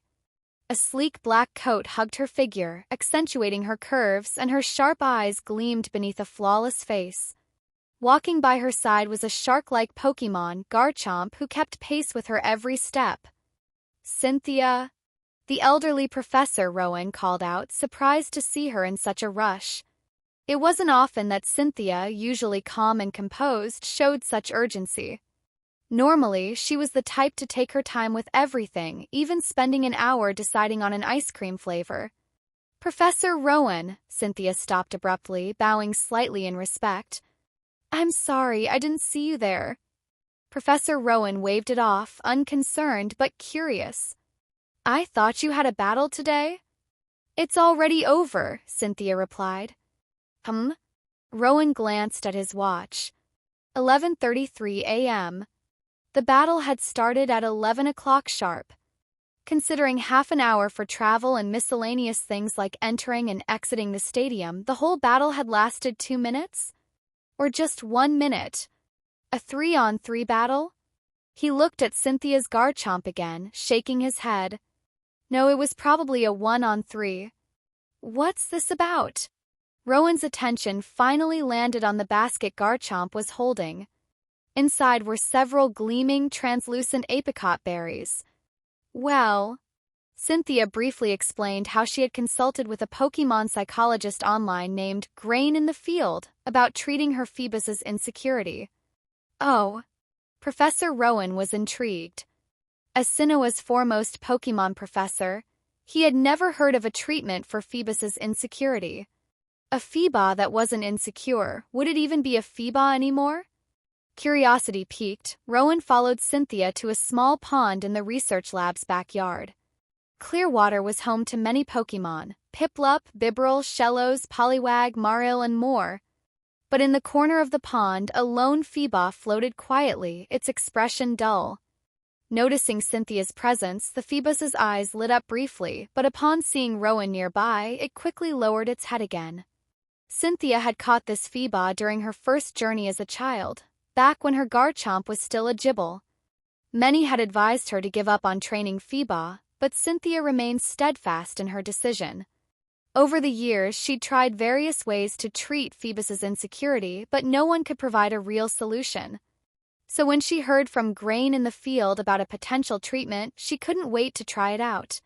Her opponent from this morning's battle had suffered greatly as a result. "Don't be afraid," Cynthia spoke softly, kneeling down and pulling out an apricot berry.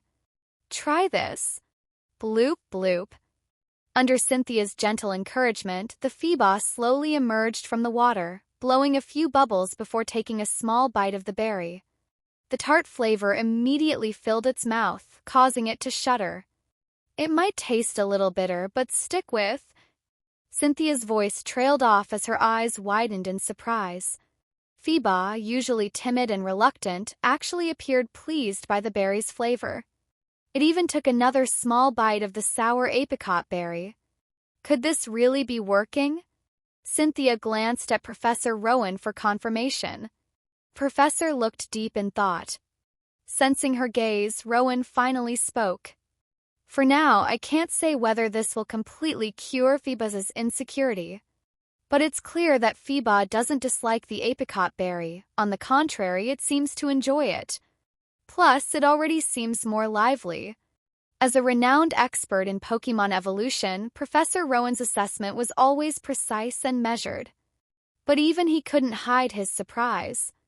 Could it be that apricot berries had the power to treat a Pokémon's insecurities? Or, he wasn't entirely sure. However, after Phoebe finished the entire berry, its newfound energy was undeniable.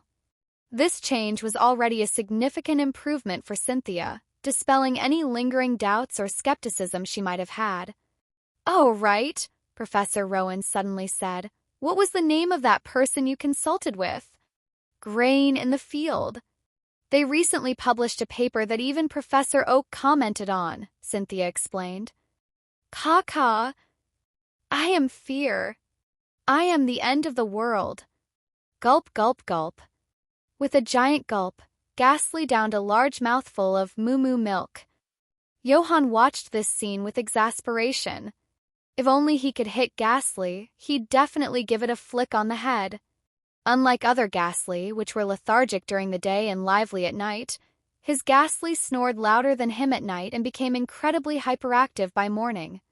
Completely oblivious to Johan's glare from behind, Ghastly continued clutching the half-full bottle of moo milk in its gaseous hands, eyes gleaming as it glanced at the 3 boxes stacked in the corner. Ghastly felt like this was peak happiness, true bliss in its ghostly life. All right, there's going to be plenty of tasty treats from now on," Johan said, bread hanging from his mouth. He casually grabbed a bottle of moo milk from the box, opened it, and took a sip. His eyes brightened. He had to admit the flavor was really good, sweet but not too rich, with an added refreshing effect. No wonder so many trainers and Pokémon were crazy about this milk. Caw. Ghastly stared blankly at Johan. "MMI milk?" Noticing Ghastly's mournful gaze, Johan paused and then sheepishly replied, I was in a rush this morning and didn't have time to make breakfast, so I drank 1 bottle. I'll make it up to you with a whole box next time, okay?" Caw. Hopefully. Johan hoisted a small black backpack onto his back, opened the door, and headed out. Today was the Academy's planned autumn outing. Since they would be gone for several days, Johan had spent the entire morning preparing for the trip, leaving no time for breakfast. Though his backpack looked small, it was packed with plenty of items, including a tent in case they needed to camp. In the world of Pokémon, space compression technology was highly advanced.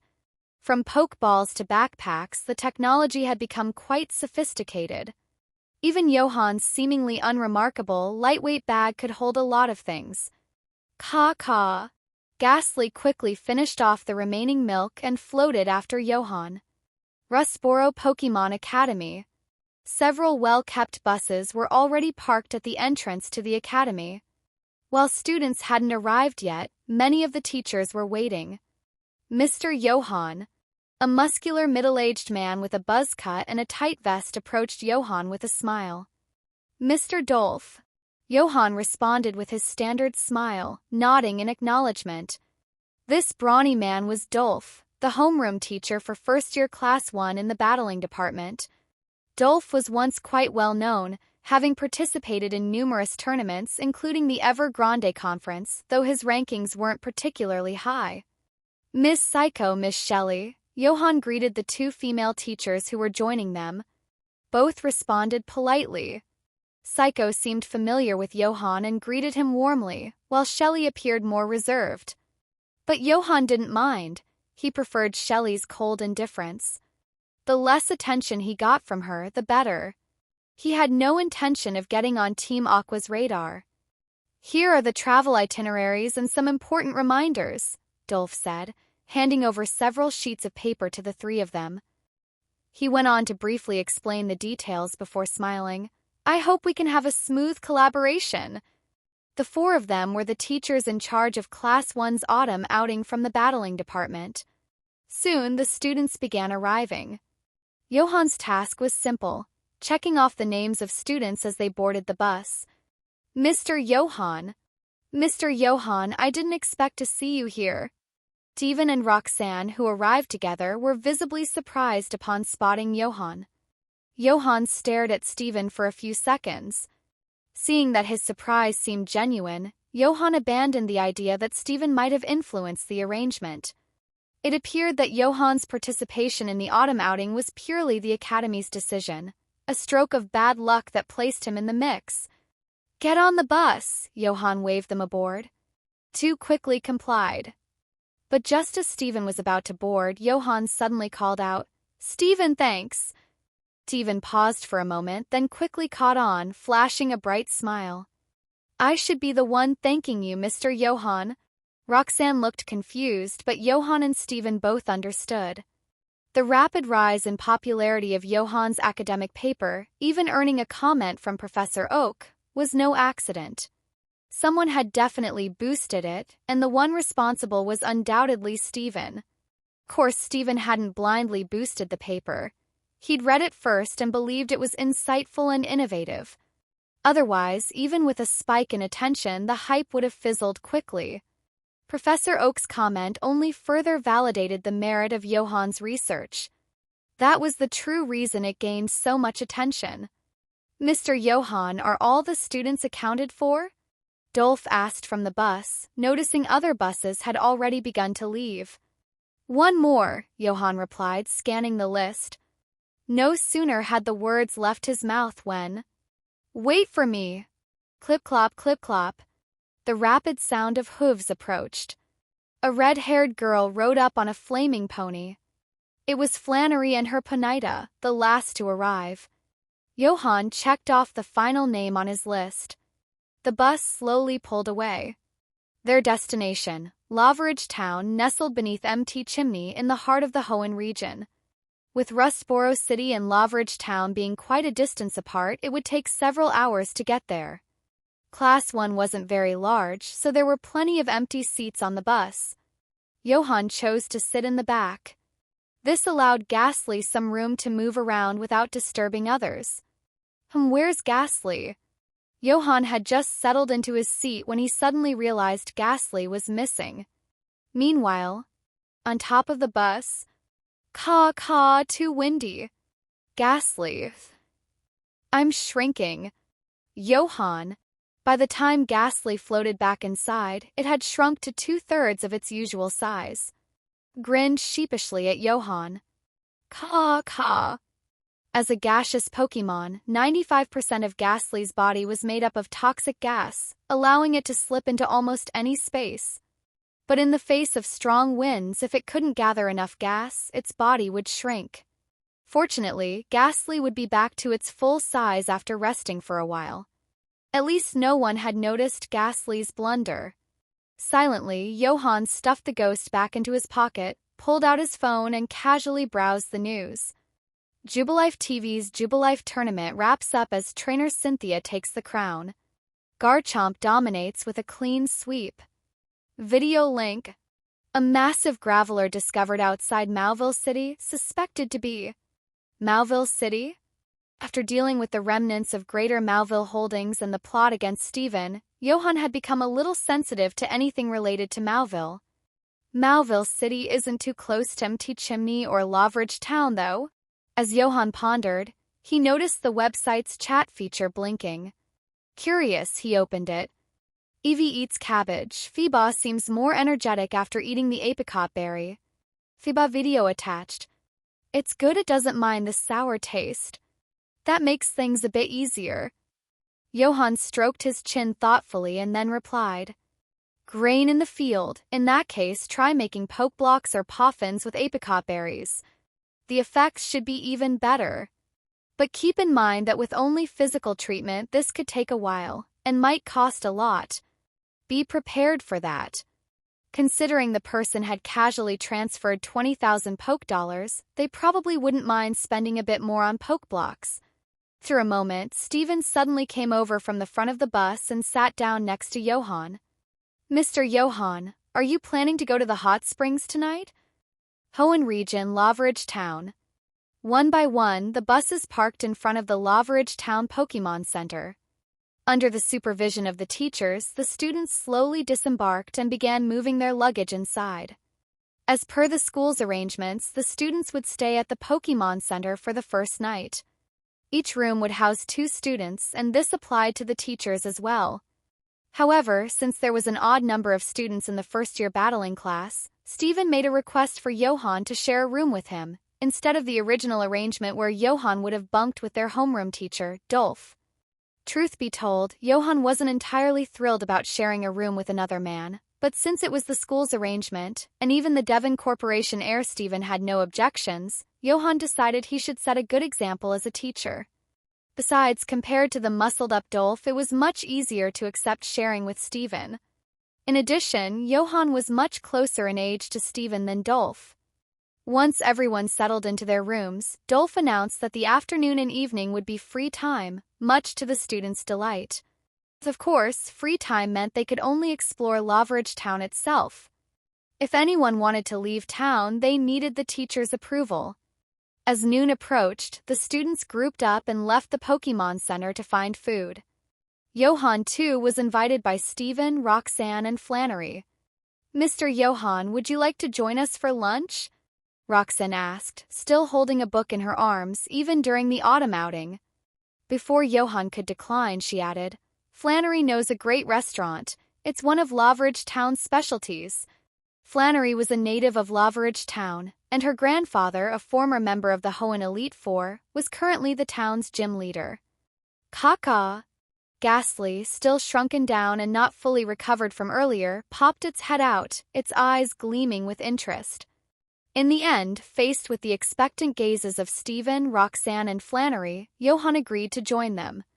It wasn't that he was particularly tight with his money. Maybe he was a little stingy. After all, he'd already dropped enough hints to Steven once, and that was enough.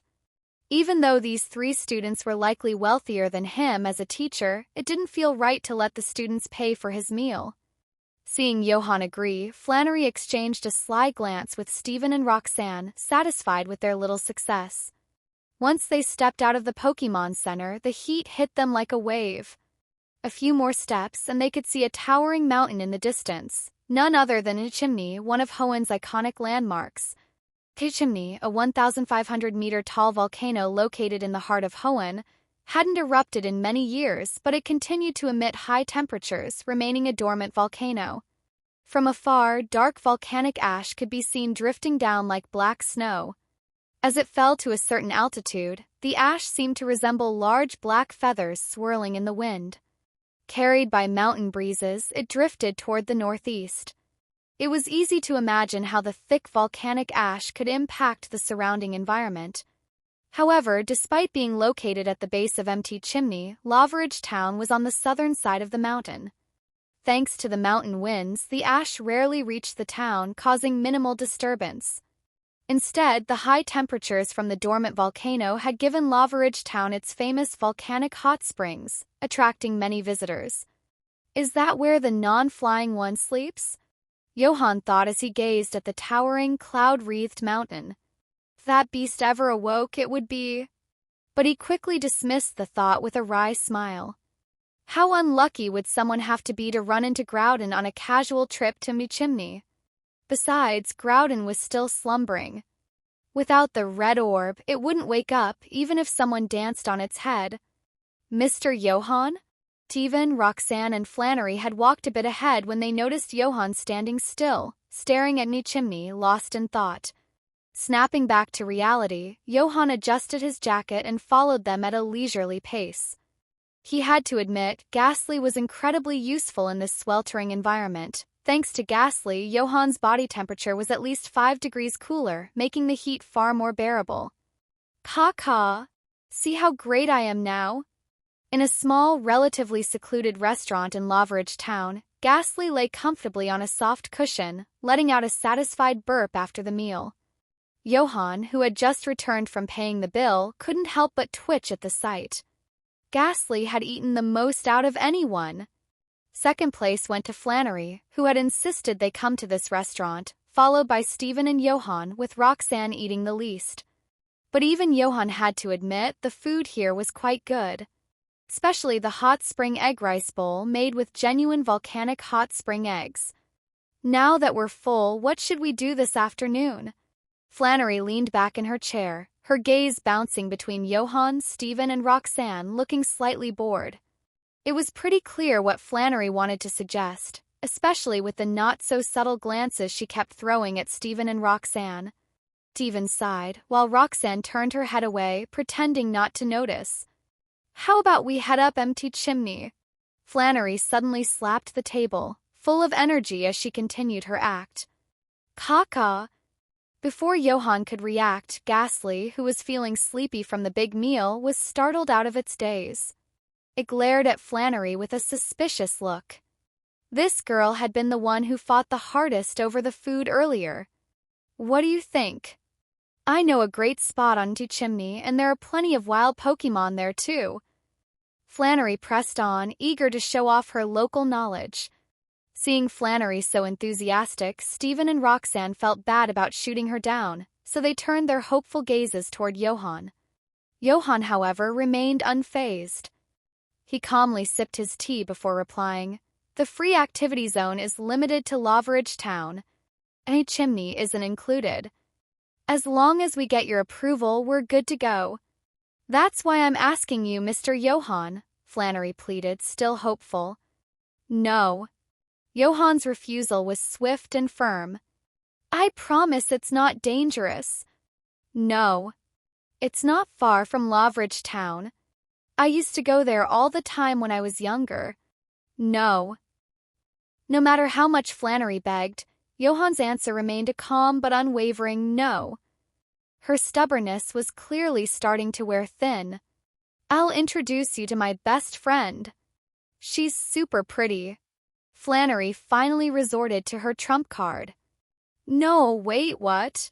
Johan froze, and even Stephen and Roxanne were taken aback. "Ahem, still no," Johan coughed lightly, regaining his composure. "You don't even know who my friend is." Flannery stomped her foot in frustration. "Fine. I challenge you to a battle.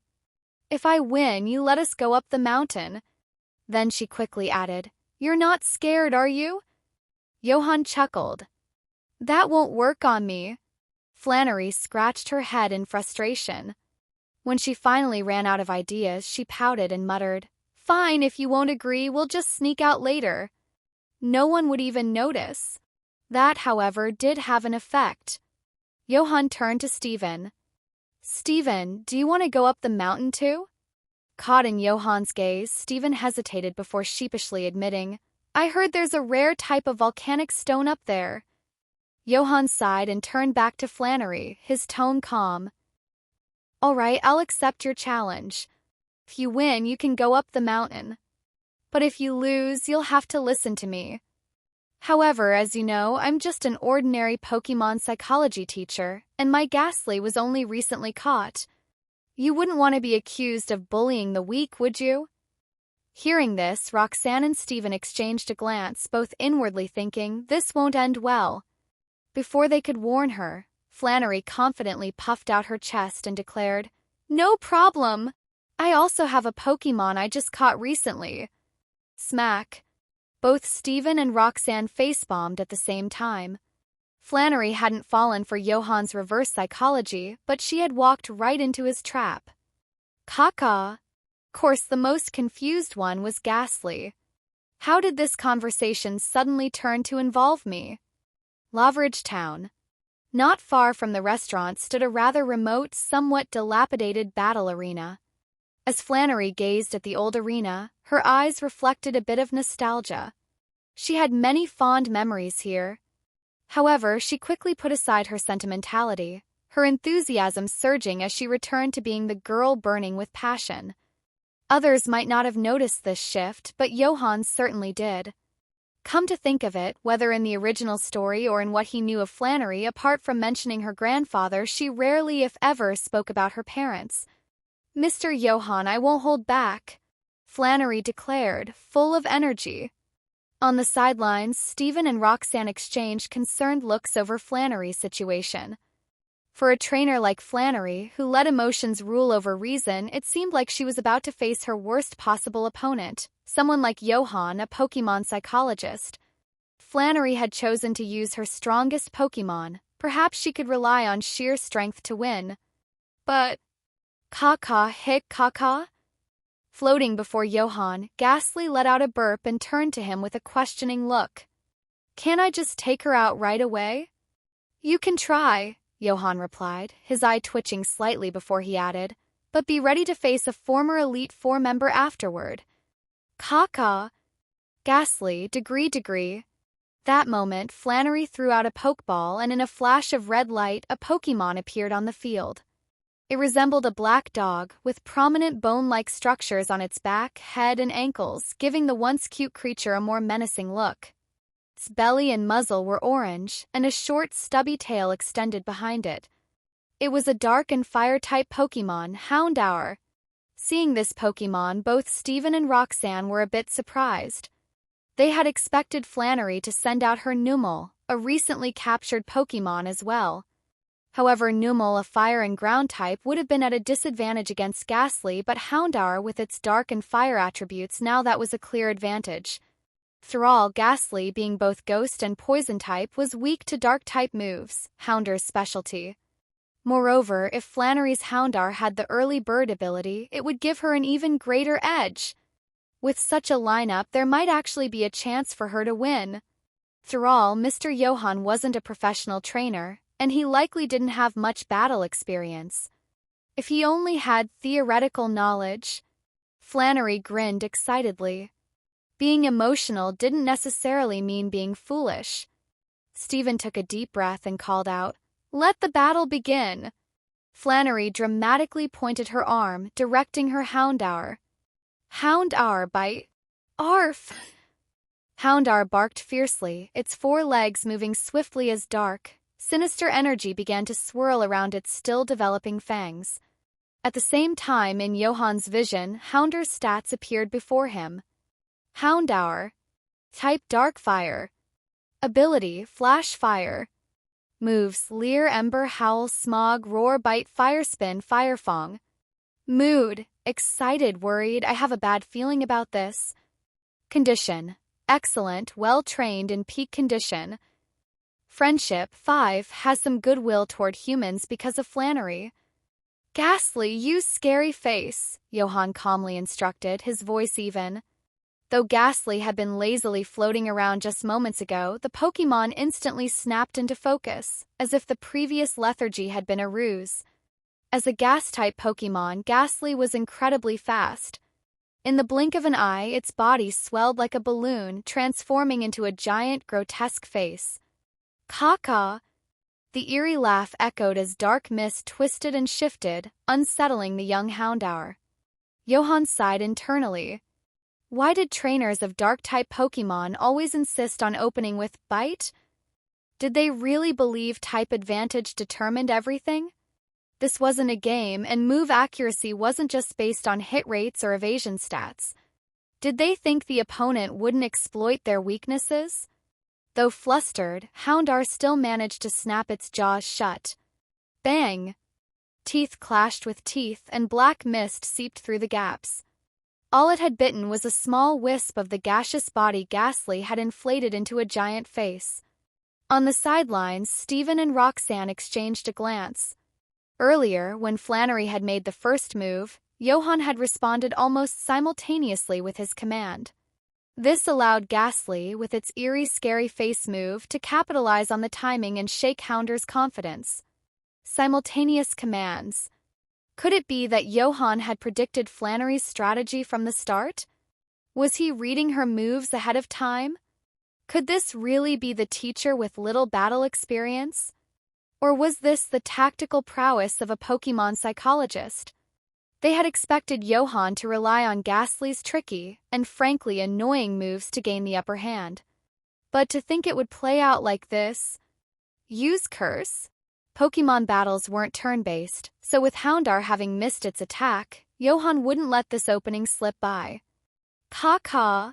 Ghastly let out a sinister laugh as an invisible, eerie energy seemed to sink into Houndour's body, planting a seed of dread that quickly began to grow.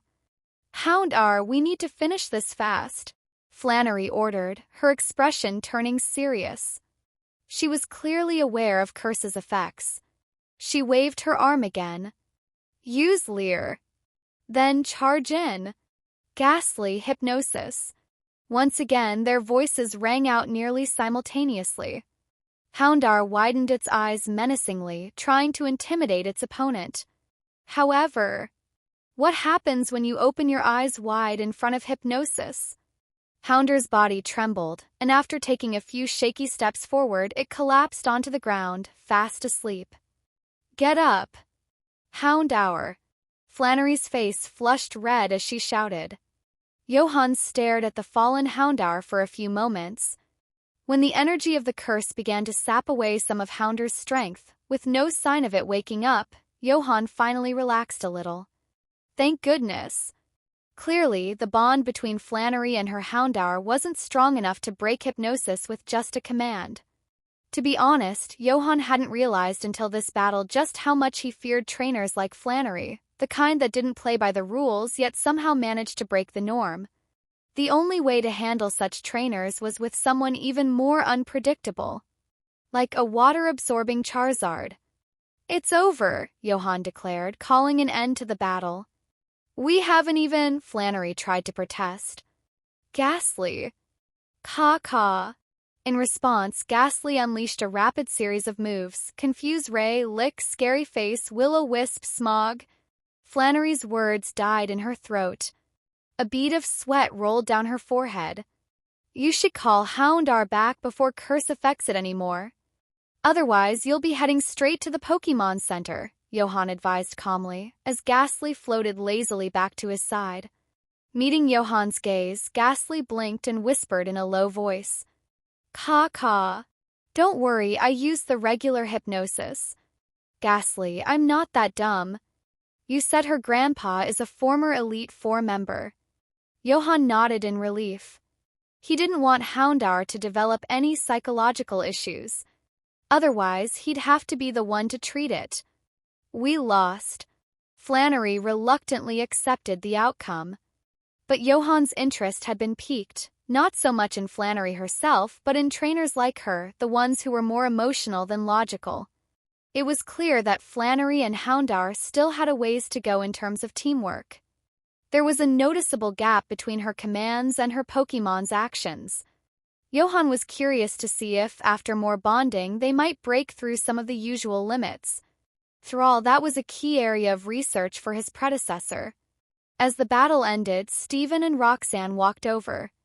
Roxanne tried to console Flannery, but to her surprise, Flannery wasn't nearly as devastated as expected. She quickly regained her enthusiasm. Looking at Johan, she beamed. Mr. Johan, I'll challenge you again next time. Johan. Great, the intelligence level is still going up. Lavridge Town. As the night deepened, a thin mist meandered through the starry sky, sometimes stretching across the distant vale, at other times forming elusive illusions like the ever-changing Pokémon. Courtyard, with its winding paths, isolated the noise of the outside world, creating a serene atmosphere. In the backyard, an open-air hot spring, accompanied by the gentle sound of flowing water, stirred a ripple of tranquility in one's heart. Johan, wrapped in a white bath towel around his waist, slowly stepped into the warm waters.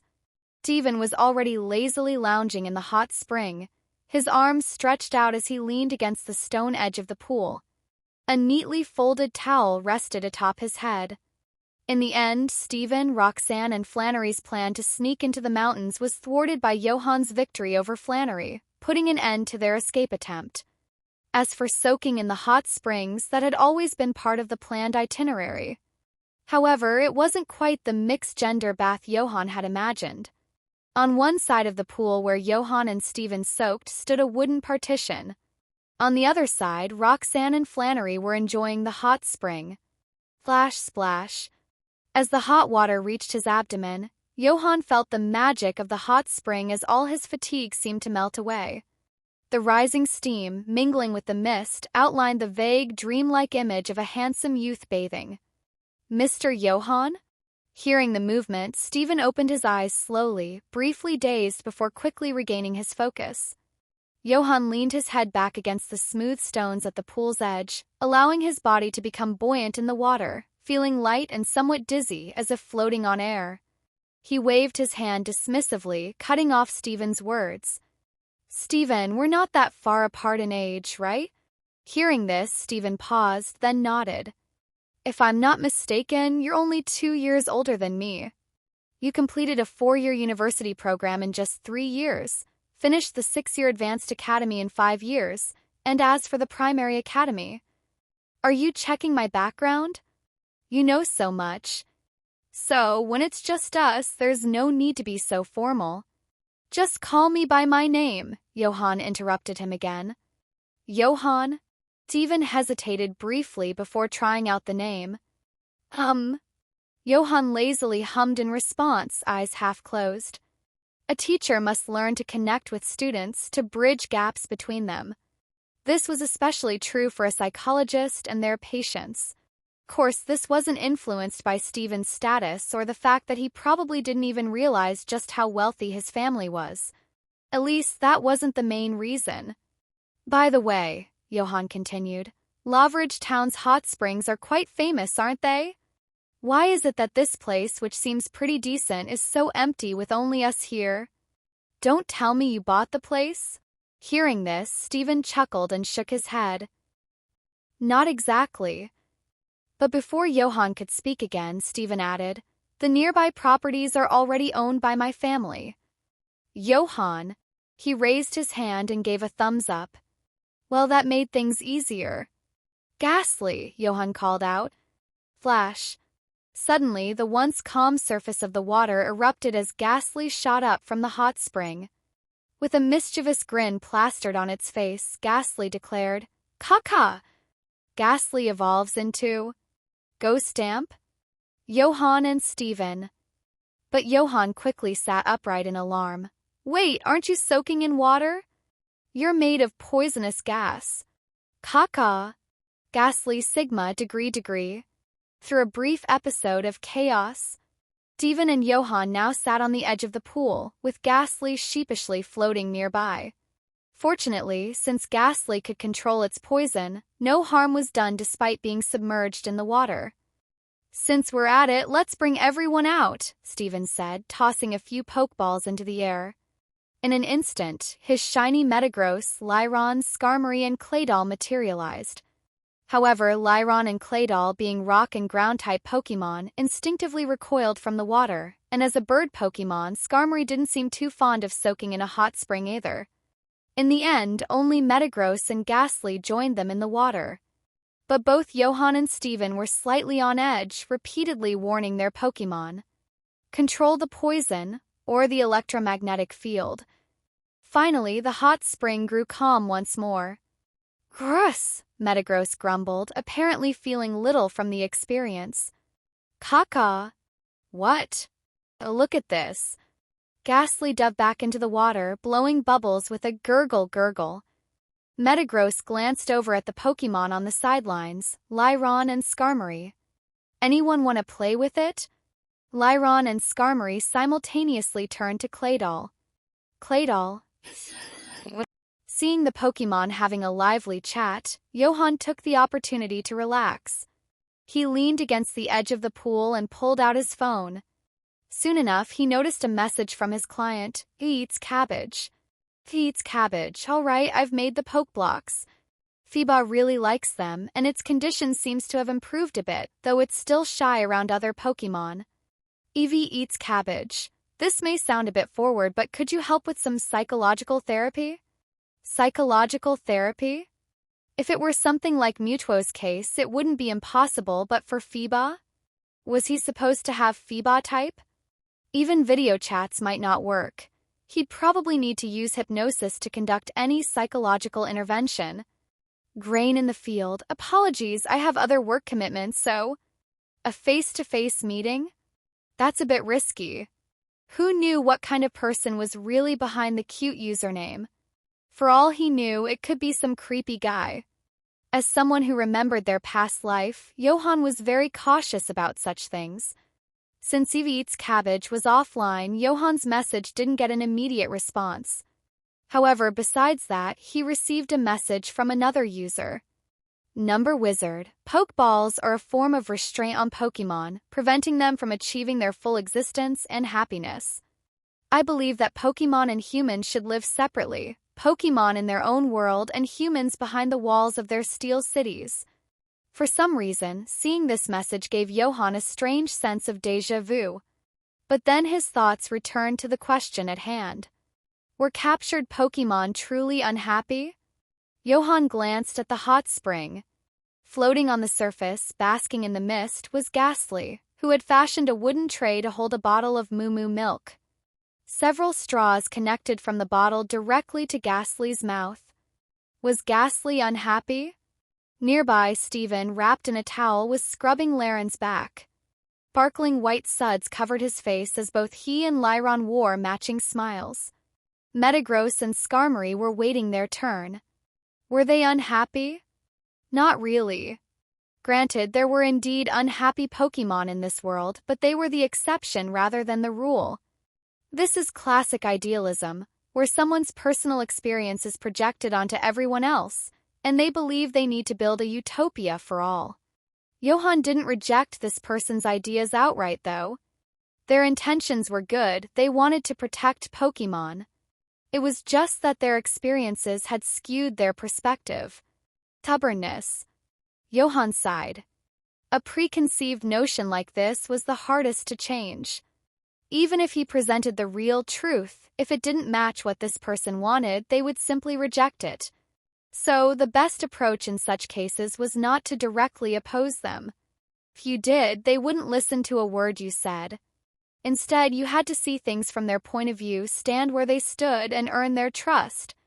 Only then could you present them with the true reality, and perhaps help them see their ideal world more clearly.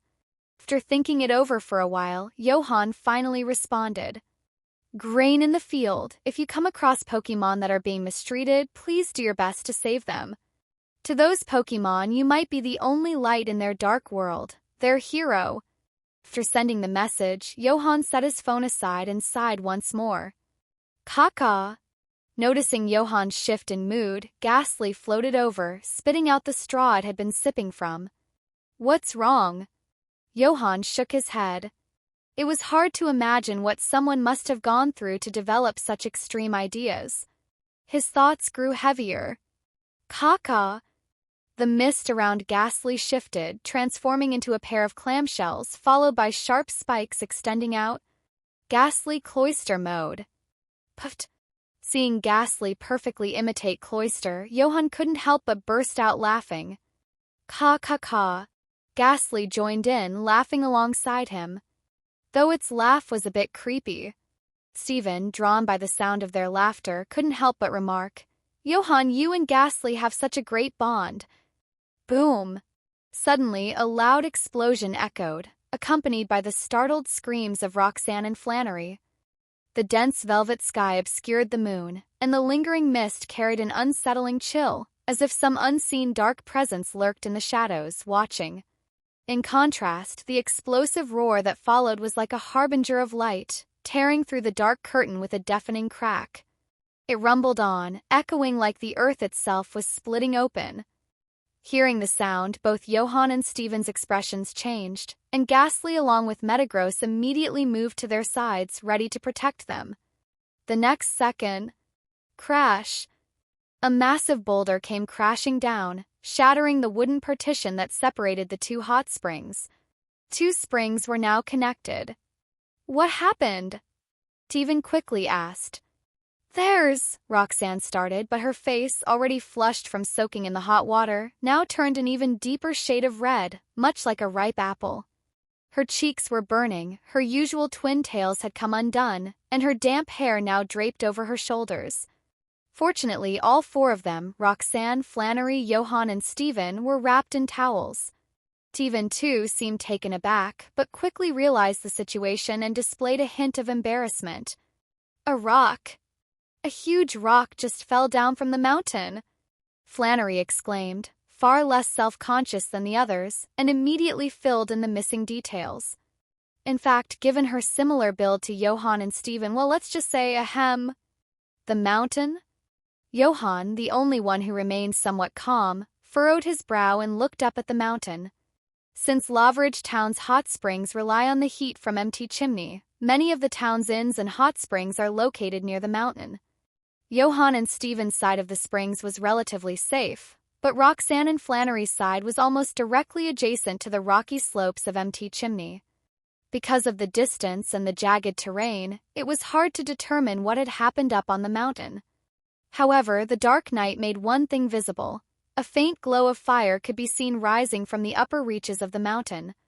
The flickering flames looked like a sword piercing the night sky, growing larger and brighter as if threatening to tear a hole through the darkness. Could it be that the volcano has opened up and lava is starting to seep out? Johan muttered to himself. Upon hearing this, the expressions of the other three drastically changed. Flannery, who had already changed into her clothes, stared intently at the firelight in the night sky, her face set with determination. It was clear that she had every intention of heading up the mountain. If any chimney had indeed developed a fissure that allowed lava to escape, the position of the firelight suggested that Loveridge Town could be in imminent danger. Loveridge Town was Flannery's home. There was no way she could sit back and do nothing. It wasn't just her. Devon and Roxanne, though less visibly shaken, shared the same concern. Noticing the determination in their faces, Johan sighed inwardly. He understood that at this point, simply acting as their teacher wasn't enough to quell the sense of duty and justice burning within them. Though the firelight wasn't overly intense yet, and the dark red hue of the chimney's surface often concealed such dangers, the fact that a boulder had fallen alerted them to the problem. The fire was growing, albeit slowly, indicating that if lava was leaking, now was the best time to intervene before things got worse. There wasn't much time to deliberate, but Johan had already made his decision. Roxanne, Flannery, I want you two to notify the Loveridge Gym, the local police, and the other teachers at the Pokémon Center. Steven and I will go take a look. If anyone had to go investigate, it was only right that as the teacher, Johan should take the lead. Devon, being the strongest among them, was also a necessary part of the team. Additionally, his Metagross, Skarmory, and Claydol would be essential in case things got out of hand, providing them a way to escape if necessary. Mr. Johan, Roxanne started to protest but was quickly silenced by Johan's firm, unyielding gaze. I understand, she finally said, lowering her head and taking a deep breath, realizing the gravity of the situation. Flannery, however, wasn't as easy to convince. No. I have to go, she demanded, and before Johan could even respond, she added, I know the area best. I know a shortcut that'll get us there quickly. Time was of the essence. Johan could see the determination in Flannery's eyes and, after a moment, replied in a serious tone, All right. You lead the way, but if anything happens, you have to follow my commands. Deal. Kaka. Ghastly brought Johan his clothes. A chimney. Jagged rocks and steep cliffs surrounded them as three figures quickly made their way through the rugged terrain. This is the shortcut you were talking about? Johan leaped over uneven rocks, keeping pace with Flannery. I used to take this path all the time. It might look dangerous, but as long as you don't misstep, it's perfectly safe, Flannery called back from the front. As long as we don't misstep. Both Steven and Johan glanced down at their feet. Silence. Johan felt a bit of regret. If it had just been him and Steven, they could have used Skarmory, Metagross, and Claydol to fly straight up to their destination. While relying on psychic-type abilities to fly that high would have drained a lot of energy from their Pokémon, this route did conserve their strength in case of emergencies, and it wasn't much slower. Still, it was a bit of a strain on those who weren't built like super rookies. Fortunately, despite Flannery's impulsive nature, her shortcut did seem to be leading them directly to their destination. Soon enough, they reached a small plateau. Heecha, Heecha. Scattered across the plateau were several Geodude and even some Graveler, all huddled in the corners, trembling in fear. As Johan, Steven, and Flannery approached, the Pokémon retreated even further, causing small rocks to tumble down the mountainside. However, the trio's attention was immediately drawn to the sight before them, a glowing red crack in the rocky wall of the mountain. The fissure wasn't large, barely wide enough for a person to pass through, but the firelight they had seen from below was emanating from within it. What is this? Trio moved closer, feeling the intense heat radiating from the crack. It was far hotter than the warmth they had felt back in Lavaridge Town. Flap, flap. Suddenly, a Zubat darted out of the crack, flying frantically away from the mountain. Johan, Steven, and Flannery quickly stepped aside to avoid any collision. Moments later, a swarm of Zubat, along with a few Golbat, poured out of the fissure, hastily fleeing from Chimney. Seeing this, the three trainers' expressions grew more solemn. Wild Pokémon are always the first to sense changes in their environment. Both the Geodude and the fleeing Zubat indicated that something inside the mountain was terrifying them, or perhaps it was something even more dangerous. Ghastly, Johan called quietly. Given the circumstances, rushing in blindly was not an option. Johan held Flannery back, preventing her from charging in recklessly. Caw. Ghastly floated out from Johan's jacket, peering into the dark fissure, clearly unafraid. If anything, it seemed slightly excited. Be careful. Johan couldn't help but give a stern warning. Caw. Ghastly blinked at Johan and let out a mischievous laugh before transforming into a dark cloud of mist, disappearing into the fissure. Time seemed to stretch on, each second ticking by slowly. Although Johan usually maintained his composure, he couldn't help but feel a little anxious this time, not for himself but for Ghastly. After all, the situation inside the mountain was unknown, and Ghastly's strength wasn't exactly top tier. Moreover, this was empty Chimney. Caw. Thankfully, Ghastly soon emerged from the fissure. It was panting heavily, tongue hanging out, clearly displeased with the intense heat inside the mountain. But seeing Ghastly return brought a wave of relief to Johan. How is it, Ghastly? Caw. Ghastly inhaled deeply, causing its body to puff up. Inside, there's something big. A big one? Johan's face tightened. That phrase could mean many things. Especially inside a chimney, Johan instinctively thought of Groudon, the terrifying entity said to be slumbering deep within the volcano. But on second thought, it didn't seem likely. If it really were Groudon, with the power it holds, empty Chimney would have already erupted by now. There would be far more destruction than just this small fissure. Is there no more information to go on? Johan glanced again at Ghastly. Through today, he decided that as soon as they got back, he would begin teaching Ghastly how to recognize other Pokémon. The very least, it needed to be able to identify different Pokémon. Otherwise, such vague reports could continue to be a problem in the future. Caw. Ghastly seemed to realize that its description wasn't clear enough. It narrowed its eyes in thought, its dark mist swirling around it. Suddenly, Ghastly seemed to have a breakthrough. The black mist shifted and stretched, slowly forming limbs as it dropped to the ground. Then it opened its mouth wide, exhaling a puff of dark smoke. Limbs? A Camerupt? Steven guessed. But Camerupt, though large, wouldn't exactly qualify as a big one, would it? Johan considered another possibility. Could it be the legendary Pokémon Heatran? Although Mdcornid in Sinnoh was typically where he would expect to find a Heatran, theoretically, Chimney belonged to Groudon's domain, and a Heatran wouldn't dare claim it as a habitat. But it wasn't entirely out of the question. After all, Groudon was dormant, and empty Chimney's high-temperature environment would certainly appeal to a Heatran. If it was Heatran, though, that would spell serious trouble. Boom! Before Johan could ponder further, the sound of rocks shattering echoed from the fissure. Immediately after, the narrow crack, already radiating scorching heat, belched forth another wave of intense warmth. A bright, glowing stream of molten lava started to trickle from the corner of the fissure. Lava. Geodude. Seeing the lava, the Geodude and Graveler already huddled in the corner became even more frantic. At the same time, the lava began to slowly snake its way down the mountainside. Flannery! Johan called out sharply. On it! Flannery quickly took out 2 Pokeballs. In a flash of red light, she summoned a Numel and a Slugma. Slugma, a lava Pokémon, had a body resembling molten magma, thrived in volcanic environments and felt right at home in such high temperatures.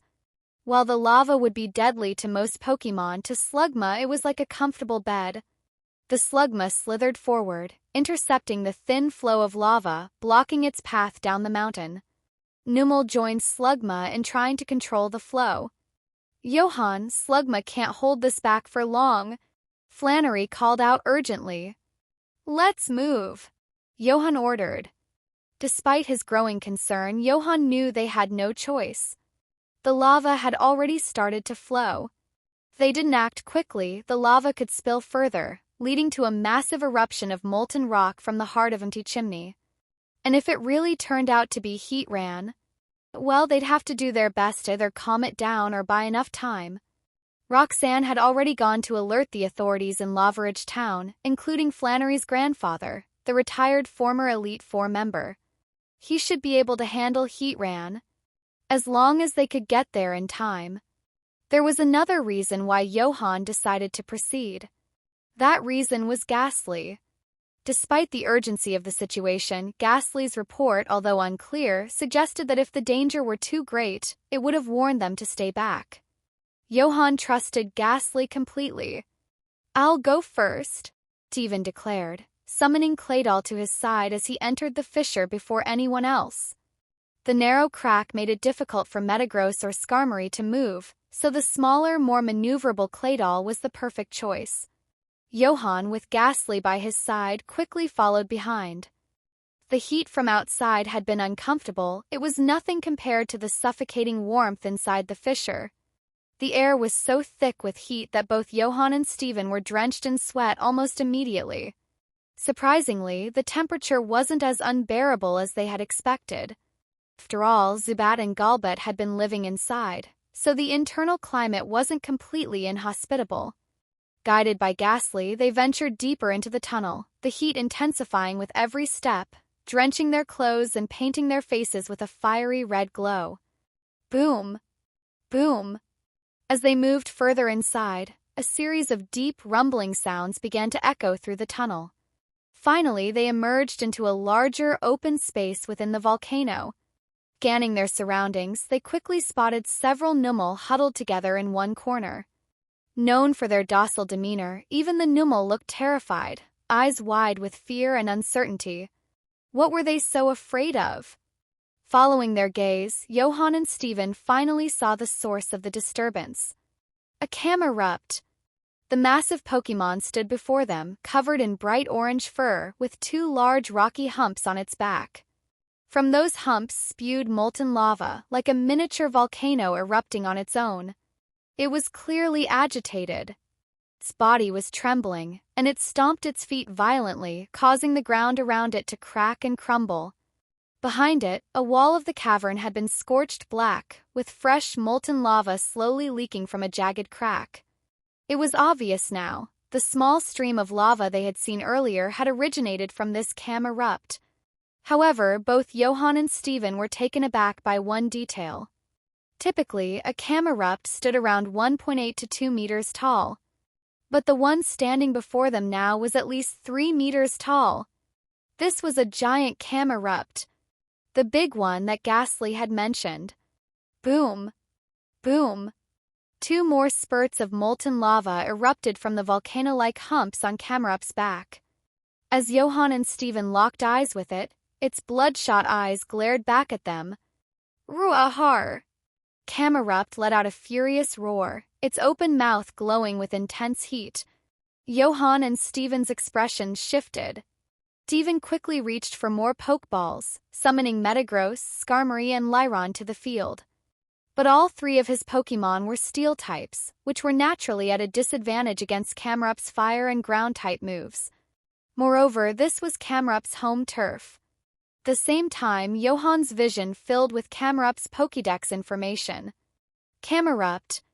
Type Fire/Ground. Ability, Magma Armor.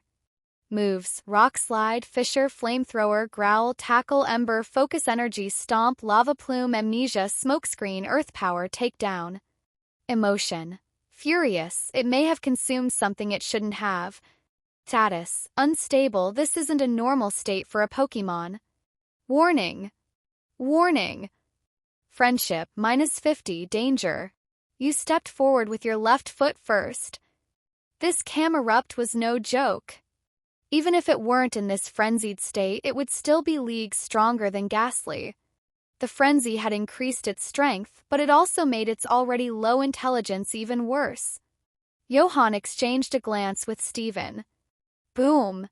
A surge of fire exploded toward them.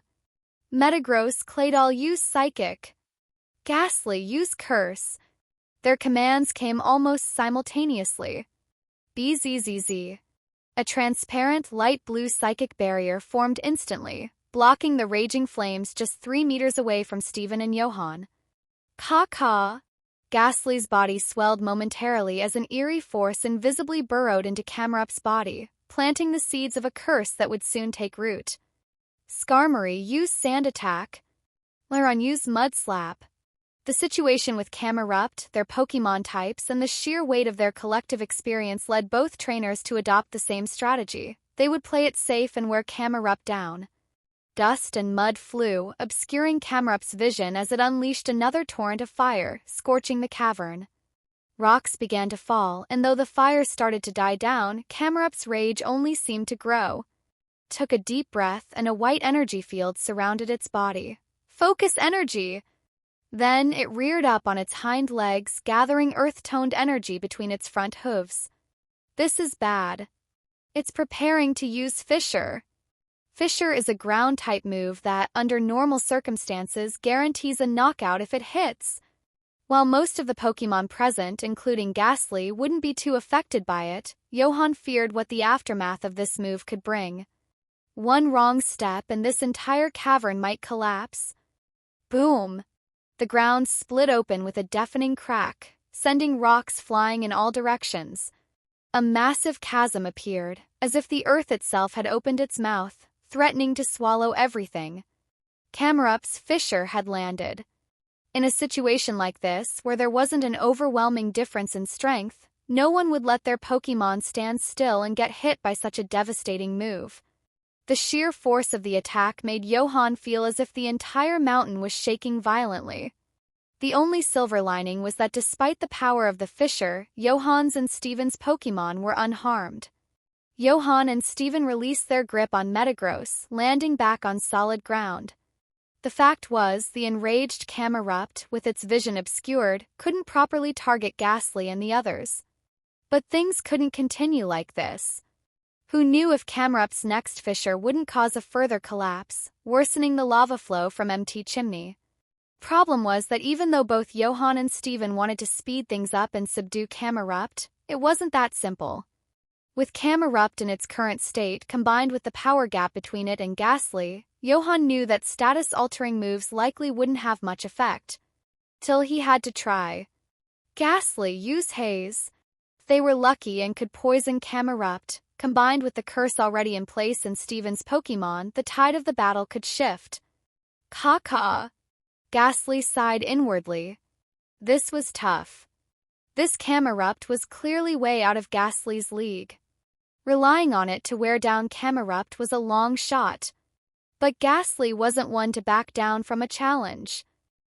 Why not try? There doesn't seem to be a better plan. Johan, try this. Steven tossed something toward Johan, a dark purplish-black sphere encased in a thin layer of transparent material. Huh? Johan caught it and glanced down. Toxic Orb. A steel-type specialist carrying around a toxic orb? This thing wasn't cheap either.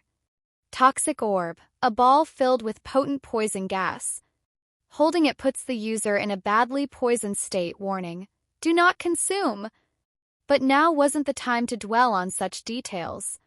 Clutching the toxic orb tightly, Johan formed a bold idea in his mind. Caw-caw. Ghastly, also noticing the toxic orb, had its eyes light up, clearly intrigued. Caw-caw. Johan threw the orb toward Ghastly, but before Ghastly could celebrate, Johan said, "Hold on to it for now. Our goal is to get it to Camerupt." Caw-caw. Ghastly's voice rose in surprise.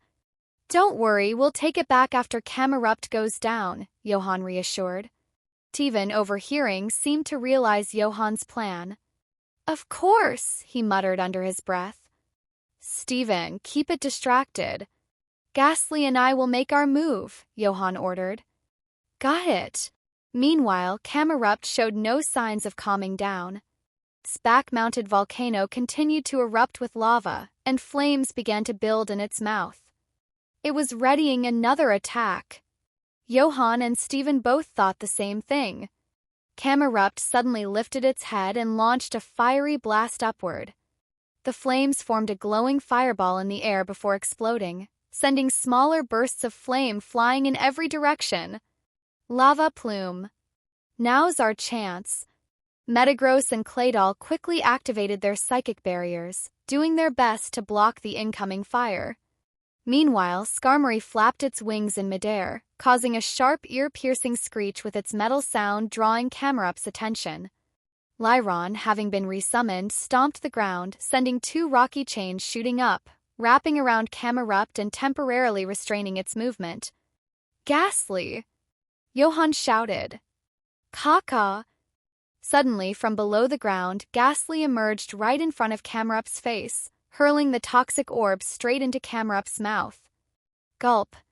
Camerupt swallowed it with a loud gulp. Before it could even register what had happened, a purple glow began to spread across its body. Camerupt is now badly poisoned. Its body wobbled, its vision becoming blurry, and its limbs felt weak. The frenzied state that had been pushing its body to the limit caused the poison to spread even faster. On top of that, Camerupt had already been fighting for some time, its body nearing exhaustion. Poison was only accelerating that process. Camerupt shook its head in an attempt to clear its vision, but the purple hue only deepened, and it began to stagger. Tried to mount one final attack. But its efforts were in vain. At last, in front of Johan and Steven, Camerupt collapsed heavily onto the ground. Johan and Steven exchanged glances, both letting out a sigh of relief. Now they could focus on finding a way to seal the lava fissure. Under Johan's direction, Ghastly began scouting the rock layers, searching for the optimal spot to reinforce and block the lava flow. But just when they thought the situation was under control, an unexpected development occurred. Boom, boom, boom. Heavy footsteps echoed from a different tunnel, followed by an intense wave of heat, as if a surge of molten lava was rushing toward them. Johan and Steven's faces both darkened as they turned toward the tunnel, which was now glowing with an ominous red light. When Johan's eyes adjusted, his pupils constricted. Emerging from the shadows was a hulking figure, its reddish-brown body appearing as though it was forged from molten lava and steel. Its powerful limbs, glinting with a metallic sheen, allowed it to cling to the cave walls almost as if it were walking upside down. Its fiery, molten eyes locked onto Johan and Steven. An even bigger threat? Sensing the danger, Steven's Pokémon immediately gathered to defend him. "Wait!" Johan quickly stopped Steven, his voice low. "Don't move." Steven understood the gravity of the situation, calming his Pokémon as he quietly asked, "Is that?" Pressure emanating from the creature was overwhelming, like a tidal wave of molten rock bearing down on them. Steven knew immediately that this was no ordinary opponent. This wasn't just a matter of a difference in strength. Johan's voice dropped to almost a whisper as he replied, "The legendary beast born from magma." Heatran, the guardian of volcanoes. Heatran, the legendary beast? Steven was taken aback, his eyes glimmering with awe. As a fan of Steel-type Pokémon, Steven knew all too well what it meant to face a Fire/Steel Pokémon like Heatran. With 5 4x resistances and 4 2x resistances, Heatran was a fortress of defense. Johan, for his part, was quite familiar with Heatran as well. Before Pokémon Sword and Shield was released, Heatran had been a staple in competitive battling. Its Fire/Steel typing gave it incredible resistances, and while it had a glaring 4x weakness to ground, items like Air Balloon could help mitigate that issue. And both of Heatran's abilities, Flash Fire and Flame Body, were top-notch. But as more powerful Fire-type Pokémon were introduced, Heatran gradually faded from prominence, especially with the advent of moves like Scorching Sands, which pushed it out of the top tier. Still, that was the Heatran from Johan's previous life in the games. What stood before them now was the very real and very imposing Heatran, a mythical creature with immense power. However, after staring them down for a while, Heatran made no move to attack. In fact, Heatran waved a claw at them. Is it telling us to leave? Devon looked at Johan, unsure. Is Heatran protecting Empty Chimney? Johan wondered, because after Heatran's appearance, the lava flow seemed to be stabilizing. Ghastly, Johan called out, let's go. Caw-caw. Ghastly's voice echoed from the lava fissure. There's a weird red stone here. Peering through the crack, Johan could just make out Ghastly flying in circles above the lava, as if it had discovered something. Devon's eyes lit up. A stone? But both Johan and Heatran's eyes widened in alarm. Get away from that stone now. Caw-caw. Caw-caw. Though confused, Ghastly, sensing the tone in Johan's voice, obediently returned to his side.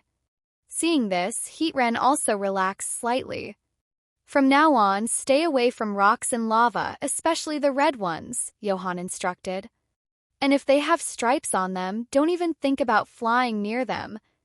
After thinking for a moment, he added, but if you accidentally do get close, stop floating around like that. Caw-caw. Ghastly blinked a couple of times. Striped red stones? What could be so special about them?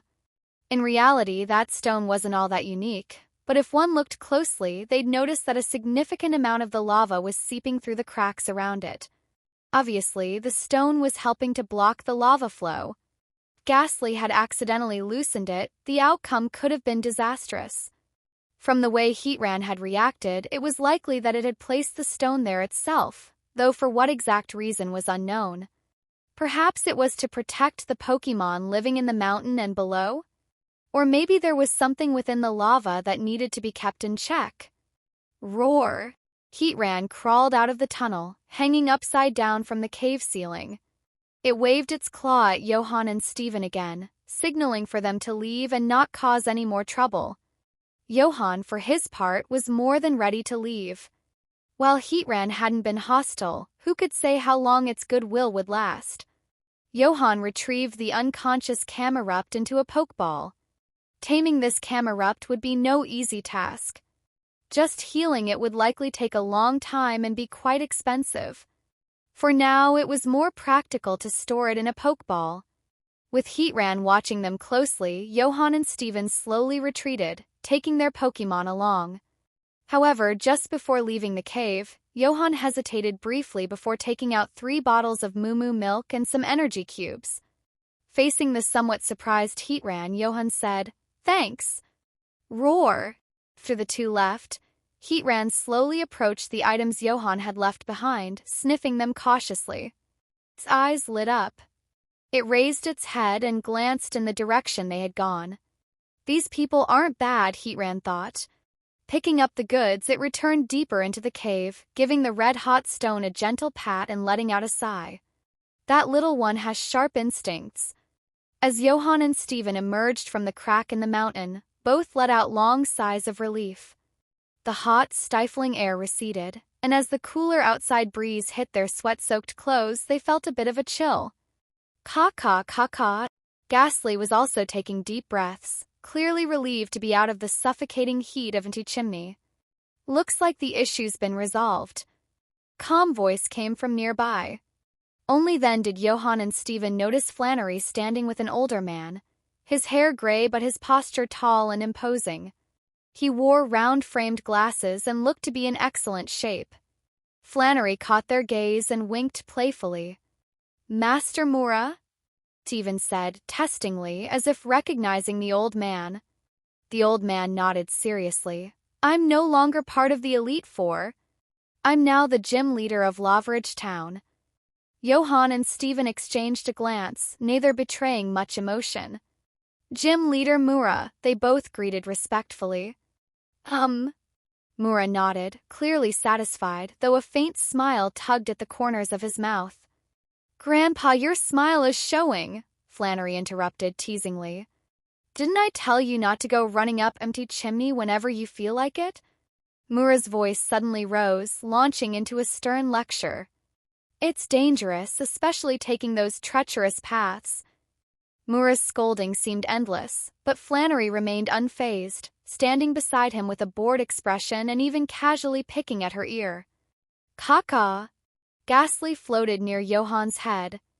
This guy was an Elite Four member? Doesn't seem like much. Johan shot Ghastly a sidelong glance, then turned his attention back to Mura, who had stopped lecturing his granddaughter. His expression shifted when Flannery muttered, Dad used to take me here all the time. Mura's face showed a complex range of emotions, but he quickly turned his attention to Johan. You must be Teacher Johan, correct? Thank you for taking care of Flannery. To Johan's surprise, the former Elite Four member and current gym leader bowed deeply, a full 90 degrees. Johan quickly stepped forward, helping Mura up. You're too kind, gym leader Mura. I'm just doing what a teacher should do. Mura sighed. You wouldn't understand. Flannery's been a handful since she was a child. Mura then began recounting Flannery's childhood stories with surprising enthusiasm. Like the time she accidentally got her hair singed by a slugma, or when she sat on the back of a torkoal and burned herself. Grandpa! Embarrassed, Flannery's face turned beet red. She immediately dashed down the mountain, leaving the rest of them behind. Flannery, get back here! Grandpa's not done talking, Mura shouted after her, clearly concerned, and hurried to chase her. Caca! Ghastly floated near Johan. They're kind of alike, huh? Kind of? They're exactly the same, Johan thought with a wry smile. In Loveridge Gym, Mura, Officer Jenny, Nurse Joy, and Johan's group were gathered in the reception room. After listening to Johan and Steven's account of the events, Mura seemed a bit surprised, but also as though he had expected it. So you encountered Heatran? Mura asked. What's a Heatran? Flannery interrupted. Did you know about that Heatran, gym leader Mura? Johan asked in return. He had suspected as much.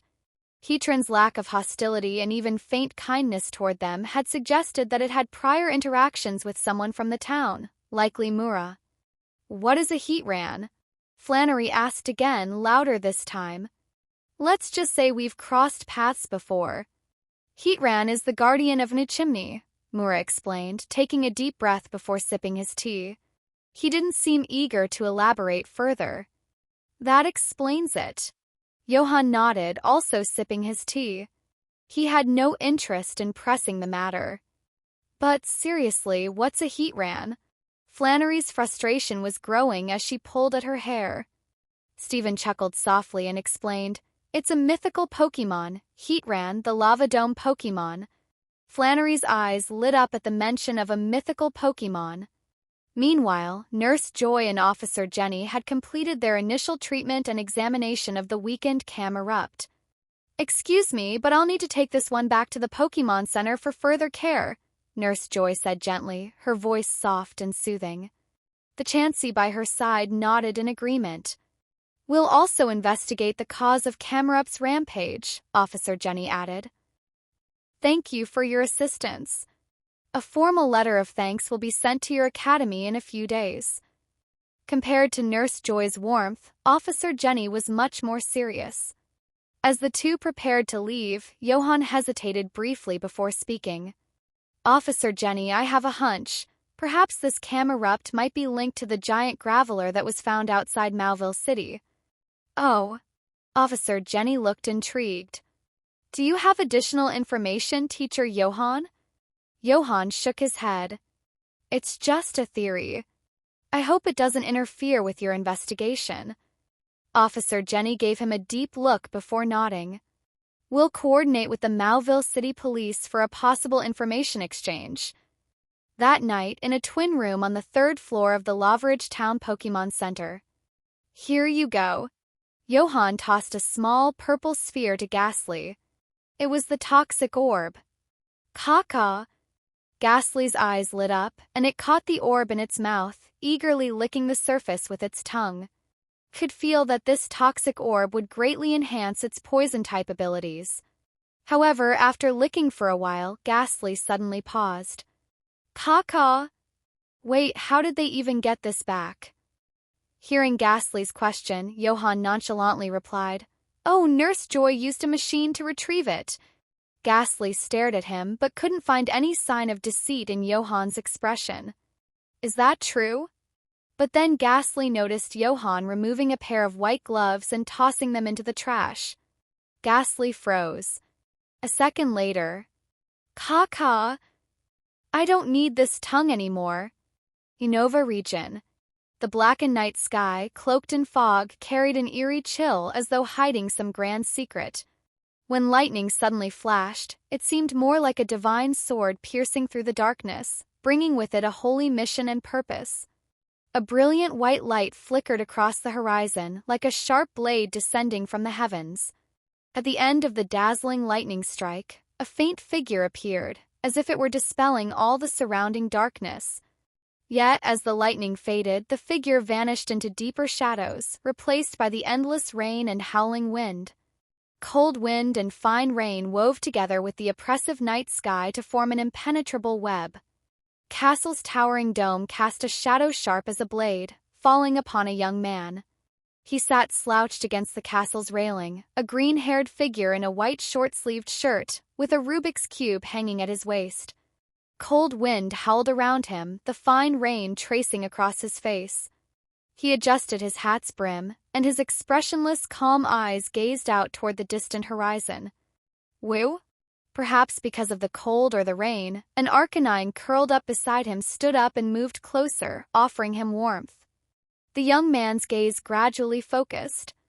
Feeling the concern of his companion, he smiled gently, stroking Arcanine's fur. Woo! Arcanine's tail wagged, clearly happy with the young man's response. It nuzzled against his face, licking him, bringing out a warmer smile from him. Hugging Arcanine, the young man looked down at his phone nearby. Even if you hadn't asked, I would have done it. But, a hero, huh? A twinkle like a star in the night sky flickered in the boy's green eyes. That moment. "En, it's time for your etiquette lessons." A deep, commanding voice echoed from within the castle. Woo. Sensing En's reluctance, Arcanine whimpered softly. But En simply gave it a reassuring pat, signaling that he was fine. What En didn't realize was that the sparkle in his eyes had already dimmed again, becoming lifeless, like still water. I'm coming. Hoenn region, Loveridge Town. The events at MT Chimney from the previous night had been handled swiftly, so only a few people knew about them. While Roxanne had notified the other teachers accompanying the trip, only a select few, like Teacher Duff, were aware of what had happened. Thus, the autumn field trip continued as planned the following day. With so many students participating, each class was assigned to different areas of MT Chimney for wilderness exploration. As the strongest class, the first-year battle class was assigned to one of the more dangerous regions. Of course, dangerous was a relative term. Under the teacher's protection, there wasn't much real danger. The activity truly felt like a typical field trip. The academy's primary goal was to help the students acclimate to outdoor environments. The real wilderness training would come during future excursions. On a ledge midway up MT Chimney, the first-year battle class was resting. Since there wasn't any pressure, the students relaxed in groups, chatting and laughing among themselves. Johan sat on a rock, watching Ghastly with a helpless expression. I already told you, yes, Nurse Joy used a machine to remove the toxic orb. If it wasn't removed properly, it would have caused further harm to Camerupt. Johan emphasized the word yes. Caw. Ghastly tilted its head, giving Johan a skeptical look. Then why did you throw away your gloves yesterday? Why wouldn't I throw out gloves that handled the toxic orb? Johan countered. Ghastly seemed to hesitate. Caca. Really? Otherwise, how about you give it to me and I'll return it to Steven? Seeing Johan's outstretched hand, Ghastly huffed indignantly. Doesn't matter how it came to me. I licked it, so now it's mine. Ghastly puffed up, looking very resolute. Seeing this, Johan chuckled. All right then, next time I'll get you some black sludge. Let's have a battle, classmates. Suddenly, a boy with a slight air of arrogance stood up, clutching a pokeball, and loudly suggested a battle. To his surprise, a few classmates eagerly responded. Thus, an impromptu class battle began, with enthusiasm running high. Teacher Johan. To Johan's surprise, Flannery, normally so competitive, approached him instead of joining the battles. Looking up, he saw her looking slightly embarrassed. Finally, after a moment's hesitation, she quickly thrust a thin book into his hands and hurried away. This is from my grandpa. He said it's a thank you gift. Caca. Ghastly floated closer, curious. Ghost fire techniques? Is this also for me? Ghastly stretched out its tongue toward the book. Stop. Johan quickly pulled the book away. This is a book, not food. It's definitely not a toxic orb. Thankfully, he was quick enough, or Ghastly would have left its mark on the book. Ghastly laughed awkwardly. I was just testing. Johan rolled his eyes at Ghastly and flipped open the book for a quick look. Handwritten notes like these were different from regular TM records. They contained personal insights and experiences from a trainer's use of a move, and how much one could learn from them depended on the trainer's and the Pokemon's understanding. Flannery's grandfather, Mura, was once one of the Elite Four of the Hoenn region, specializing in Fire-type Pokemon. His expertise in raising fire types was undoubtedly top tier in the Pokemon world. Will-O-Wisp, in particular, was a fire-type move, and Mura's understanding of it would far exceed Johan's or Ghastly's. Johan began reading the first page. Will-O-Wisp is still fire. Rather than calling it ghost fire, it's more appropriate to call it strange fire. The fur from a Ninetales tail, the wick from a Chandelure, Cubone's bone powder. Seeing these materials listed, Johan felt a headache coming on. According to the notes, these ingredients could help Pokemon better master the move Will-O-Wisp. But as Johan read further, it started feeling like things were getting a bit unconventional. Especially the last one, Salamence X Gland. Is this really legitimate advice? Did the old man actually try this? But next to him, Ghastly's eyes were shining, clearly intrigued and eager to experiment. Johan quickly flipped through the book. Fortunately, the rest of it gradually became more normal, detailing the techniques and experiences for training a Pokemon to use Will-O-Wisp. Johan found the information to be quite helpful.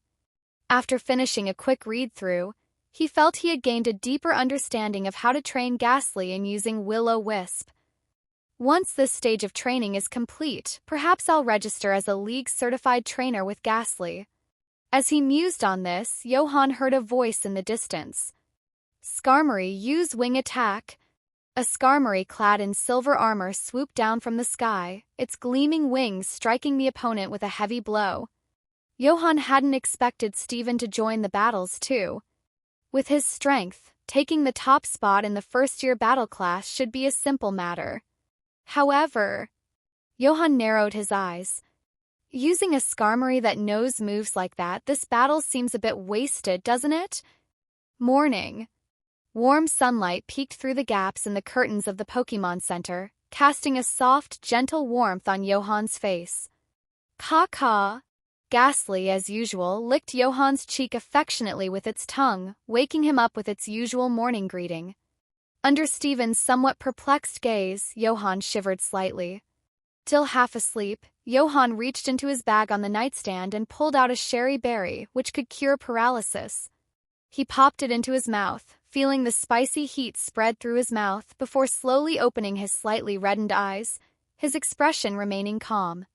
He nodded to Ghastly in thanks. Thanks. Kaka. Ghastly gleefully floated around Johan. No big deal. Devon, on the other hand, couldn't help but wipe a bead of sweat from his forehead. So those berries in his bag are for himself? Sherry berries to cure paralysis, pecha berries to cure poisoning. What about other status ailments?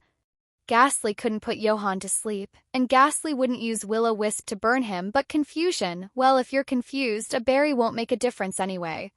Stephen thought to himself, Johan's movements, he's so used to this it's almost heartbreaking. Yesterday's exploration had gone smoothly. Although busy, it had been a relatively easy day for Johan. However, the evening had been tiring, as he had been dragged to a late meeting by Duff. After they freshened up, Johan and Stephen headed to the Pokémon Center's cafeteria, which provided free breakfast. Here, this is for you. Sitting down at the table, Johan poured a cup of moo milk for Ghastly and handed Stephen a folded piece of paper. What's this? It's my tactical suggestions for your Skarmory. Skarmory? Stephen was taken aback, visibly surprised. Johan, you know battle strategies? No, I mean you even understand strategies for Skarmory? Stephen had long stopped seeing Johan as just a psychology teacher. While Johan's expertise in Pokémon psychology was undoubtedly impressive, Stephen had come to realize that Johan was also quite skilled in raising Pokémon and in Pokémon battles. Curious, Stephen unfolded the paper and began reading through the notes. Spike, Stealth Rock, Whirlwind, Substitute, Roost, Taunt, Iron Defense, Protect. Contents were completely different from what Stephen had expected. There wasn't a single offensive move listed. You don't need my advice for offensive moves, Johan explained simply, seeing the confusion on Stephen's face. I'm sure you're more experienced in that area. Stephen nodded, though he was still a bit puzzled. But these moves... Sure, your Skarmory might not know all of them yet, but with your skills, teaching it these moves should be easy. I still don't quite understand, Stephen admitted honestly. Johan paused, then gave an example. Let's say you're up against Flannery. She's a classic example of an offensive trainer and she has a type advantage over you. While you're not afraid of her, it's not ideal to go for an all-out attack. Instead, you could have Skarmory set up spikes and Stealth Rock first. Then attack. No, then use Whirlwind to blow them away. Stephen was quick to catch on. He was used to a certain style of battling, but Johan's explanation was opening his eyes to a different, more strategic approach. He realized that he was about to learn some game-changing tactics. Just the idea of repeatedly using Whirlwind to cycle opponents out sounded like it could seriously frustrate anyone. With Skarmory's natural bulk, if your opponent relies on physical attacks, use Iron Defense to bolster your defenses. If they're more of a special attacker, then use Substitute, Roost, and Protect to stall them out. Johan went on to explain some of the core strategies behind a hazard setting team and how to utilize Skarmory to stall effectively. Honestly, the concept of a hazard setting team seemed to suit Stephen's lineup quite well. Not just with Skarmory, there were plenty of other ways to build on this strategy with his other Pokémon. And this was just a single battle strategy. In double battles or larger-scale battles, the tactics could shift entirely. I thought you only had deep strategic insights for Ghastly. I didn't expect. Stephen trailed off. His expression complicated, but there was a gleam of excitement in his eyes. It was as if Johan had opened the door to a whole new world for him. Everything seemed so clear. Ghastly's tactics? Johan shook his head. Ghastly still has a long way to go.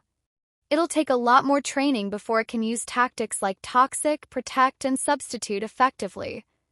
As a seasoned Pokémon enthusiast, Johan had countless strategies in mind once Ghastly evolved into Gengar.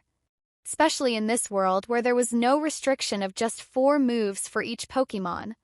Toxic Stall? That would just be the foundation.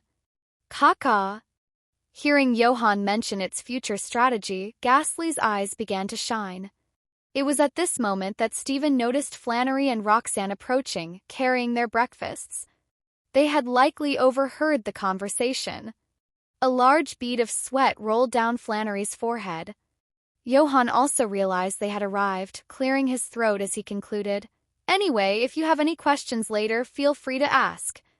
After all, Stephen had given him that toxic orb. It only seemed fair. This strategy is so dirty. Johan, it's too underhanded. The idea of setting up hazards like spikes and stealth rock, paired with Skarmory's whirlwind loop, left Flannery feeling utterly frustrated. She sat down at the table, grumbling as she imagined having to face such tactics in battle. Meanwhile, Roxanne looked deep in thought. Dirty? Just this? This was nothing. Johan exchanged a glance with Ghastly. Is it really that dirty? Caw. Ghastly shook its head vigorously. It's about as dirty as my sneak attack tactics. Flannery's exaggerated reaction was likely because Johan had used her as an example. The hypothetical scenario had hit a bit too close to home for her. Teacher, you can't do this. Steven's already strong enough. If you teach him strategies like these. Flannery stared at Johan intensely. So, when will you teach me? Johan, ? After breakfast, Johan took Ghastly to a quiet spot for training. Today's plan was for a relaxed field trip, with all the classes and teachers gathered together. With so many people, his presence wouldn't be missed. After briefly informing Duff, Johan slipped away. Of course, he didn't plan to go far. If anything came up, he would be able to return immediately. Caw. How are we training today? Ghastly was buzzing with anticipation. Especially after hearing about all the battle strategies that morning, Ghastly was more eager than ever to start. Forget sneak attack tactics. Johan pulled out a small box. When he opened it, it revealed several energy cubes. Some were a deep red, others a vibrant orange. Johan explained, I couldn't get things like Ninetail's tail fur or Chandeler's wick, and I'm not sure if they're even reliable. So I asked Sayaka to help me get these special energy cubes. They'll assist in today's training. This small box of specially made cubes had cost Johan a whopping 1,000 poke dollars. Caw. Ghastly's eyes sparkled with excitement. For me? It immediately opened its mouth wide. Ghastly. Johan tossed the first cube to it. Awu. Ghastly swallowed it in one gulp. Sweet. Spicy. Ghastly's eyes sparkled. TSK kaka. It's a bit spicy but delicious. Signaled Johan to keep them coming. This one's made from dragonfire berries. It'll boost your special attack, but it's pretty spicy. Johan warned, it might also be a bit bitter. Ghastly hated anything bitter. Caw. Come on, let's do this. Awu. As Johan tossed over the fiery red cube, Ghastly eagerly bit down. But as it chewed, its expression began to freeze. How's it taste? Johan asked curiously. Ghastly's face flushed a deep red, contorting into a bitter expression. Caw. So bitter. Tears streamed from Ghastly's eyes. Caw. So bitter. Ghastly muttered under its breath while conjuring two ghostly blue flames, launching them at a nearby boulder from tricky angles. The flames exploded upon contact with the stone, scattering into shimmering blue sparks before fizzling out midair. The rock now bore a sizable dent and was charred black. In this moment, it wasn't clear if Ghastly's rapid improvement in will-o-wisp mastery was fueled by the bitter taste or the spicy burn of the training food it had just eaten. Johan had noticed long ago that his Ghastly learned quickly and grew at an extraordinary pace. Whether it was due to innate talent or the result of Ghastly's 1,000-year slumber, it had a unique potential, now blooming into full force. Moreover, Johan could see through his Pokédex that Ghastly was in excellent condition, which was a key factor in a Pokémon's growth. However, Johan couldn't shake the feeling that Ghastly was venting its frustrations on that rock, as if blaming it for the bitter training cubes. This suspicion made Johan take a couple of cautious steps back. Caw-caw! With gritted teeth, Ghastly gathered a ghostly flame the size of its own head, hurling it forcefully at the stone. Boom! Sparks scattered everywhere. This particular use of Will-O-Wisp didn't quite match Johan's initial plan for the move, but he chose to turn a blind eye for now. After all, Ghastly needed to vent. Johan had made it endure one of its least favorite flavors, bitterness. He hadn't expected Ghastly to endure it so well and had even prepared to comfort it. My little Ghastly is growing up, Johan thought, feeling a sudden wave of pride as if his child had finally matured. However, the oversized Will-O-Wisp caused flames to scatter across the grassy field, and some of the stray sparks landed in a nearby patch of dry grass. Ghastly! Johan quickly intervened. Causing a forest fire would be the least of their worries. If they ended up in front of Officer Jenny for questioning, that would be a much bigger problem. Caw-caw! Luckily, Ghastly was mindful. It immediately doused the few flames that looked dangerous. But just as it was about to ignore a small, harmless ember, Johan suddenly shouted, "Watch out!" Huh? Ghastly didn't know what was happening, but it trusted Johan without question and swiftly darted backward. Shaw! A dark shadow shot out from the underbrush. It was a massive, sinister-looking snake with sleek black scales, sections of its body covered in gold armor-like plates. Several scars ran along its body, and its crimson fangs gleamed dangerously as it wielded a tail sharp as a blade. A Sevipur. However, this Sevipur wasn't in the best condition. One of the ghostly flames from Ghastly's training had landed on it, burning a patch of its head, leaving it in a burned state. The reason Johan had noticed it at all was that the Pokédex had alerted him when Sevipur made its move to strike. Sevipur. Type Poison. Ability, Shed Skin. Moves known, Bind, Swagger, Bite, Lick, Poison Tail, Faint, Screech, Glare, Poison Fang. Mood, angry, embarrassed, it had spotted prey and was planning to ambush. Status, Good Health, Burned due to Will-O-Wisp. Friendship, -50, you were already marked as its prey. Turns out, the commotion from Ghastly's training had caught Sevipur's attention, and it had been lying in wait for the right moment to strike. Unfortunately for it, one of Ghastly's stray flames hit it instead. Shaw! Sevipur's eyes gleamed red with fury as it locked onto Johan, its body coiled tightly like a loaded spring ready to strike. It was clear, Ghastly wasn't on its menu, Johan was. Caw-caw! Noticing Sevipur's intent, Ghastly's gaze hardened. Suddenly, whoosh! Sevipur shot forward, aiming directly at Johan like an arrow, moving with terrifying speed. Ghastly, confused Ray. Johan remained calm and didn't back down, giving his commands swiftly. In his mind, Sevipur targeting him was actually advantageous. This way, Ghastly could perform better. Caw-caw! Ghastly let out a mischievous laugh, summoning a small, shimmering orb that glowed with eerie light. Shot towards Sevipur, its path erratic and difficult to track. However, Sevipur was an experienced hunter. Sensing the threat from Ghastly's move, it abruptly stopped, causing the confused Ray to miss. Realizing it needed to deal with Ghastly first, Sevipur turned its focus. Its body coiled tightly, glowing with a menacing red light as it hissed at Ghastly, preparing to strike again. It had used Swagger. Ghastly, hide underground. Before Sevipur could react, Ghastly smirked and vanished beneath the earth, leaving Sevipur confused. Suddenly, caw-caw! Ghastly's voice echoed from behind. Sevipur twisted its head, its crimson fangs glowing with a toxic light. Poison Fang! But what it saw wasn't Ghastly. It was a terrifying, enlarged face contorted with malice. Fight!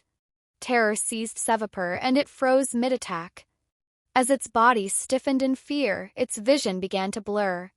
Its eyelids grew heavy, and its coiled form slowly loosened. Hypnosis!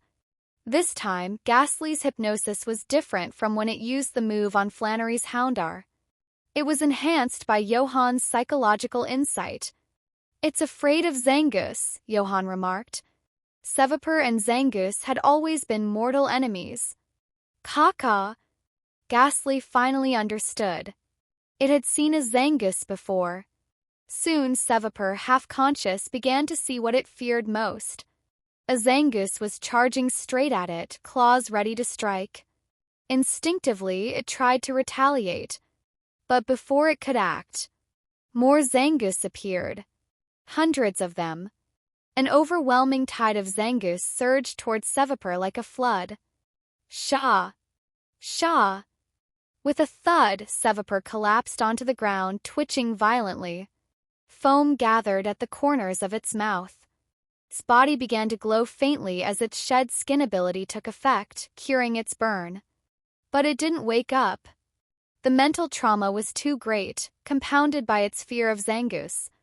Pokémon with strong wills or no natural enemies could handle something like this, but for Sevaper, knowing its enemy was out there and having it exploited was another story. With Sevaper out of commission, Johan scanned the area. "Looks like we wandered a bit too far from the town. Let's head back, Ghastly." Johan turned toward Mauville City. Caw-caw. Ghastly, returning to its normal size, followed him closely. The Sevaper incident had eased the tension Ghastly had built up during its earlier training, leaving it in a much better mood.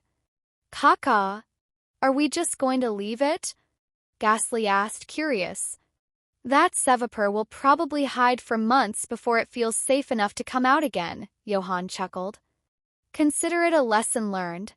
It wouldn't surprise Johan if Sevaper started having nightmares about Zangoose every time it tried to sleep. Caw-caw.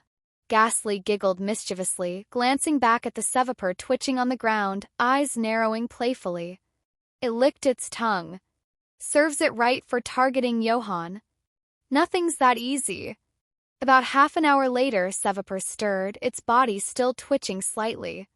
It opened its eyes wide in terror, realizing the Zangoose weren't real. With a sigh of relief, it began to relax. Then... Shah! Sevaper let out a blood-curdling scream that echoed through the area. "Where are my fangs?" Caw-caw. Ghastly suddenly popped its head out from behind Johan, wearing a fierce expression. Normally, Johan was used to Ghastly's mischievous jump scares, but this time he paused for a moment. Ghastly wasn't just pulling a usual prank. It had transformed into a vampire-like appearance. Although only its head was visible, black mist formed the shape of a cape around it, and its sharp crimson fangs gleamed, looking incredibly familiar. "Wait, are those Sevaper's fangs?" Caw-caw. Ghastly floated with a smug expression, clearly proud of its spoils. Johan couldn't help but smile, both amused and exasperated. "Although Sevaper's fangs will grow back, you really went and pulled them out?" Apparently, Ghastly had taken Sevaper's most prized possessions, its venomous fangs, which were crucial for its attacks and venom delivery. The fangs also carried potent toxins. Sevaper, which would have normally hidden for a few months to recover from the trauma, would now need even more time to regenerate its fangs. After all, it had lost its weapons. "You better not poison yourself while you're at it." Caw-caw. Ghastly flashed a look of how could that happen? After all, it was a poison-type Pokémon, not some other species vulnerable to poison. Johan knew this, of course, so his warning was more playful than serious. Besides, Ghastly had a quadruple resistance to poison. Caw-caw, caw-caw. Ghastly floated around in front of Johan, the black mist surrounding it swirling with energy. Huh? What's going on? Suddenly, Johan heard a strange slurping sound coming from Ghastly, as if it were slurping jelly, followed by a few chewing noises. It sounded like Ghastly was munching on something soft and gooey. Johan's expression turned a little odd. Did Ghastly just eat the venom from Sevaper's fangs? Caw-caw. After a couple more slurps and a satisfied gulp, Ghastly's wide eyes lit up with excitement. Surprisingly tasty. But Ghastly wasn't done. After savoring the venom for a moment, it started to channel its move haze, with purple streaks of venom coursing through the black mist around it. However, instead of expelling the haze into the air, Ghastly condensed it into the severed fangs.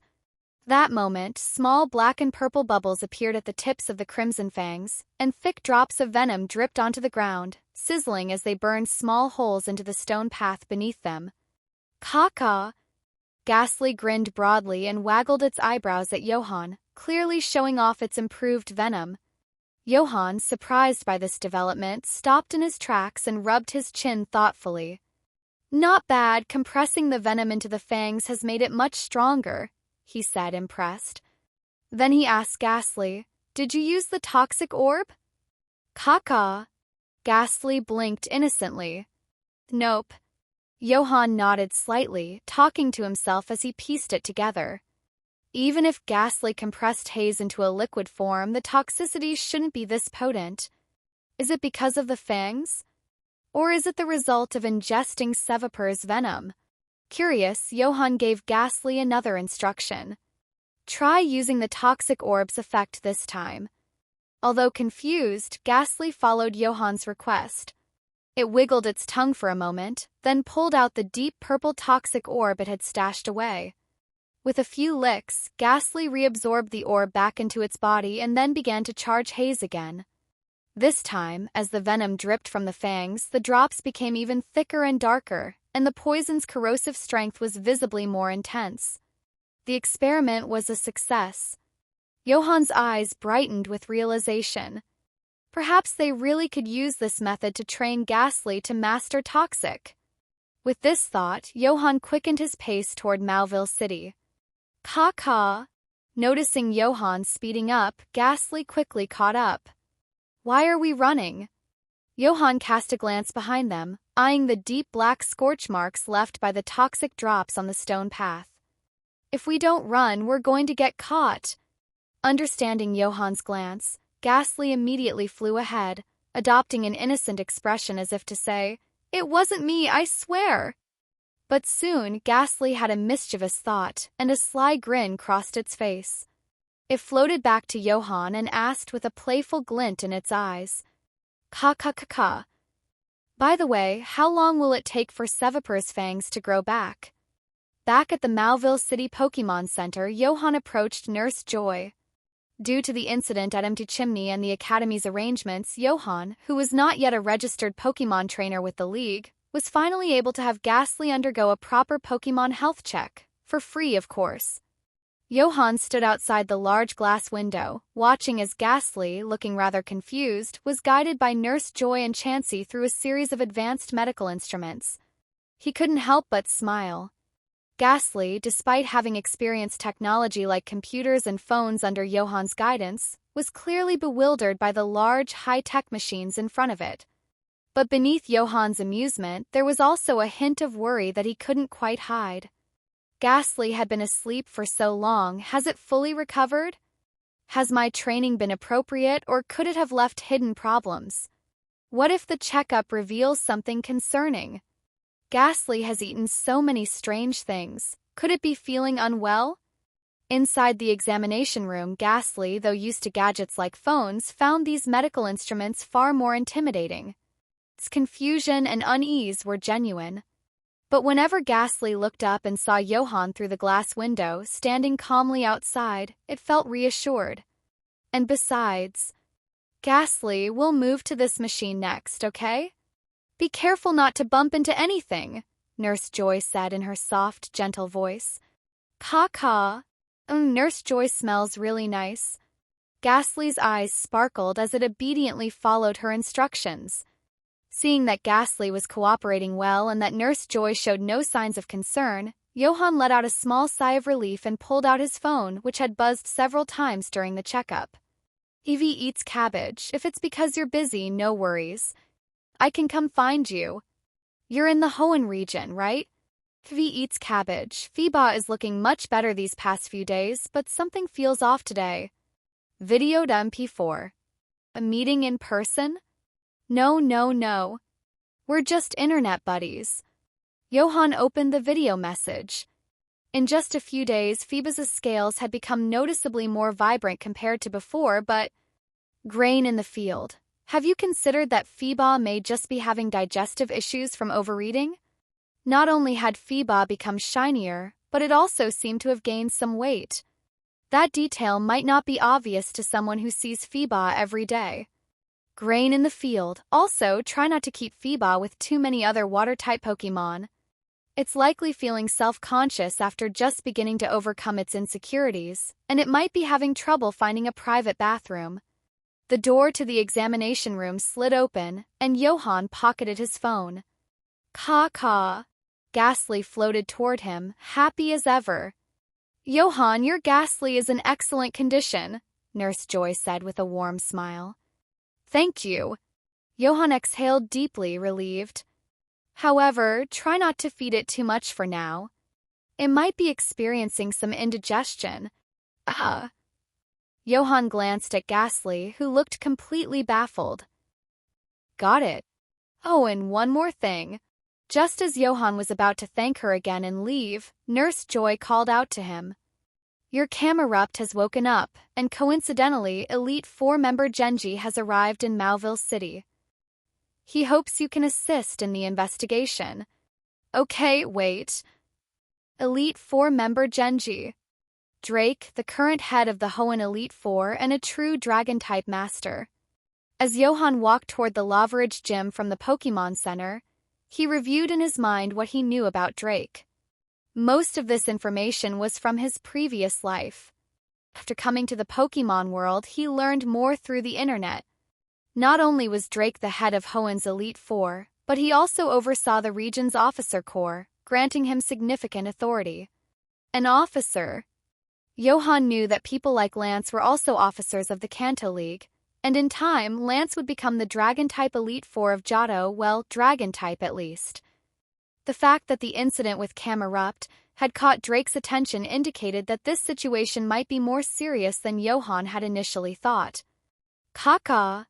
Ghastly, hiding in Johan's coat, sensed his concern and asked softly. Nothing to worry about, Johan replied. But Johan wouldn't share these burdens with Ghastly. Even if he talked about it, nothing would change. It was all just speculation anyway. Besides, there was no point in adding extra stress to Ghastly, who already had plenty on its plate with training and battles. In fact, Johan wouldn't force Ghastly to train or battle if it didn't want to. Taking care of a Ghastly without having it train wasn't much of a financial burden for him. Oh, by the way, Johan added, we're about to meet another very powerful Elite 4 member. Try to behave yourself. Caw. Another Elite 4? Ghastly's mind flashed back to the image of Flannery and her grandfather arguing. Are Elite 4 really that amazing? Meanwhile, Johan decided that if things got too complicated, he'd assist as much as he could, but otherwise, he would steer clear. He had no desire to get swept up in events that could crush a small-time trainer like him. Before long, Johan arrived at the Lavaridge Gym once again.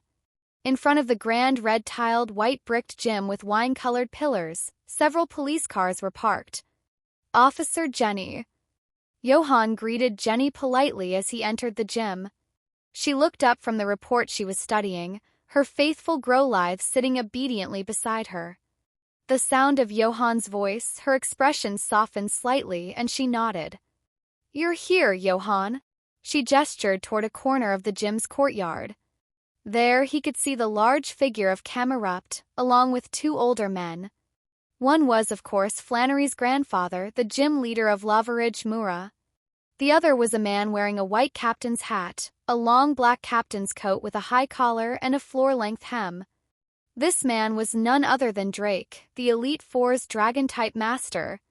Led by Officer Jenny, Johan walked toward the two men. Their approach was soon noticed. Mura introduced them with a smile. Drake, this is Johan. Johan, this is Drake of the Elite 4. Buzz. Immediately, Johan felt a sharp gaze shoot out from under Drake's hat brim. It was a look that spoke of someone who had weathered many storms, mixed with a hint of appraisal. However, the intense scrutiny quickly faded, and the atmosphere returned to normal. Johan maintained his composure and nodded politely. Mura, Drake. But inside Johan's coat, Ghastly was a bit tense. Caw. Whoa, this old guy means business. Ha ha. Drake laughed heartily, his voice rough but full of energy. I heard you and the son of Mr. Stone handled the situation together? Not bad, not bad. And don't forget Flannery and Roxanne, Mura added from the side. Drake shot Mura a sidelong glance. You be quiet. You're still the Elite Four. I'm retired. Mura snapped back. You're still an Elite Four. And as the Lavaridge gym leader, you didn't even notice the trouble at MT Chimney. You left it to a bunch of young folks to clean up after you. I'll be telling Phoebe about this. She'll deduct points from your gym's performance rating this year. Mura glared back. Deduct points? Let her come here and say it to my face. She will, and you'll lose points for sure. You! Watching the two elderly men bicker, Johan felt a headache coming on and glanced at Officer Jenny. She gave him a helpless look. This is why I was standing so far away. Roar! The bickering grew so loud that Camerupt, already unsettled, became agitated, stomping its feet and causing small flames to sputter from the volcanic hump on its back. The same time, Johan's Pokédex displayed Camerupt's details once again. Camerupt. Type Fire/Ground. Ability, Magma Armor. Moves, Rock Slide, Fissure, Flamethrower, Roar, Tackle, Ember, Focus Energy, Stomp, Lava Plume, Amnesia, Smokescreen, Earth Power, Takedown. Mood, Uneasy, in pain, it misses its home and family. Condition, Weak, its body has some anomalies and may never fully recover. Friendship, -20, even though it doesn't remember you, it clearly doesn't like you. Rule War. Camerupt's body started to heat up, but neither Drake nor Mura seemed to notice or care about its distress. They continued arguing as if completely oblivious to the Pokémon's growing agitation. Seeing that Camerupt was on the verge of attacking, Johan sighed softly. Ghastly. Caw. Black mist swirled out from Johan's coat as Ghastly floated into view, laughing mischievously as it faced Camerupt. Two Pokémon locked eyes and Ghastly cast Hypnosis. Camerupt's movements began to slow, and Johan approached, placing his hands gently on Camerupt's neck and head, speaking to it in soft whispers. It was like painting a picture. Dusk settled on a golden meadow, bathed in the soft light of the setting sun. A warm breeze carried the gentle hum of Camerupt and Numel as they grazed lazily under the sky, surrounded by peaceful evening hues. Camerupt slowly calmed down, closed its eyes. A soft smile of contentment appeared on its face. The sounds of the bickering behind them faded into silence as Drake, Mura, and Jenny watched Johan release his hold on Camerupt, each with different expressions on their faces.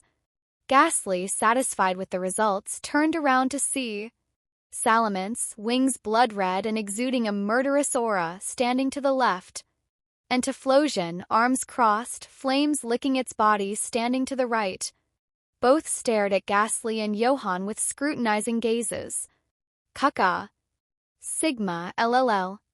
Ghastly was utterly shocked. These two mighty ones. Could they be Elite Four?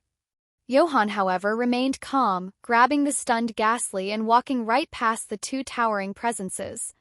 Caw.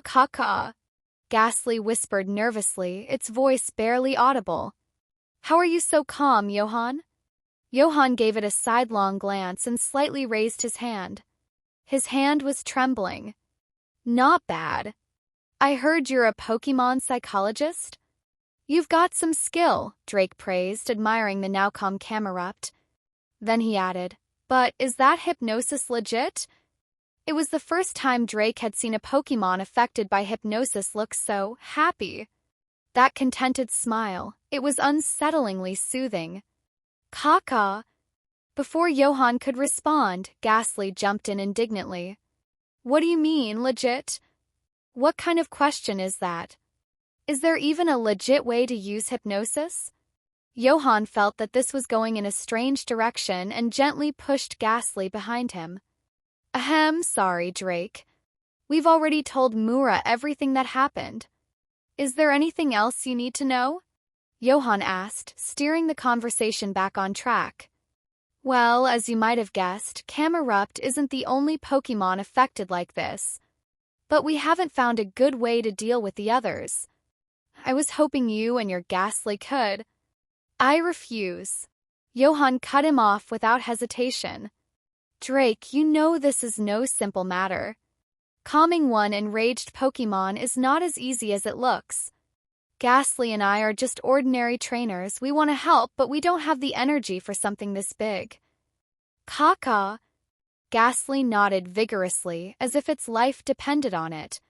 It's exhausting, okay? And those Pokémon are really scary. I'll pay you 10,000 Poke Dollars per Pokémon. Deal. Caca. Sigma LLL. Wait, what? Caca. Ghastly floated over, curious, as Johan sat writing at his desk, phone in hand, watching a battle video. Ghastly, meanwhile, was sipping on a bottle of digestive liquid given by Nurse Joy. What's he busy with? Ever since they returned, Johan had been hunched over, writing non-stop.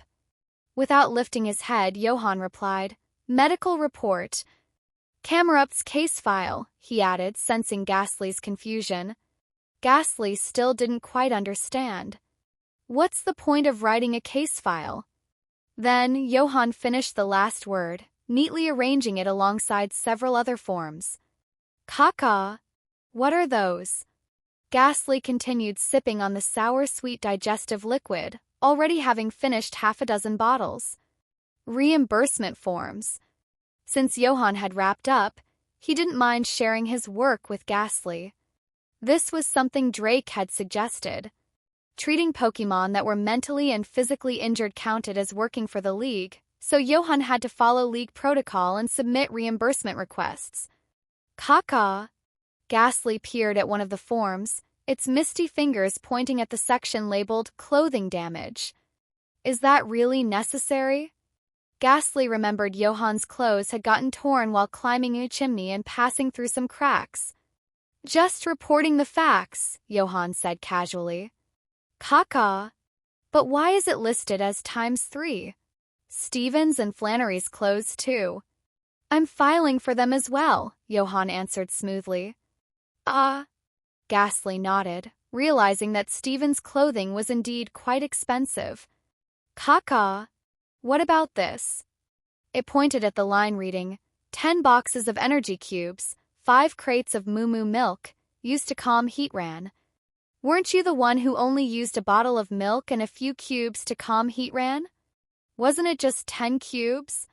Each box of energy cubes usually contains 100 pieces. Remaining calm, Johan explained. Do you think anyone will believe you calmed down a legendary Pokémon with just 1 bottle of Moo Moo milk and 10 cubes? What if someone actually tries to replicate that and gets themselves hurt? It's for their safety. Besides, who do you think those energy cubes and milk are really for? Caca. Ghastly's eyes widened. All for me.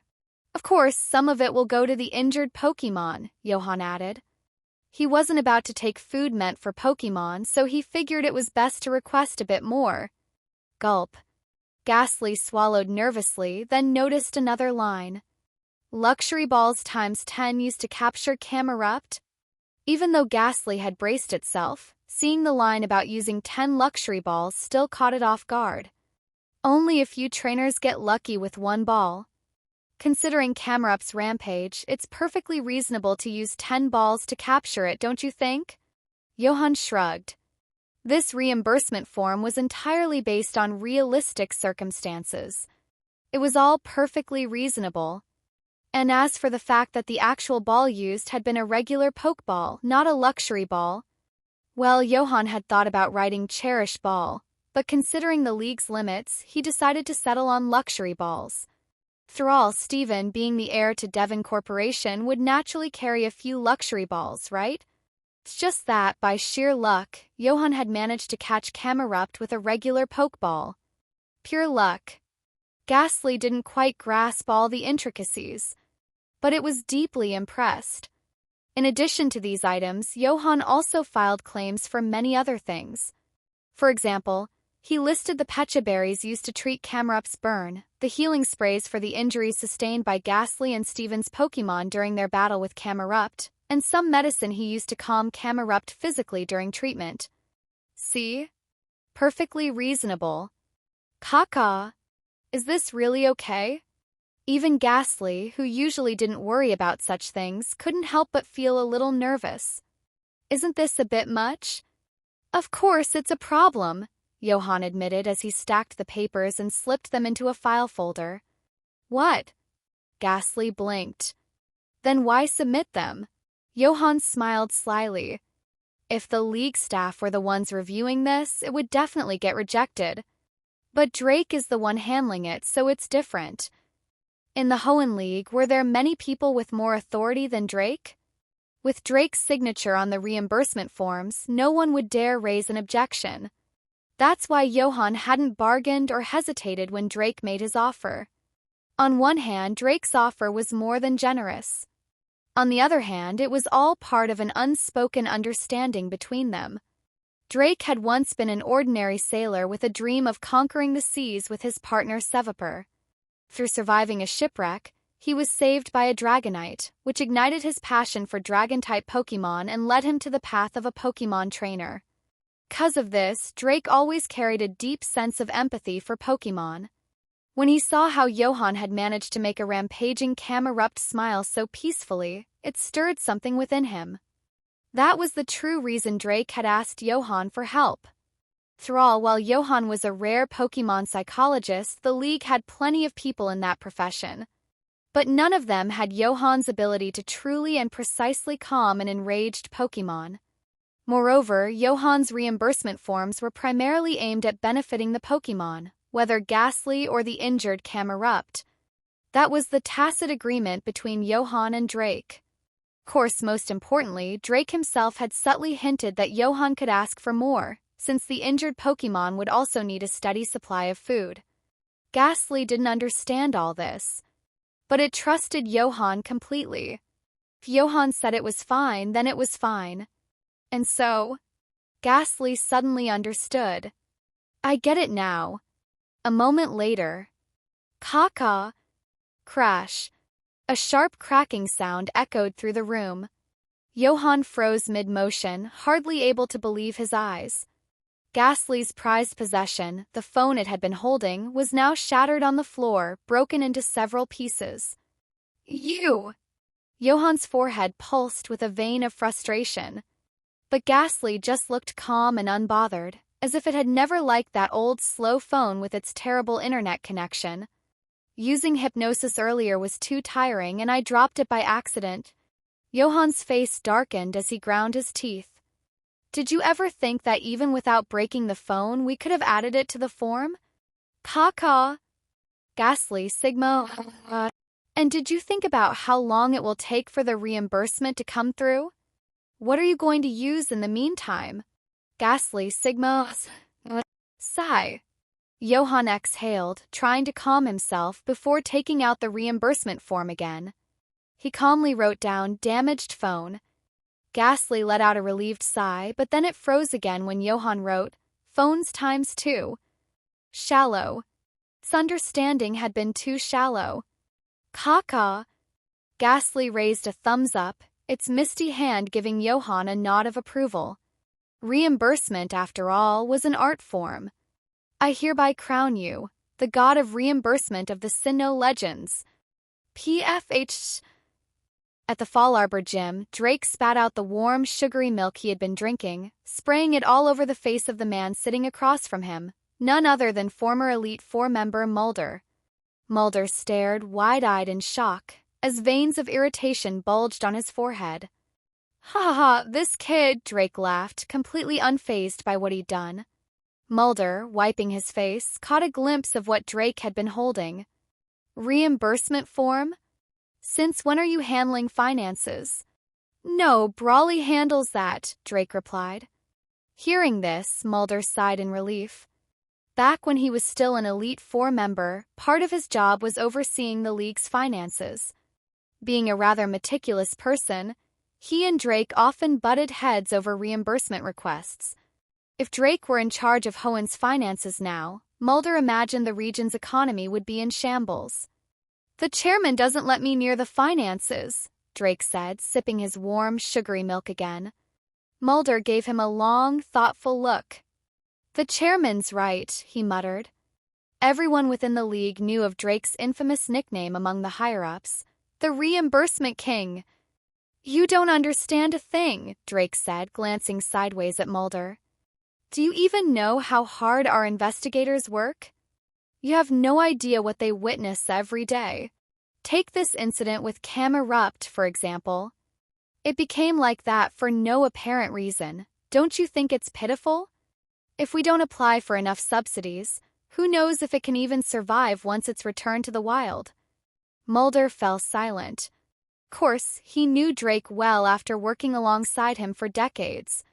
And it was true that League investigators had one of the toughest jobs, constantly on their feet, dealing with problems no ordinary person could imagine.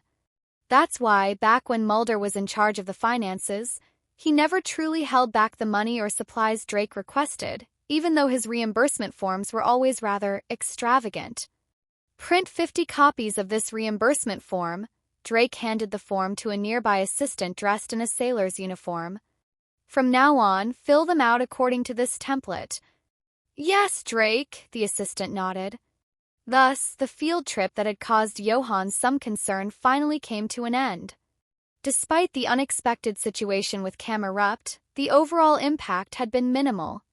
In fact, it had landed Johan a nice side job, opening up a new income stream.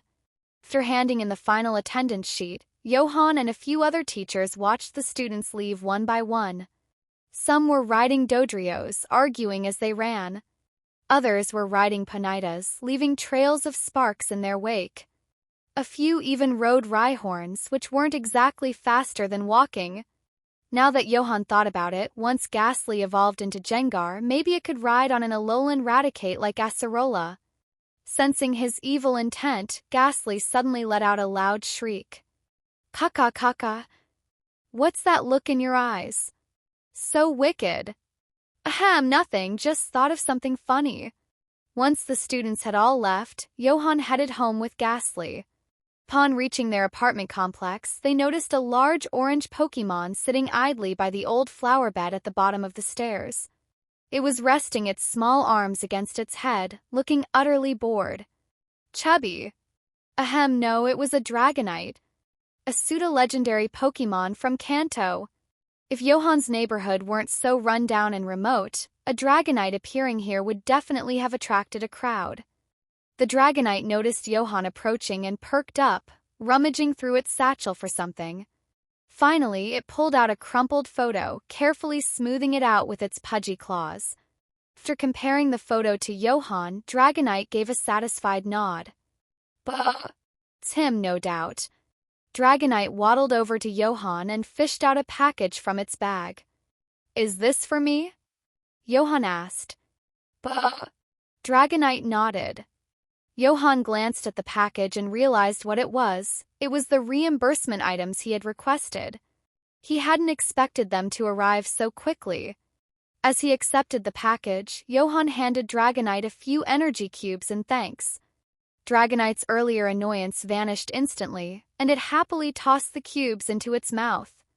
Dragonite. Waving goodbye, Dragonite flapped its wings and flew off in an instant.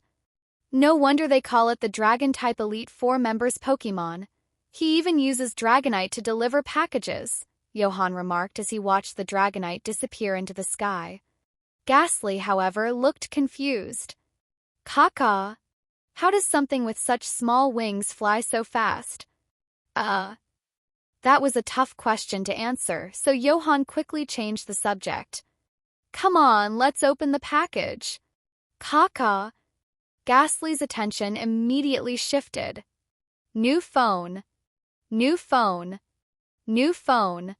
Excited, it zoomed up the stairs.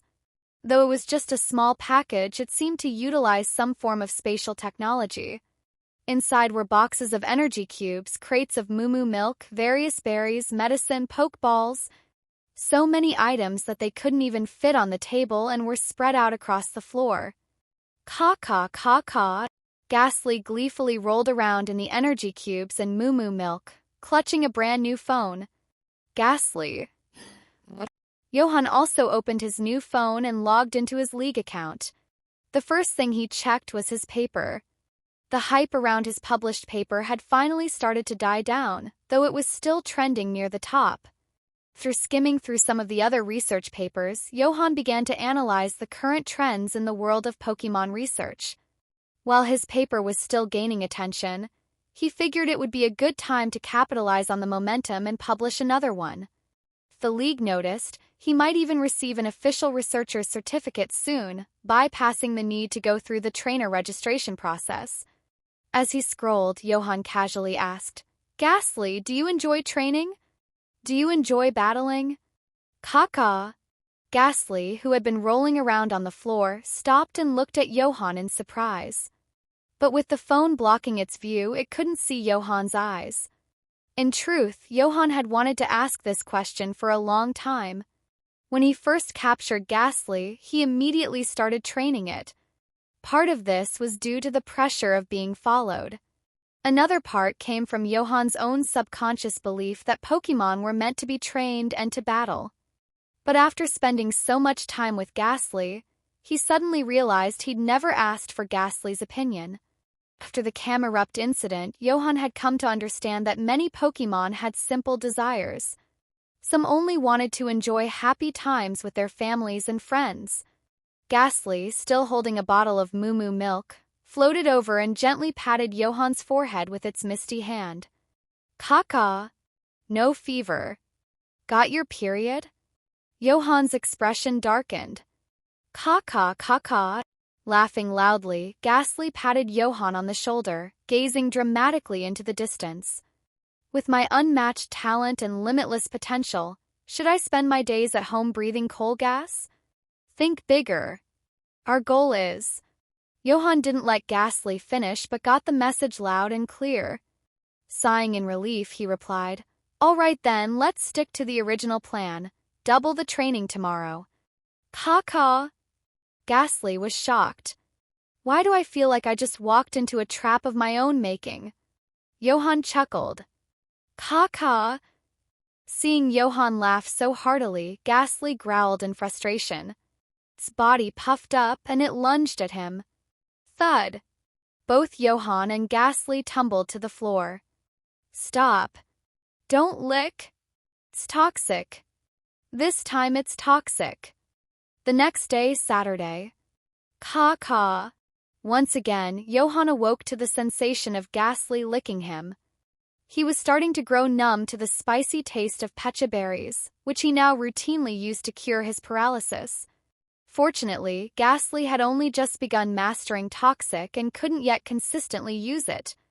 Johan had managed to cure himself after consuming 3 pecha berries yesterday, finally shaking off the poison. After a quick wash, the first thing Johan did was tie on an apron and head to the kitchen to prepare breakfast. Cracking an egg into the pan with one hand, he glanced at his phone playing the morning news. The sizzling of the pan mixed with the anchor's voice, and the smell of breakfast quickly filled the room. Meanwhile, Ghastly was lounging on the couch, its tongue rapidly tapping away at the screen. Little notifications like, "Thanks for the stars, old ghost of the millennium," popped up on the screen, quickly drowned out by the flood of chat messages in the live feed. Still, Ghastly was having the time of its life. It was watching a live Pokémon battle on the Sinnoh channel. The contestants? Cynthia versus Gardenia. But Ghastly wasn't focused on the battle itself. It was fixated on the Pokémon Cynthia was commanding. An Eevee. Hey, Eevee. Heh. Dinner's ready, Johan suddenly called out. Caw. Startled, Ghastly quickly shut off the phone, casting a guilty glance toward the kitchen.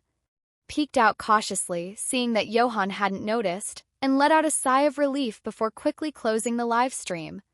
"What were you sneaking around and watching?" Johan asked, seemingly casually, as he sat down and untied his apron. Caw. Ghastly shook its head emphatically, trying hard to look innocent. Of course, Johan could see through Ghastly's act, but he didn't push any further. At least Ghastly's account didn't have any money on it, so there was no danger of getting scammed. He could let it be. Since it's the weekend, let's head to Rustboro City's police station. Maybe we can calm down one or two of their Pokémon, Johan said between bites of breakfast, and then we'll swing by the shops to see if we can get you a move-learning machine. Ghastly had just learned Toxic, but the issue was that it overlapped too much with Will-O-Wisp and Curse. Although Ghastly already knew a decent number of moves, most of them were debuffs, and it had very few offensive options. Johan wanted to see if he could afford a TM for Hex. Since Ghastly had said yesterday it wanted to become stronger and Johan had a dream of becoming a real trainer, there was no reason to hold back. Caw. Ghastly's eyes gleamed mischievously, swirling with ideas. I came up with an awesome move last night. Johan raised an eyebrow as he bit into his egg. Could Ghastly really be that talented? Had it already learned another move? Could it have learned 2 moves in just one day? Caw. Ghastly flashed a confident grin, its misty form shifting and shaping into a silhouette. Johan's expression turned odd as he watched. He stared at Ghastly for a long time before tentatively asking, "Is that a lizard?" Caw. Ghastly glared at him. "A bat." Caw. A tardigrade? Ghastly. After much effort and some very elaborate explanations from Ghastly, Johan finally realized, "Wait, you're saying that was supposed to be Giratina?" Caw. Ghastly nodded enthusiastically.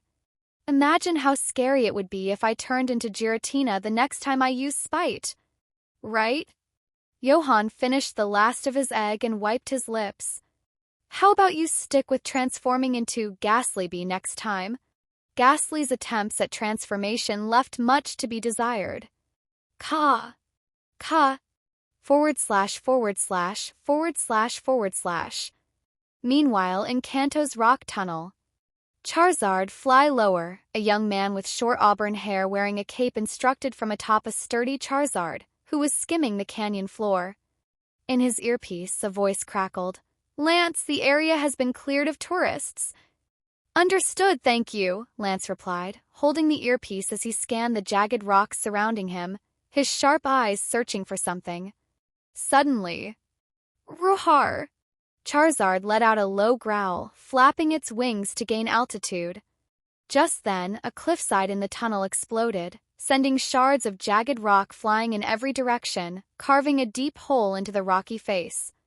Had Charizard's reflexes not been quick enough, the shards might not have harmed the sturdy Pokémon but could have injured Lance. "We found it," Lance muttered, unfazed. Several days earlier, a vicious, unidentified Pokémon had been reported in Rock Tunnel, attacking Pokémon and people alike. As one of Kanto's League investigators, Lance had taken on the mission to track it down. After several days of searching, and with a bit of deliberate provocation from Charizard, the creature had finally revealed itself. From the dark chasm in the cliff emerged a pale gray, blue-eyed Pokémon with a striking resemblance to a pterosaur, an Aerodactyl. Upon seeing its true form, Lance dismounted from Charizard and stared in surprise. "An Aerodactyl," he said, his voice tinged with excitement. He tossed a Pokeball into the air. In a flash of light, a menacing Gyarados materialized beside him. Roar! Facing Gyarados, Aerodactyl was unafraid and let out a loud, fierce cry in response. 2 Pokémon locked eyes, both radiating intense energy. Charizard, Dragon Breath. Gyarados, Waterfall. Lance ordered. Aerodactyl hesitated for a moment as the 2 powerful Pokémon attacked from both sides. Wait, this wasn't supposed to be a one-on-one battle. Thunk. Pokeball stopped shaking and the red light on it dimmed. Lance stepped forward to retrieve the ball, looking through the red-tinted glass at the now sleeping Aerodactyl. However, his expression was not one of satisfaction. Throughout the battle, he had sensed that this Aerodactyl had just recently awakened from its fossilized state. Its body was far from healthy, and even its emotional and mental state seemed off. Realizing this, Lance wasted no time in recalling Gyarados and jumping back onto Charizard's back. He quickly flew toward the nearest Pokémon Center. "Sorry, sir." Back in Rustboro City, Johan and a dejected Ghastly left the department store, with the sales clerk's apologetic voice echoing behind them. They had the Hex TM in stock, but Johan couldn't afford it. Even after helping to calm down 2 rampaging Pokémon at the Rustboro police station earlier in the day, he still didn't have enough money. That was partly because the station only had 2 rampaging Pokémon left. The rest of the afflicted Pokémon had already been sent to Rustboro on Drake's orders, but it would take some time to transport them. Those Pokémon were difficult to move, and standard Pokeballs couldn't contain them. "It's all right, we'll save up eventually," Johan reassured Ghastly. He just needed to complete more side quests and earn some cash. Taking out his phone, Johan scrolled through his contacts and found a familiar name. "Grain in the field.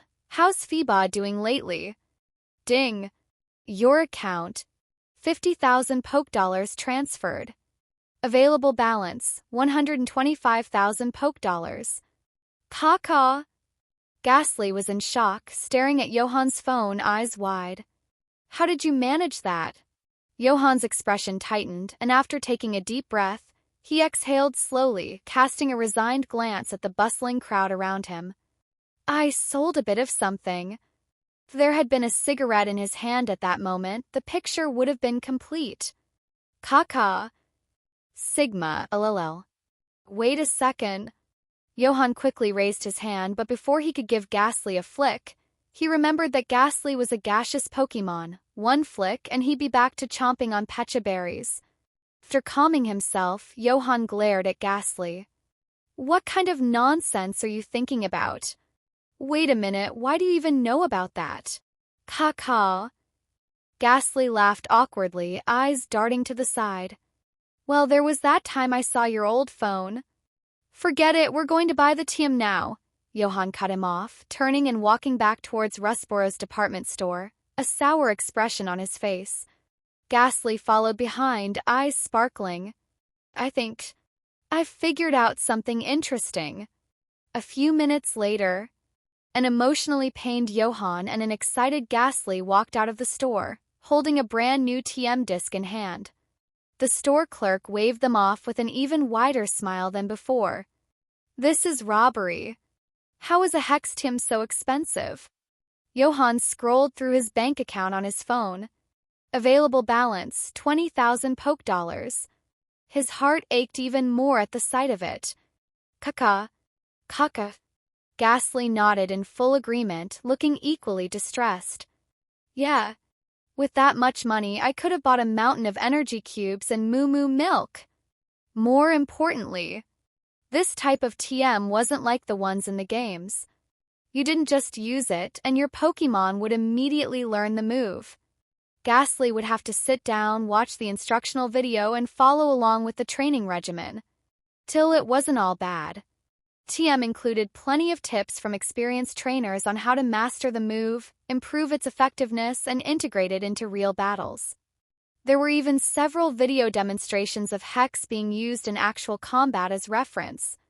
Well, it's better to get it sooner rather than later.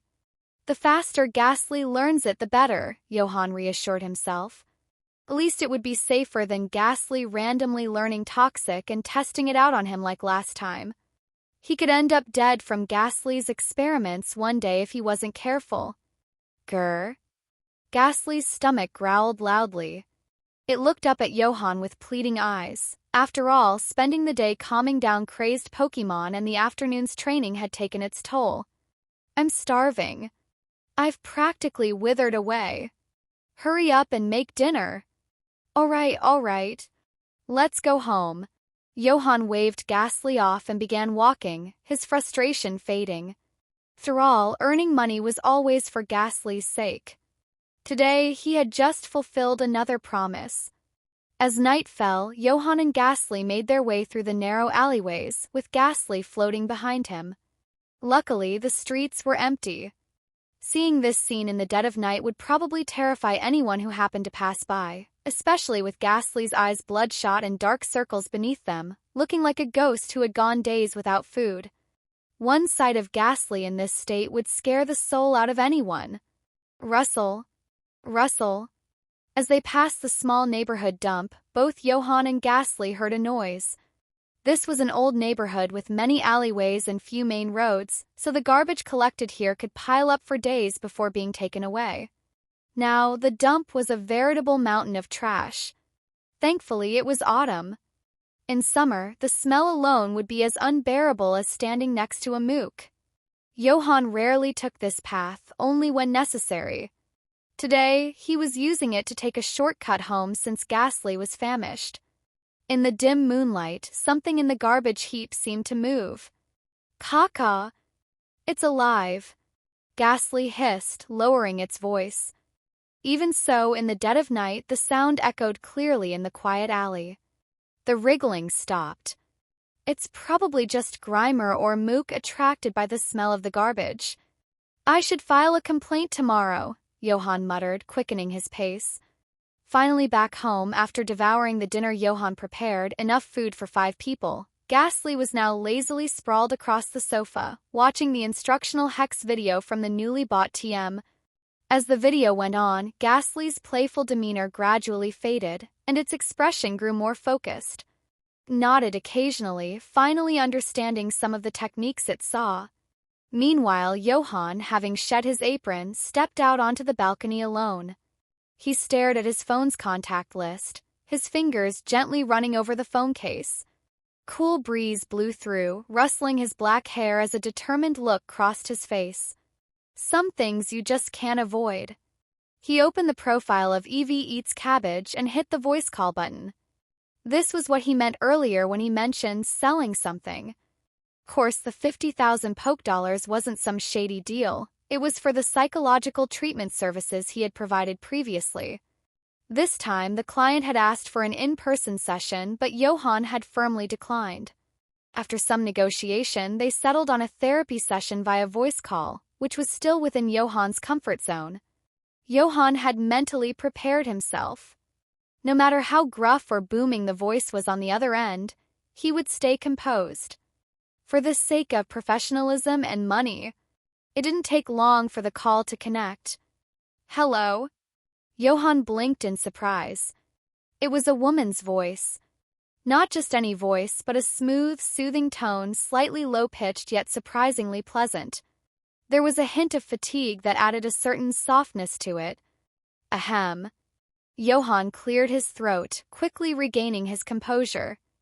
"Hello, this is Grain in the Field." He couldn't help but exhale in relief. Anyone would prefer a patient who was easy to talk to, right? "Could you explain how the consultation fees work?" "I'm not really sure." The woman's voice trailed off uncertainly. "I'm not really sure either." Johan thought, unsure how to respond. He tentatively offered, how about we charge based on time? How much per session?" For a moment, both Johan and the woman on the other end, who was none other than Cynthia, had the same blank, clueless look on their faces. I haven't fully assessed FIBA yet, so maybe 1,000 poke dollars. He didn't want to overcharge, especially since she had already paid him a good amount for the previous consultations. After all, even if she was a cash cow, Johan wasn't about to exploit her too much. He had to have a conscience. Wouldn't that be a bit too cheap? Cheap? Before Johan could respond, Cynthia spoke up again. "How about 2,000 instead?" "Well, if you insist." Johan agreed quickly. "Your account, 12,000 poke dollars transferred. Available balance, 32,000 poke dollars. Huh? I've sent the payment over. Let's book the first hour, and if we need more time, we can extend it." Johan? So, she meant 2,000 poke dollars per 10 minutes? Yikes. He temporarily set aside his conscience. "All right, then. Tell me what's been happening with FIBA." They finally got down to business. "Well, FIBA has been a lot more lively during the day, much more energetic. but lately at night she's been having these dreams. Cynthia described Phoebe's recent situation. Dreams? What kind of dreams? Phoebe hasn't been able to describe them in detail, but it seems like she's always dreaming about a strange Pokémon. A very peculiar one. Dreaming about a strange Pokémon? Johan glanced back at Ghastly, who was now deeply engrossed in the Hex video, wearing a very serious expression. After thinking it over, he suggested, "Here's what we'll do. Move your phone closer to Phoebe and I'll attempt a simple hypnosis therapy. We'll try to relax her mind and determine whether the dreams are caused by internal factors or something external." All right. Through the sound of some shuffling, rustling, and hurried footsteps, Johan heard the faint rustle of leaves and the gentle trickling of water through the phone. "Okay, I'm ready." "All right, get Phoebe to follow my instructions. Or better yet, since she trusts you more, you can guide her through the process. Start by taking deep breaths. Slow down your breathing in and out gradually." Johan's voice became softer, his tone slower as he painted a calming mental image for Faye. The buzz. About 20 minutes later. "Has Phoebe fallen asleep yet? Hello, are you still there? Hello? Did she fall asleep? Hello?" The only sound left on the call was steady breathing. "Should I hang up?" 2000 for 10 minutes. After half an hour passed. Yawning, Johan finally climbed into bed. He gently tucked the now fast asleep Ghastly, who was drooling all over the sheets, under a blanket. "Good night," he whispered, turning off the lights and ending the call. Sunday morning. Johan woke up naturally, something that took him by surprise but left him feeling relieved. Ghastly, the little troublemaker, must have known he had a tough day yesterday, so it graciously let him sleep in for a change. Caca. However, just as he was starting to enjoy the peace, a ghostly face suddenly dropped down from the ceiling, tongue out, and before Johan could react, it gave him a big, sloppy lick across the face. Too careless. Wiping off the drool, Johan skillfully pulled out a sherry berry from his bag and popped it into his mouth, the familiar spiciness burning his taste buds. "You know," Johan grumbled, "with the amount of sherry berries I eat every morning thanks to you, I'm sure when I'm old my stomach will be ruined and it'll be all your fault." Ghastly laughed mischievously. "Caca, don't worry, when you're old I'll still be around. I'll feed them to you." Johan shook his head with a smile. After getting up, he quickly washed up and began making breakfast. Ghastly, meanwhile, was glued to the TM learning machine, continuing its training even through breakfast. As it ate, its gaseous body expanded and contracted rhythmically, fully engrossed in the learning process. Johan glanced at Ghastly's Pokédex entry to check its progress. Ghastly. Type Ghost/Poison. Ability Levitate. Held item Toxic Orb. Moves Confuse Ray, Lick, Hypnosis, Mean Look, Spite, Scary Face, Curse, Will-O-Wisp, Haze, Toxic, Hex. Mood Happy, Focused, I'm studying hard. Condition Excellent, full of energy, but it'd be even better with a whiff of gas. Friendship level 100, you are its best companion. It's even willing to hug a mook for you. This little guy. Johan noticed that while Ghastly had already learned both Toxic and Hex, the move names were grayed out, indicating that Ghastly had yet to fully master them. On the other hand, Hypnosis and Will-O-Wisp were bright and vivid, showing they were well practiced. But what left Johan speechless was that the brightest move of all was Lick. However, this also helped Johan realize another useful feature of his special ability. It let him gauge how well Ghastly had mastered its moves. Ghastly turned its gaze toward Johan. "Finished eating? If so, we've got a task for today." Johan prepared to change his clothes. Caca. Toxic is manageable, but for Hex, you'll need actual targets to get better at it. Upon hearing this, Ghastly's eyes welled up with waves of emotion as it gazed at Johan, tears of joy streaming down its face. Caca. You're finally going to let me have fun. Johan's expression darkened. If you want to change trainers, just say so. They spent the early part of the day at the university, where Johan had Ghastly perform some basic training. By the time the evening rolled around, Johan had rented a cab and brought Ghastly to a restaurant called Blastoise's Tail.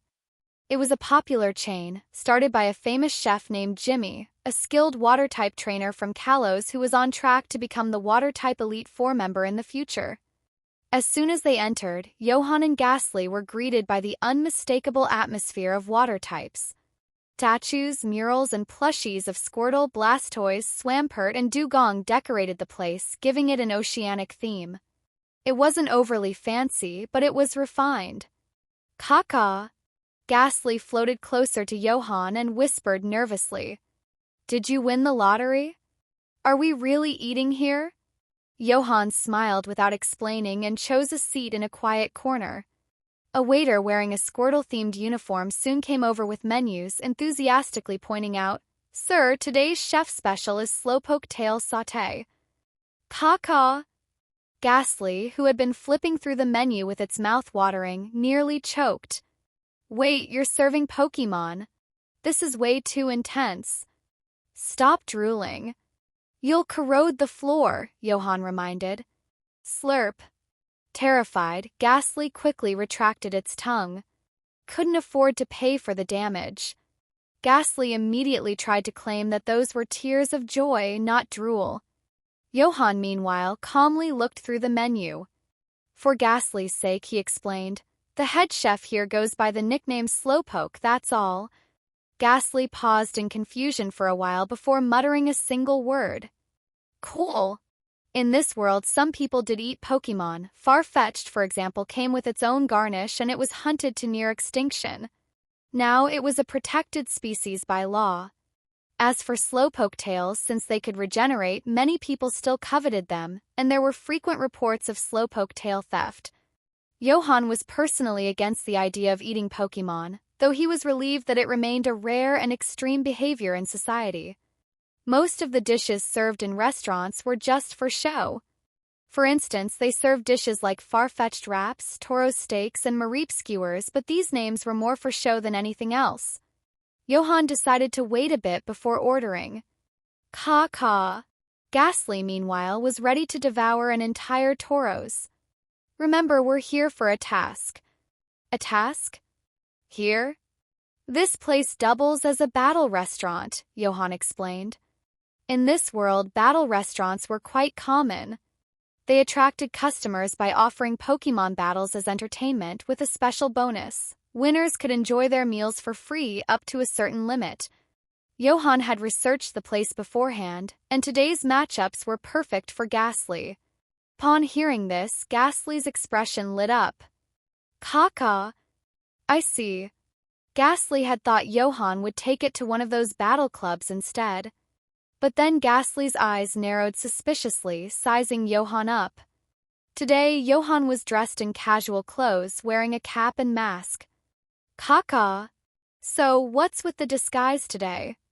Johan remained unfazed. I'm a university professor, remember? What if a student sees me? It wouldn't be a good look. Caca. Ghastly's suspicion only grew. Are you sure that's the reason? As the restaurant began filling up with customers, the battle portion of the evening started. Johan, using the alias Fivefold, registered for a battle with Ghastly after a quick scan. And next up, we have Fivefold versus Yusuker, the announcer called as the two trainers stepped into the arena.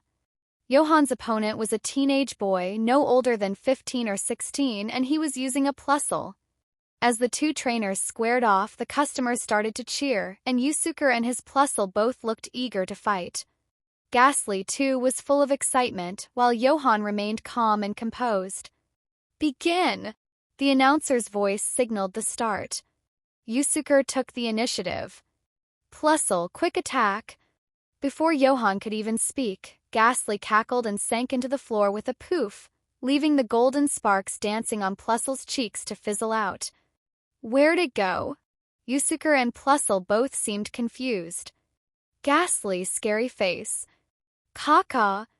Suddenly, Ghastly appeared behind Plusle, a massive ghostly face looming over it. Poor Plusle's fur bristled in terror, and it immediately flinched. Ghastly hex. Caw-caw.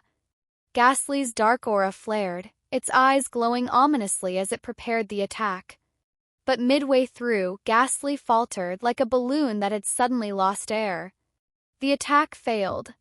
Meanwhile, Yusuke snapped his Plusle back into action. No rush, Johan said gently. Start with Confuse Ray, then follow up with Hex. This time, the move succeeded. Though the battle didn't go as smoothly as Johan had hoped, it wasn't particularly difficult. Afterward, Johan and Ghastly continued to face off against a few other challengers, a man in his 40s with a ghoul pin, a woman in her 30s with a masquerade, and so on. Gradually, however, the once noisy restaurant grew quieter and quieter until it was eerily silent. About half an hour later, a sweating waiter nervously approached Johan, practically trembling as he asked him to step aside. Mr. Fivefold, the restaurant has decided to make an exception and offer you a free meal today. We were wondering maybe you and your Ghastly could take a little break. Ghastly peeked out from behind Johan, its little ghostly eyes looking somewhat forlorn. Now I know why Johan dressed up so much. All right, Johan agreed. Quickly, not wanting to get thrown out. Can you pack the meal to go for me? The waiter heaved a huge sigh of relief. Thank you, thank you. We'll even throw in 2 free desserts. Once Johan and Ghastly left, the restaurant finally began to return to its usual bustling atmosphere. Who was that guy? He's really something. Something? His tactics were downright dirty. But man, he was strong. I think the announcer said his name was Fivefold. And so, the trainer known as Fivefold and his Ghastly became something of a nightmare for battle restaurants around Canelave City, whispered about as if they were a legend. But that's a story for another time. Back at home, Johan couldn't help but chuckle at Ghastly's still wounded expression. All right. I'll give you my dessert too. Consider it a reward, okay? Ghastly brightened up immediately, grinning ear to ear. Caw-caw. In fact, it even asked, so where are we going tomorrow? Johan sighed. He definitely didn't want to get banned from every restaurant in town. What if they finally sent someone powerful his way? Before he could respond, his phone suddenly buzzed. A message popped up. Who am I? I've got it. I can be Ghastly or I can be Mewtwo. I'm me, but I can be anything. Huh? Mewtwo, who hadn't been online for a long time, suddenly came back online. And not only that, it kicked things off with a deep existential statement. Felt like one of those moments where someone says, Master, I have achieved enlightenment, leaving Johan momentarily speechless, unsure of how to respond. Before Johan could think of a reply, Mewtwo sent another message. Who am I, but I still don't know what my purpose is. Why was I born? And what am I supposed to live for? Well, this was both expected and unsurprising. It was essentially a question about the superego. The superego operates under moral principles with 3 key functions. It inhibits the impulses of the ID, monitors the actions of the ego, and strives for perfection. But in order to understand the superego, Mewtwo first needed to grasp the ID, which represents its most primitive instinctual desires, those subconscious behaviors that exist beyond intellect. The superego and ID are opposing forces. Without the ID, the superego wouldn't exist. Johan rubbed his temples. In Mewtwo Strikes Back, Giovanni once gave Mewtwo a similar answer. At that time, Giovanni responded by saying, Pokémon exist to be used by humans to serve human purposes. This was essentially an attempt to impose the ID onto Mewtwo, suppressing its superego. Naturally, this led to Mewtwo's furious outburst. However, Johan had already anticipated this moment and had some thoughts prepared. After carefully choosing his words, he began typing. Grain in the field. Before you can figure that out, you need to answer a more immediate question. Where are you? Who am I? Where am I? Grain in the field. The world is vast. There's the universe, planets, continents, cities, houses on a large scale and a small one. If I'm in bed, I'm there to sleep. If I'm at the dinner table, I'm there to eat. If I'm at work, it's to earn money. Where may seem like a vague question, but it's a crucial reference point to understand your inner self. The ID is tied to instincts, which are in some ways shaped by one's environment. Take wild animals, for example. Their instincts include fighting, hunting, and mating. But to fight, hunt, or mate, there needs to be another animal or a territory involved, right? Once you add moral codes or rules to that environment, that leads to the superego. There was a brief period of silence. Johan used this time to wash up, waiting for Mewtwo to process everything and reply. Who am I remember. I was in a container. I saw AI 2, Charmander 2, Squirtle 2, Bulbasaur 2. I kind of miss them. Who am I feel something in my eyes. AI 2 once told me about something called tears. I can't stop them. What should I do? Reading the words on his phone, Johan fell into a brief silence. He knew about AI and he also knew about AI 2. AI was the deceased daughter of Dr. Fuji. AI 2 was a virtual being, created as a replication of AI's consciousness in the form of electrical waves, as Dr. Fuji couldn't bear the reality of his daughter's death. Dr. Fuji was one of the scientists involved in the creation of Mewtwo. AI 2 was also the first being to make contact with young Mewtwo, teaching it about the sun, the wind, the moon, and the stars, providing it with the first real comfort in its lonely existence. So, AI 2 held a very special place in Mewtwo's heart. Who am I want to see her. I want to see AI 2 again. Suddenly, Johan felt a small electric shock run through his hand. His brow twitched as he quickly placed his phone on the table. Yikes. The Hoenn region and the Kanto region are so far apart. Caca. Noticing Johan's strange reaction, Ghastly, with white frosting smeared all over its mouth, raised its head and squinted at him. You want some? It asked this while sneakily wrapping its foggy body around the small cake with its gaseous form. Johan, still preoccupied with Mewtwo, ignored Ghastly for the moment. After confirming that his phone was working fine, he picked it back up. In reality, this was a good sign for Mewtwo. At least now it knew what it wanted. Guiding Mewtwo is so difficult, Johan thought, feeling a bit helpless. One wrong move and it might not lead to the end of the world, but it would certainly lead to massive destruction. That much was almost guaranteed. He shuddered at the thought of what might happen if he was standing in front of Mewtwo in person and it suddenly lost control. For now, he couldn't even risk guiding Mewtwo toward complete freedom. One reason was that doing so would definitely put him at odds with Team Rocket. But more importantly, once Mewtwo was free, Johan might lose all contact with it. If Mewtwo showed up unrestrained at something like the trainer conference, the destruction it could cause would be catastrophic. Grain in the field. For now, I suggest you try to contain those feelings. You must learn to control your instincts. As soon as Johan sent that message, Mewtwo's name on his contact list dimmed once again. Well, there goes the connection. Probably fried the network again. Let's hope nothing major happens. But even if Mewtwo causes trouble, it'll probably be limited to inside Team Rocket's facilities, right? Johan wasn't overly concerned. After all, there were very few things in the world capable of harming Mewtwo. Turning back, he saw Ghastly, who had already devoured dinner, dessert, and was now making quick work of some energy cubes. Sometimes, Johan wondered if he was raising a Snorlax instead of a Ghastly.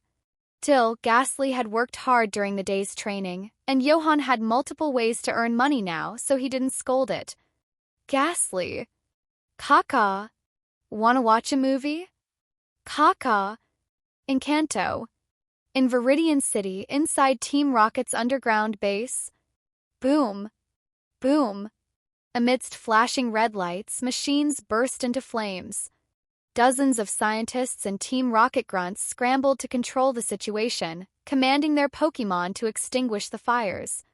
In the center of the lab, Mewtwo stood calmly in its armor, staring ahead at a raised platform. On the platform stood two figures, both seemingly unbothered by the chaos around them. "Boss, this is the second time now. Every time Mewtwo connects to the network, this happens. But thanks to the precautions we took earlier, at least we managed to preserve some of the database information this time," reported Domino. Giovanni, however, seemed to ignore her, silently watching the motionless Mewtwo below. Two gazes met in the air. Suddenly, Giovanni chuckled softly, his deep voice echoing through the lab. "So, you want to leave, Mewtwo?" Buzz. Under the mirrored visor of Mewtwo's helmet, its glowing blue eyes slowly appeared. For an instant, it was as if time had frozen. The flames, the crackling electricity, the frantic voices, and the Pokémon working to put out the fires, all came to a sudden halt. Even Domino, standing beside Giovanni, was frozen mid-motion. Only Giovanni remained unaffected. "This is your idea of self-control? Turning everything into a disaster?" Giovanni showed no fear in the face of Mewtwo's immense power. Leaning on the railing, he leaned forward slightly. "If you want to destroy everything, every person, every Pokémon, everything around you, go ahead. I won't stop you." For the first time, Mewtwo looked around at its surroundings. "Did I cause all of this? Destroy everything? Destroy people?" Buzz. A terrifying wave of psychic energy rippled out from Mewtwo, and in an instant all the fires were extinguished. Yet after doing this, the glowing eyes behind Mewtwo's visor dimmed once more. It remained standing there, motionless. Everything around it began to move again, as if time had resumed its flow. If Johan had been present, he would have been relieved to see this. Although his final message hadn't gone through, Mewtwo had in fact learned to restrain itself, to suppress its ID. Under its helmet, Mewtwo slowly closed its eyes. "I won't see her and him." Giovanni took one last deep look at the now silent Mewtwo before turning to leave. Domino quickly followed after snapping out of her daze. "Boss." "Domino, we managed to preserve some of the database this time, right?" Yes, we did." "Then find him." "Him?" Domino hesitated for a moment before nodding. "Understood." Giovanni's smile grew slightly wider, but his eyes narrowed with amusement as he muttered.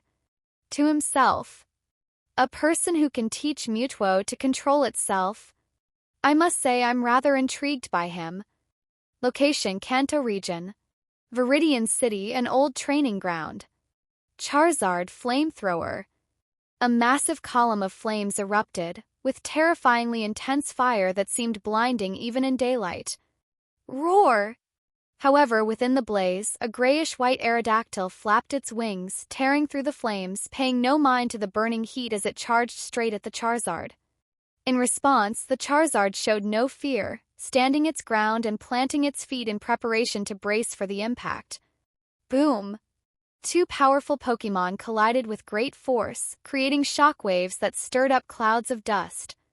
And then the two began to clash head-on, trading blows relentlessly. "That's enough." At this moment, a voice rang out from the sidelines. It was Lance, the young officer from Kanto. But his command seemed to have little effect, or perhaps it was more accurate to say that it didn't reach Aerodactyl at all.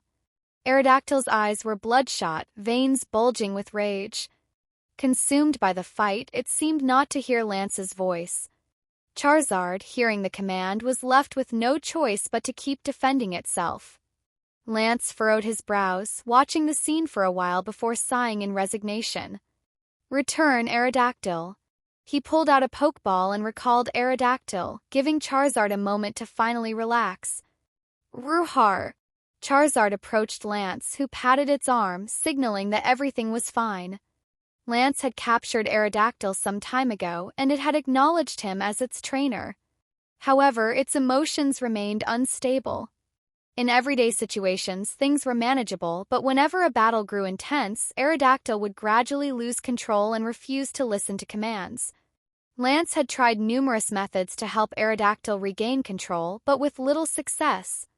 Looking at the pokeball in his hand, Lance saw the subdued Aerodactyl inside. Its head hung low in regret as if realizing its mistake.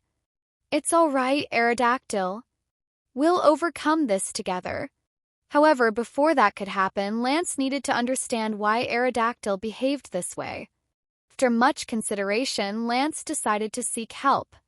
Fortunately, he had many friends he could turn to for support, like Professor Oak, the Draconid people, even Elite Four members and top-ranking officers. When he shared Aerodactyl's situation online, he quickly received a few responses. But what really caught Lance's eye was a message from Drake, the Dragon-type Elite Four member from the Hoenn region. "Sailor King, losing control? Becoming enraged? I might know someone who can help you."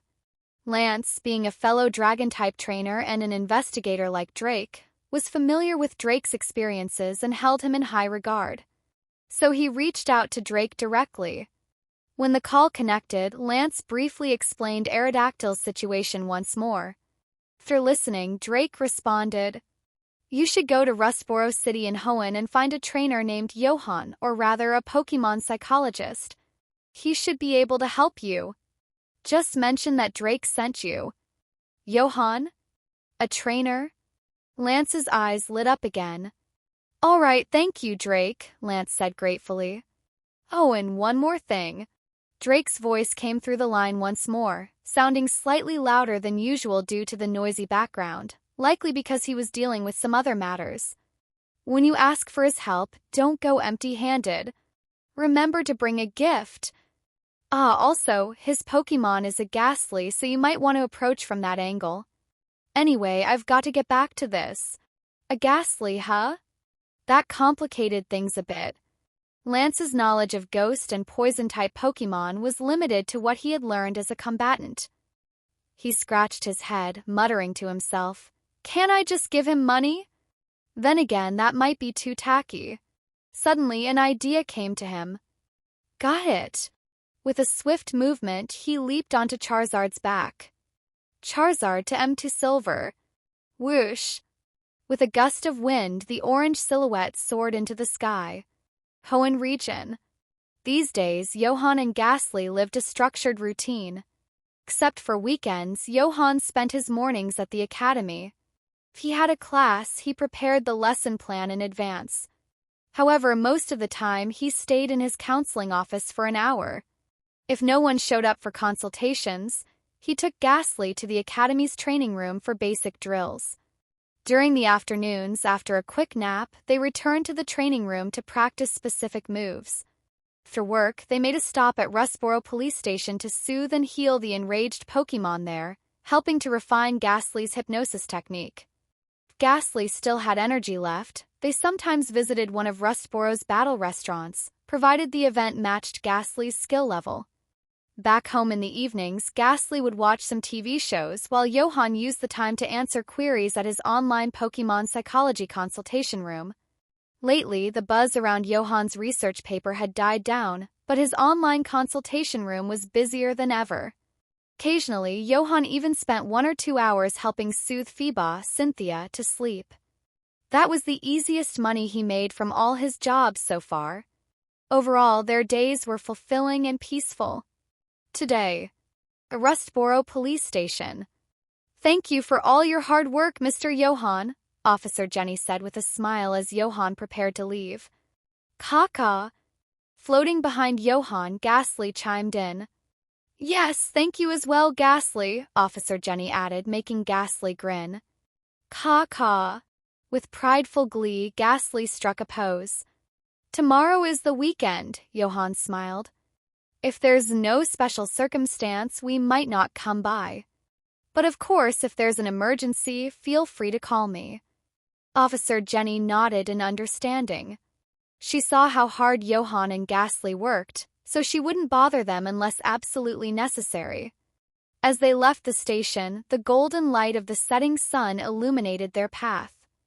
"Ghastly," Johan called softly. "Caw-caw."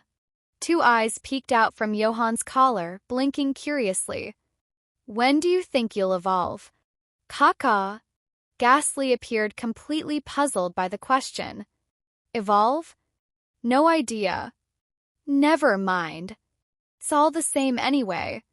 Once we save up enough money, let's get that substitute move learning machine.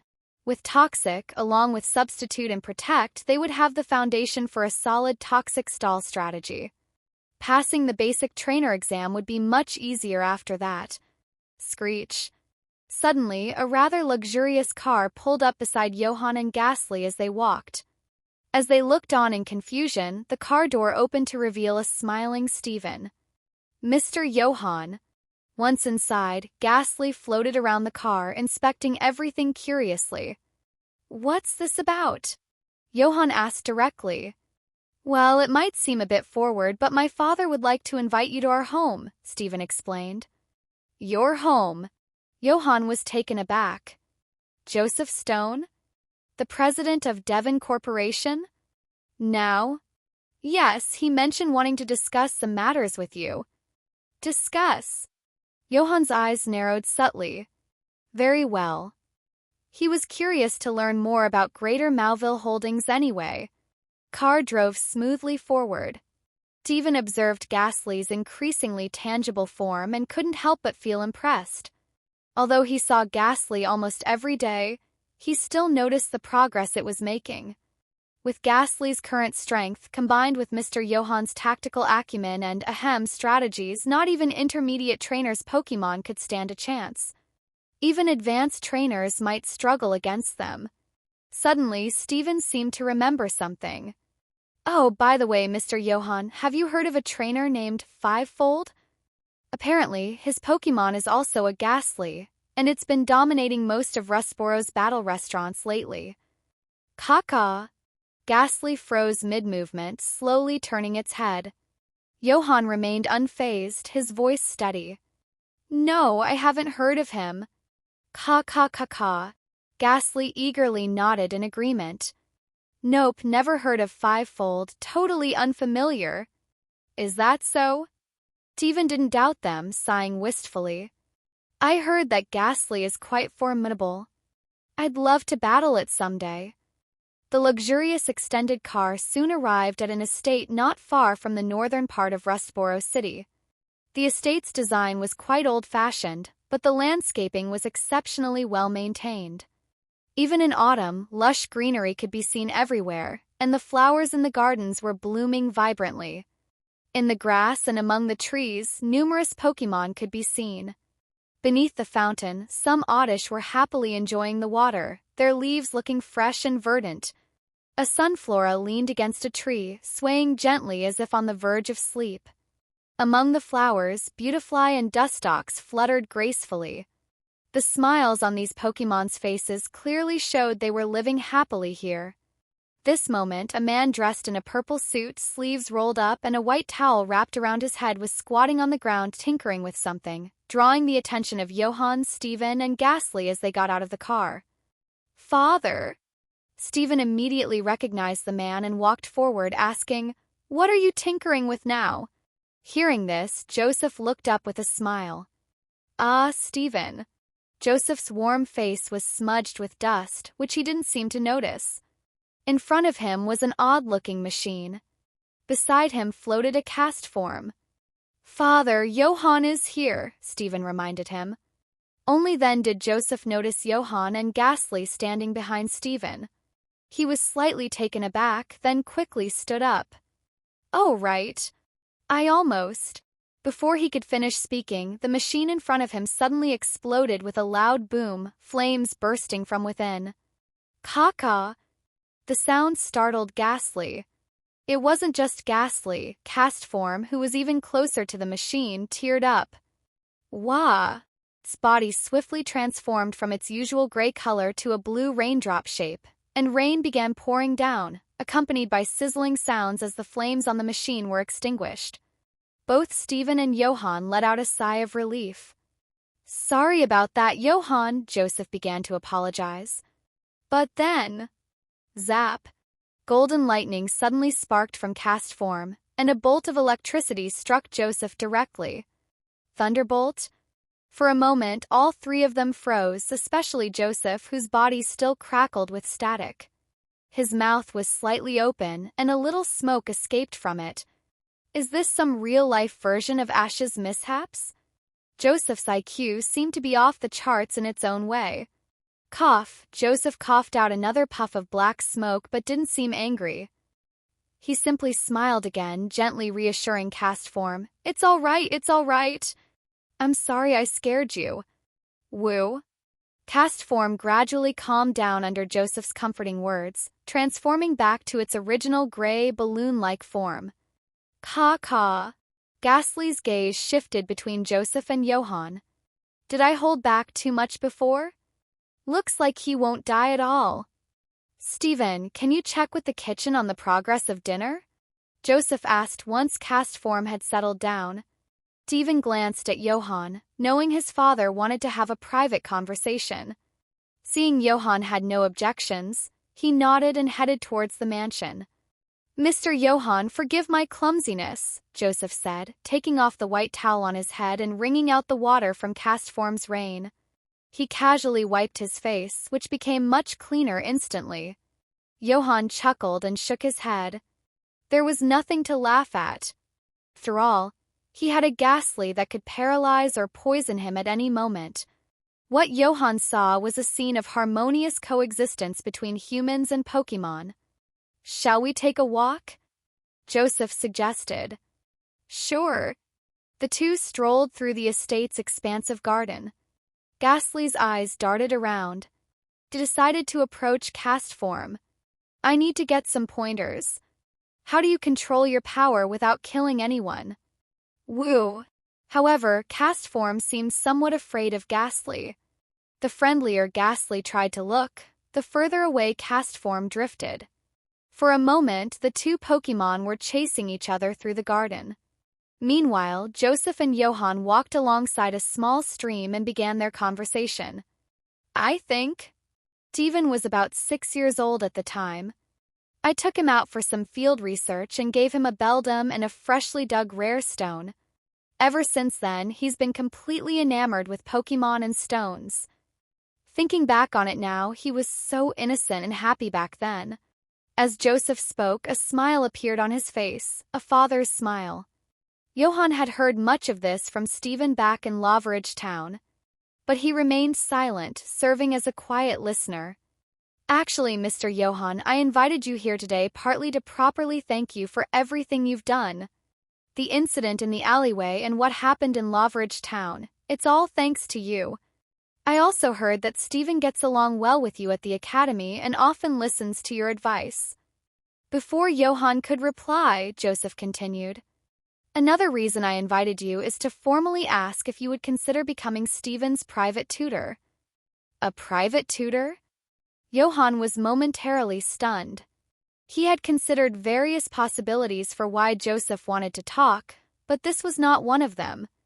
Indeed, Joseph carefully straightened a flower that had been growing askew. Or you could be an advisor for Devon Corporation.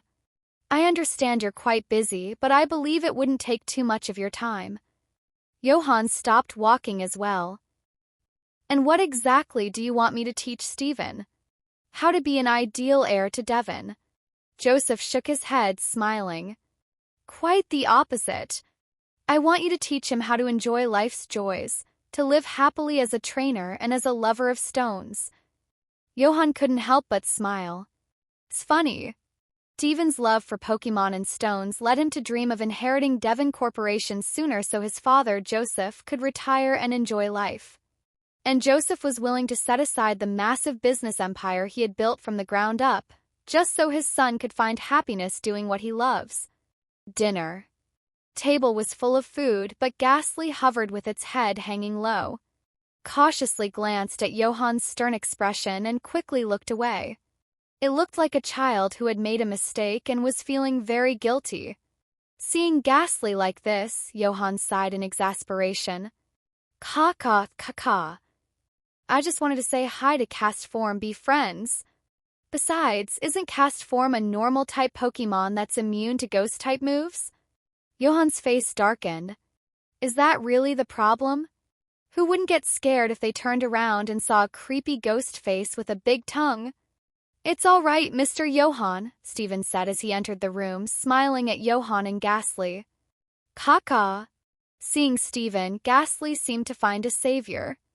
What about your father and cast form? Johan asked, relieved. Thrall, scaring someone's Pokémon to the point of fainting while being a guest was awkward, to say the least. Oh, they went to the hospital, Steven said casually. Johan. Oh, right, my father wanted me to give you this as a thank you gift. Steven took out a cube-shaped box which contained a Pokémon egg. Caca. Ghastly murmured cautiously. Giving an egg? Are we being told to get lost? The night sky was exceptionally bright with stars. Hiccup. Ghastly floated behind Johan, wobbling contentedly yet looking quite uncomfortable. Caca. I told you not to eat so much, Johan sighed. Caca. Hey. We're almost home, don't throw up on me.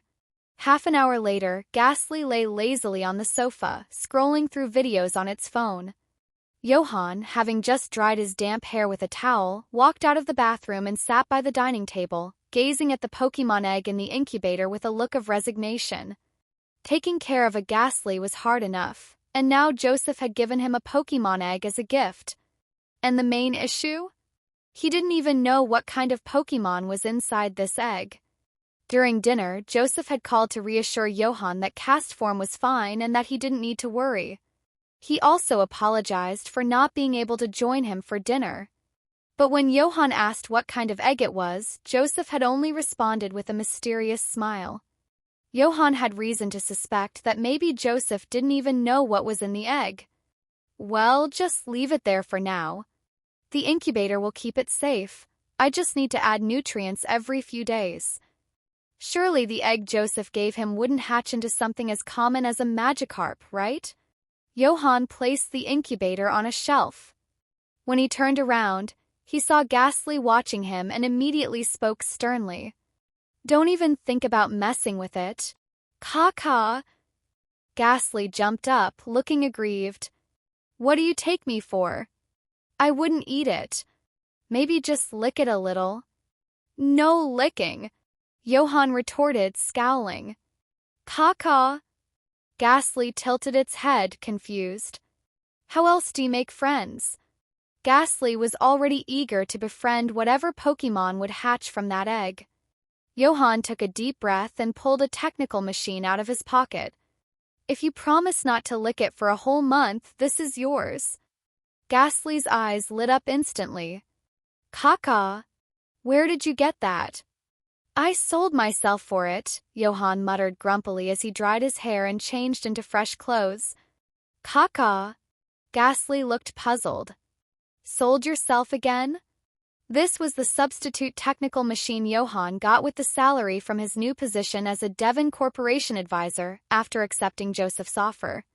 After changing, Johan came back with a mop, brush, and a bucket from the bathroom.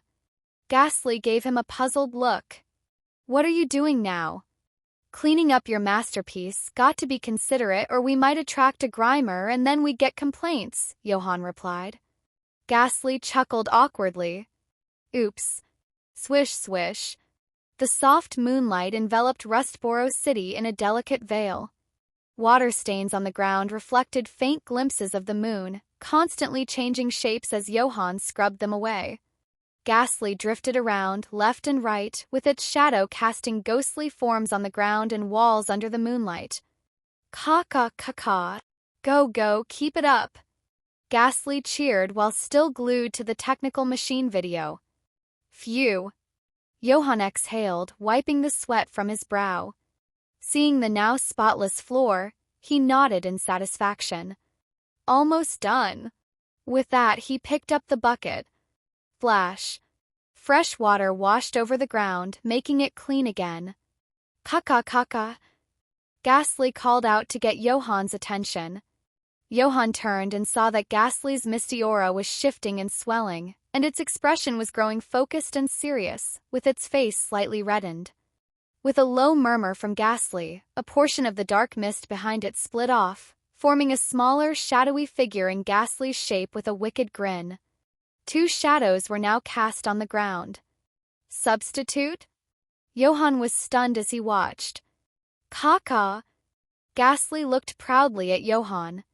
It guided the substitute back into its shadow, making it appear and disappear at will. Did you just learn it? Johan glanced at Ghastly's data on his Pokémon app, seeing the word substitute now listed in the Mastered Moves section. Couldn't have been watching the video for more than an hour. Maybe not even that long. Sure, substitute wasn't an especially difficult move. It was relatively simple in the grand scheme of things. But other Pokémon would still need at least a day or two to fully grasp it. How did you manage it in less than an hour? Are you really a genius? Johan asked. Or perhaps you've got some kind of straight-A student system installed. Caw, Ghastly cackled proudly. I told you I was talented. Now you believe me, huh? In truth, Ghastly did seem to have a knack for learning moves quickly like Haze, Toxic, and Hex, and it also got better at moves it had already learned quite fast. Poof. Watching as the substitute dissolved and returned to Ghastly, Johan began to understand. It wasn't just talent. Ghastly's frequent practice of morphing into different forms had given it excellent control over its own body. Caw. Ghastly was now pumped to learn its next move. No, this isn't enough, Johan said seriously. Confidence was good, but too much could lead to arrogance, and he didn't want Ghastly getting carried away. Caw. Think about it. Since substitute is part of your body, why can't it use moves? Johan suggested. Ha! Ghastly blinked, glancing at the technical machine. It didn't say that in the video. Hypnosis only says it puts foes to sleep, but is that all your hypnosis does? Johan asked. Ghastly's eyes widened in realization. That's true. So, just because other Pokémon can't use moves with their substitutes doesn't mean you can't. You're talented, aren't you? Johan said with a glint of mischief in his eyes. Imagine if your substitute could use moves like Will-O-Wisp while you hit with Hex. Wouldn't that take down opponents in one shot? Or your substitute uses Confuse Ray and you follow up with Lick. A double whammy. Think bigger, make 3 or 4 substitutes all using different moves. The opponent wouldn't stand a chance. Ghastly's eyes gleamed with excitement. It was like a door to a new world had just opened. That makes so much sense. Caw, Ghastly excitedly lunged at Johan. Flat. Tongue landed squarely on Johan's face. Crunch! Johan wiped his face as he took a bite of a sherry berry, mumbling, Right? You've got a lot left to learn. Caw. Ghastly nodded earnestly. Let's head back. As Johan was picking up the bucket, he suddenly had a thought and walked over to a nearby trash station. He pulled out a handful of poke blocks from his pocket and set them on the ground. Caw. I read in the news that urban areas have gotten too clean and Grimer are losing their habitats. The League had to set up dedicated trash stations for them. They've got it rough too. If we can help, we should, even if it's just a little, Johan explained. After leaving the poke blocks, Johan and Ghastly headed home. Not long after they left, movement stirred in the previously silent trash station. A pair of eyes appeared from the shadows. The next day, while waiting for breakfast, Ghastly, practicing substitute by the window, suddenly noticed an orange figure circling in the sky. Caw. Look, a plane. Upon closer inspection, Ghastly's so-called airplane was actually a majestic Charizard. And on Charizard's back, there seemed to be someone lying down. Ha! Johan leaned out the window, his head tilting slightly. That familiar pose, that slightly visible cloak, it was unmistakably Lance. Why was Lance here? No, maybe he wasn't here for me. After all, old neighborhoods like this, without much surveillance, were the best places to hide criminals. With that thought, Johan pulled back from the window, humming a little tune as he continued making breakfast. Half an hour later. Knock. Someone rapped on the door. Caw, Ghastly mumbled with its mouth full of bread.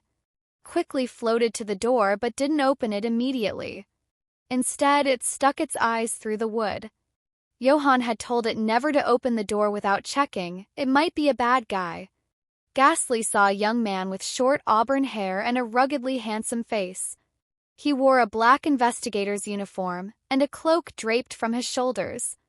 It was Lance, standing right at their door.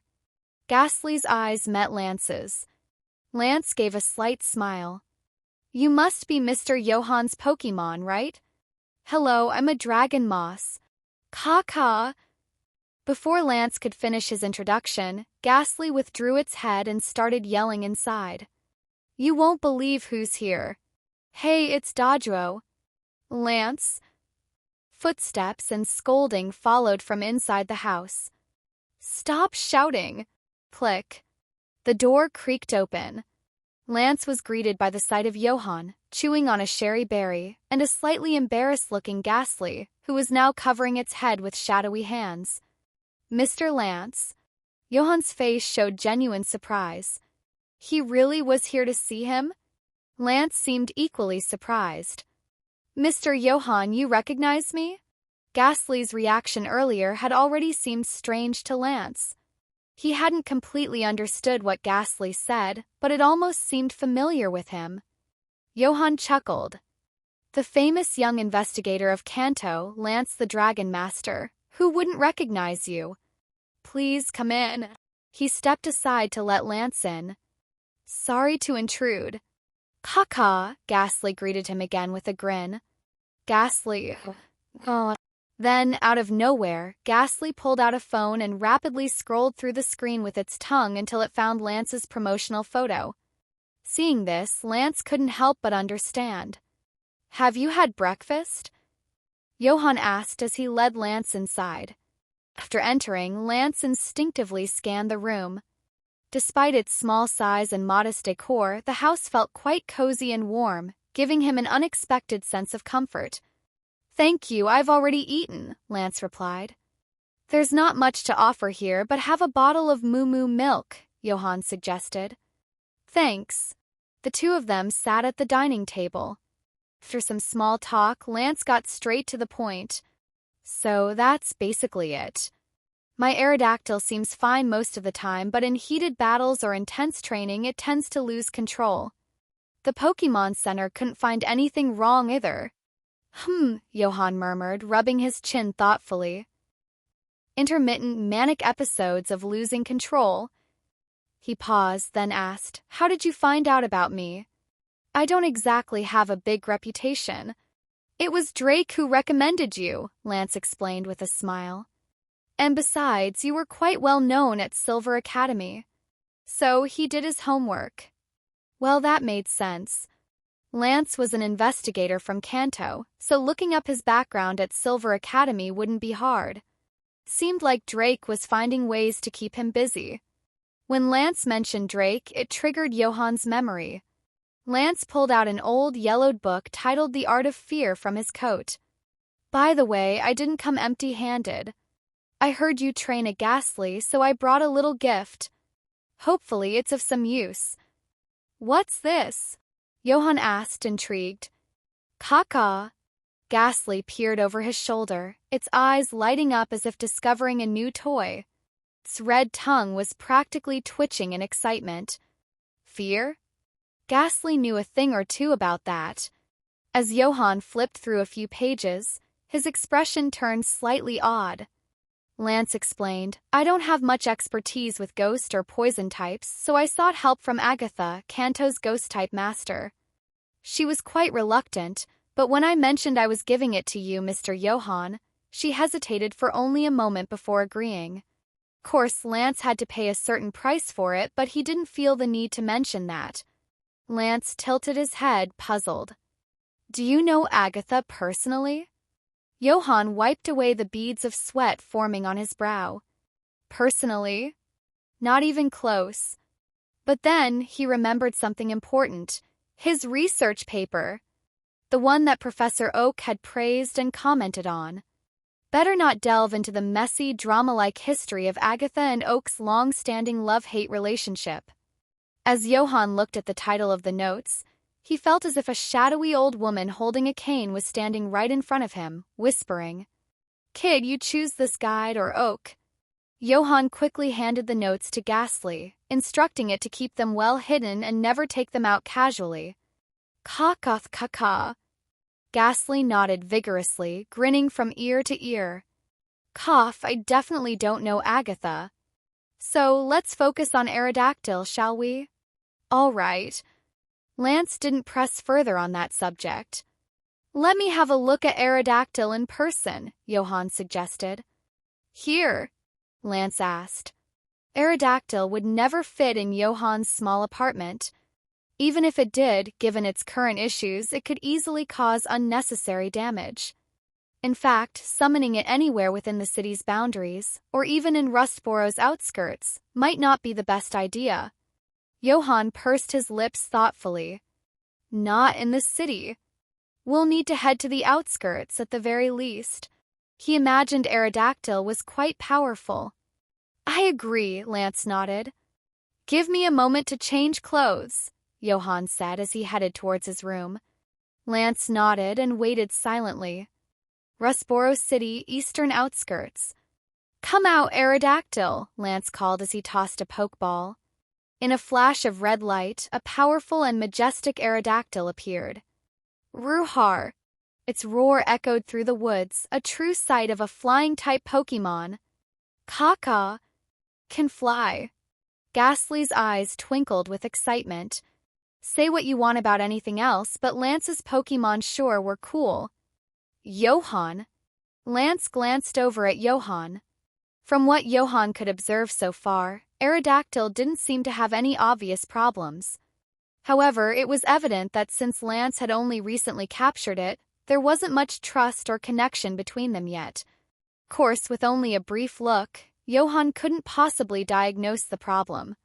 Otherwise, he wouldn't be a Pokémon psychologist. He'd be a miracle worker. Can you have it use a move? Anything will do, Johan requested. Lance nodded. All right, Aerodactyl, Dragon Dance. Lance commanded firmly. Ruhar! Aerodactyl let out a piercing roar, flaring up its imposing presence.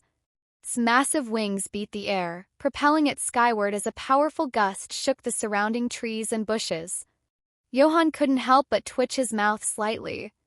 Was the dragon dance necessary just to show off? Nevertheless, while Aerodactyl executed its move, Johan's vision shifted, and he observed a Pokédex-like display appear in front of him. Aerodactyl. Type Rock/Flying. Ability Pressure. Known moves: Bite, Ancient Power, Supersonic, Wing Attack, Scary Face, Rock Slide, Roar, Crunch, Iron Head, Takedown, Stone Edge, Dragon Dance, Thunderfang, Icefang, Firefang, Dragon Breath.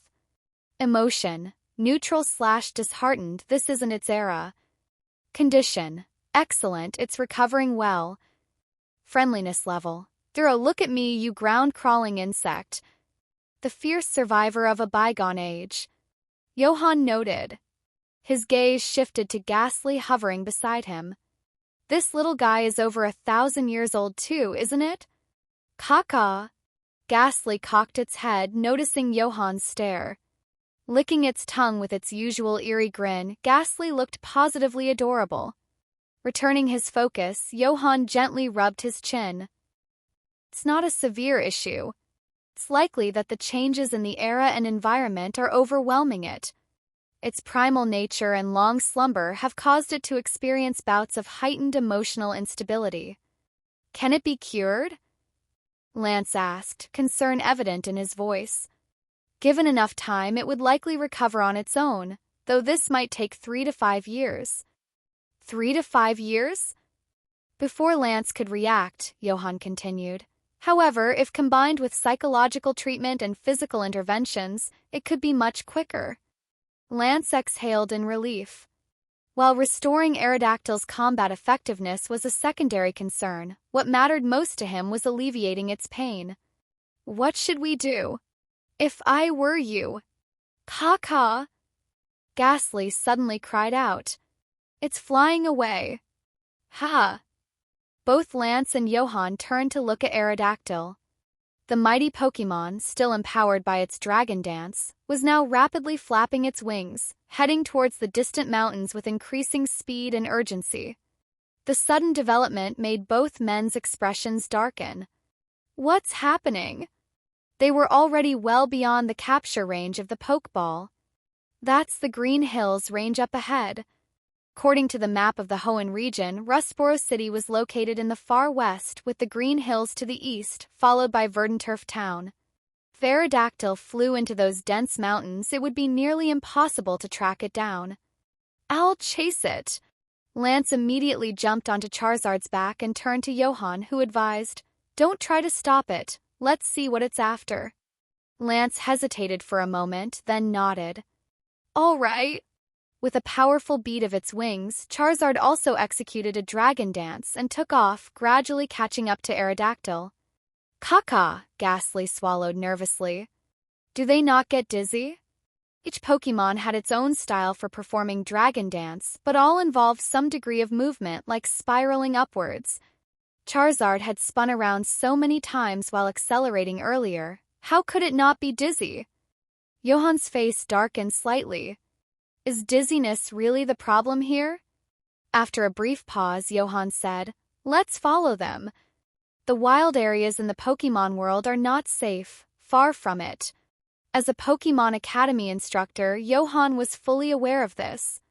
However, they were still near Rustboro City, and given that Devon Corporation had been driving wild Pokémon away while working on the Rusturf Tunnel project, as long as they didn't wander too deep, the danger shouldn't be too high.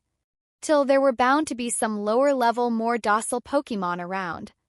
In the thick grass, Johan could see numerous wild Pokémon moving about. He even noticed several bug catchers squatting near the tall grass. They seemed eager to battle him, but Johan wisely decided to pretend not to see them. "We're all struggling here, no point taking their allowance money. And they don't have much anyway." Fortunately, Aerodactyl didn't fly too far. It landed in front of a recently excavated tunnel entrance before reaching the deeper parts of Green Hills. There were quite a few large machines around, and the forested area and nearby hillsides had been significantly disrupted. There were hardly any signs of wild Pokémon in the vicinity anymore. Johan frowned slightly. This is the damage humans and their activities cause to nature and the wild Pokémon. Aerodactyl's sudden arrival seemed to have startled many Devon Corporation workers, as several Machoks and Golems stood on alert around the perimeter. The construction crew leader was busy on a phone call. Johan quickly approached and pulled out the Devon Corporation consultant ID that Joseph had given him the previous day. "Sorry, we won't be here long," Johan reassured. Seeing the badge, the crew leader hesitated briefly, then nodded and spoke a few more words into the phone before hanging up. "Consultant, sir, this." Johan shook his head, opting not to go into details. He continued forward, where he saw Lance and Charizard standing nearby, both with complicated expressions. Aerodactyl had already landed. It was clutching a piece of dirt-covered amber in its claws, letting out low, sorrowful cries that carried a sense of melancholy and helplessness. Aerodactyl had a known fondness for amber, perhaps because it reminded them of their ancient comrades. Thrall, unlike Lance's naturally awakened Aerodactyl, most of the others nowadays had been revived from amber extracted for their DNA. Perhaps this amber contained traces of one of its kin.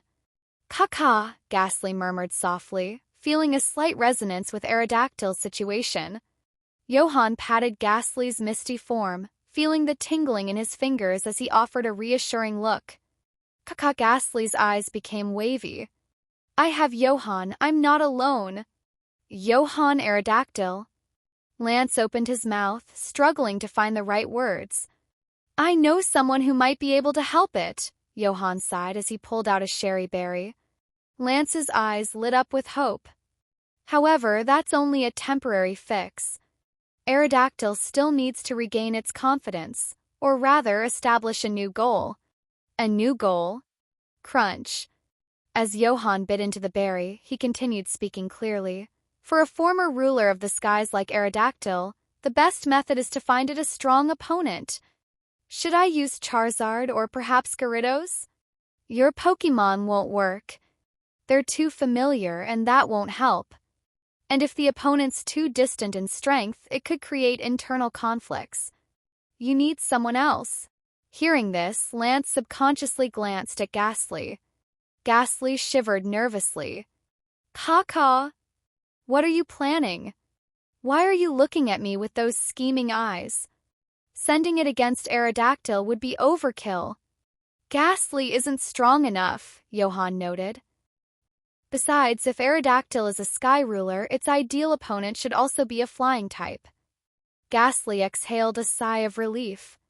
That almost scared the life out of me. Lance scratched his head, deep in thought. Maybe Winona? But she's still not quite strong enough. Don't worry, I've already got someone in mind, Johan assured as he pulled out his phone and dialed a number. Johan, came the voice from the other end. Hey, Steven, do you want an opponent? I'll bring one over in a bit. Ha! Steven's estate. Johan, Lance. Steven greeted them with a smile as he stepped out to welcome the two, his gaze lingering on Lance beside Johan. Oh, so Johan meant Steven when he mentioned an opponent, Lance remarked with a chuckle. Clearly, Steven and Lance were acquainted.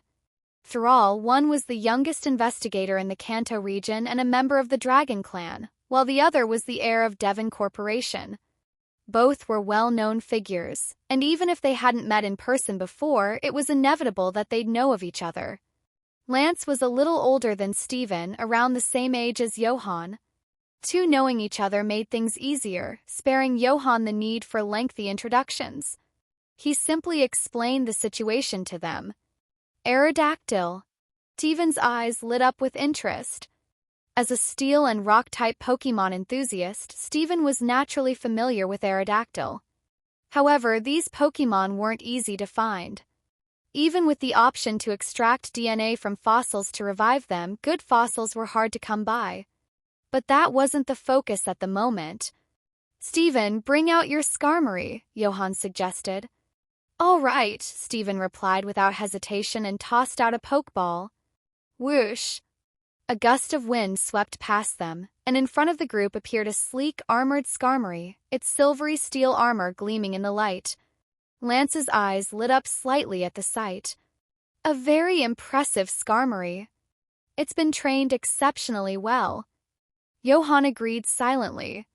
Lance had the experience to judge such matters accurately. Skarmory landed beside Steven and nuzzled him affectionately. Steven laughed and gave it a gentle pat.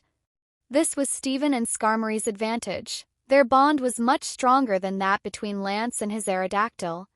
Johan glanced over at Ghastly as if saying, "Looks like we won't need you to step in after all." Caw. Ghastly exhaled in relief, understanding Johan's unspoken message. Johan pulled Steven aside to explain what he needed to do. So, you want my Skarmory to defeat Lance's Aerodactyl? Steven asked for clarification. No, Johan shook his head. Not just defeat, Skarmory needs to crush it. Crush it? Steven blinked. Remember what you did to Roxanne's Geodude not long ago?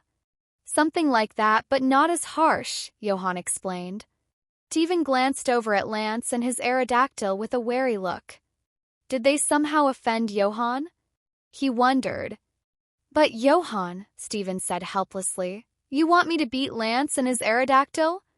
That I can try, but to crush it. Steven was confident in his abilities, but he also knew a bit about Lance's strength. The gap wasn't so wide that he could claim to crush him, especially given the current bond between Lance and Aerodactyl. Did Skarmory learn the moves I recommended? Johan asked. It did. Then use that strategy. You'll be fine. Steven rubbed his temples. But I haven't practiced it. Up until now, Steven's battle style had mostly relied on aggressive strategies, considering his Pokémon's strengths. With his team, he never needed complicated tactics against most of his peers. Not having practiced this unfamiliar strategy, Steven wasn't particularly confident. Losing was one thing, but what if it worsened Aerodactyl's state? That's fair. Habits and strategies in battles aren't something that change overnight. Takes time to adapt. How about you take over, Johan? Devon suggested cautiously. Kaka. Sigma, Ghastly frantically shook its head in refusal. If that's the case, we'll have to settle for a backup plan, Johan sighed. Use Metagross instead. Ideally, it would be better to stimulate Aerodactyl's fighting spirit by using a flying-type Pokémon. But Steven didn't feel confident enough. Given their slight age difference, Johan had to adjust. All right, Steven agreed. The battle commenced between Steven's Metagross and Lance's Aerodactyl. Two future champions facing off. Johan was excited to see the outcome. Isn't this a sneak peek at the Masters 8 tournament? Johan thought to himself. This is better than those unintelligible matchups, right? Johan and Ghastly settled on a bench nearby to watch the showdown. Crunch, crunch. Ghastly held a bucket of popcorn, looking like it was about to enjoy a great show. Where did that come from? Johan asked, bewildered. Kaka, Ghastly glanced over at a nearby Sunflora scurrying away, chuckling mischievously. I swear it gave it to me voluntarily. Do you believe me? Johan was speechless for a moment. That's Sunflora, not Popcorn Flora, never mind. Not bad. Next time, a bit more sugar would be great, he commented as he grabbed a handful himself. Kaka. Who do you think will win? Steven, Johan answered without hesitation. How long had Lance had that Aerodactyl? Not long enough to build a strong bond. Besides, with the type disadvantage, it wasn't a fair fight. Caw. Oh. You have no idea that my plan is killing 3 birds with 1 stone, Johan muttered. Huh? Lance's Aerodactyl needed a challenge to refocus its drive. Steven's Metagross needed a confidence boost, and this was a great chance to build that confidence. That's only 2? And then there's Steven. Johan continued. Steven also needs a rival, one close in strength or even slightly stronger. This will ignite his passion for training Pokémon. Finding a rival for Steven among his peers was nearly impossible. But Lance, who was a couple of years older, was just the right fit. It was also part of Joseph's request to Johan. Kaka, Ghastly nodded thoughtfully, giving Johan a thumbs-up made of mist. Clever. While they were talking, the battle between Steven and Lance had begun. Aerodactyl Dragon Dance, Lance called out. As expected, Lance chose to boost Aerodactyl's stats right away. Given Aerodactyl's disadvantage in type, he needed to start by leveling the playing field. Following Johan's advice, Lance needed to command Aerodactyl at full strength for the treatment to work. Metagross used Bullet Punch to get close, then Metal Claw. Steven responded. Right from the start, Steven and Metagross showed their experience and coordination. Using the priority move Bullet Punch, Metagross seized the initiative. Its massive claw slashed forward, dealing significant damage to Aerodactyl. Roar! Aerodactyl's eyes began to turn red. Aerodactyl! Lance called out. Stay calm. He had expected to lose the initiative temporarily while using Dragon Dance, but he planned to turn the tables once the setup was complete. Fire Fong! Boom! Flames ignited around Aerodactyl's fangs. Steven smiled confidently. Metagross, use Ice Punch! Ice met fire as Metagross endured the blow from Fire Fong and countered with an ice-coated fist, landing a solid hit on Aerodactyl's wings. Being close to Metagross nullified Aerodactyl's speed advantage. And luck seemed to be on Steven's side this time. Frost spread across Aerodactyl's wings. Follow up with another Metal Claw. Steven ordered. Lance frowned and gritted his teeth. Bite it. Then use Fire Fong again. Meanwhile, Johan sighed as he observed the battle. The intense exchange of blows was fun to watch, but Johan couldn't help but furrow his brow slightly. Steven had the upper hand and was capitalizing on it well, but this wasn't enough. A few minutes later. Boom! Metagross's thunder punch sent Aerodactyl crashing to the ground. The final blow. Crew! Metagross roared triumphantly. Lance rushed over to the fallen Aerodactyl immediately. Aerodactyl quickly regained consciousness within seconds, its eyes bloodshot as it seemed on the verge of losing control again. There was a hint of frustration in its gaze, but not enough to mark Metagross as its new rival. Lance and Steven both noticed this as well. So it really has to be Skarmory? Johan pondered. Or should we try again? Johan turned his attention to Skarmory, who seemed invigorated and eager for another round. Johan, it looks like that wasn't enough, Steven remarked as he approached. I saw, Johan acknowledged. He was deep in thought, not noticing the glance Steven and Ghastly exchanged. Since he had taken on Lance's request to treat Aerodactyl, he needed to find a way to help as much as possible. Can't let my reputation suffer. How about you try, Johan? Steven suggested. Caca. Ghastly was stunned. You're still looking at me, aren't you? No, what I meant was, why don't you command Skarmory? Steven clarified. I'm sure Skarmory would listen to you. Caca. Ghastly looked at Johan with doubt. Are you up to it? Johan's eye twitched and he stood up slowly.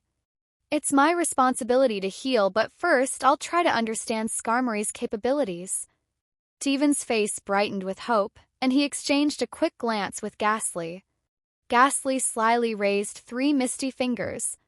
3 packs of poke blocks like we agreed. An hour later.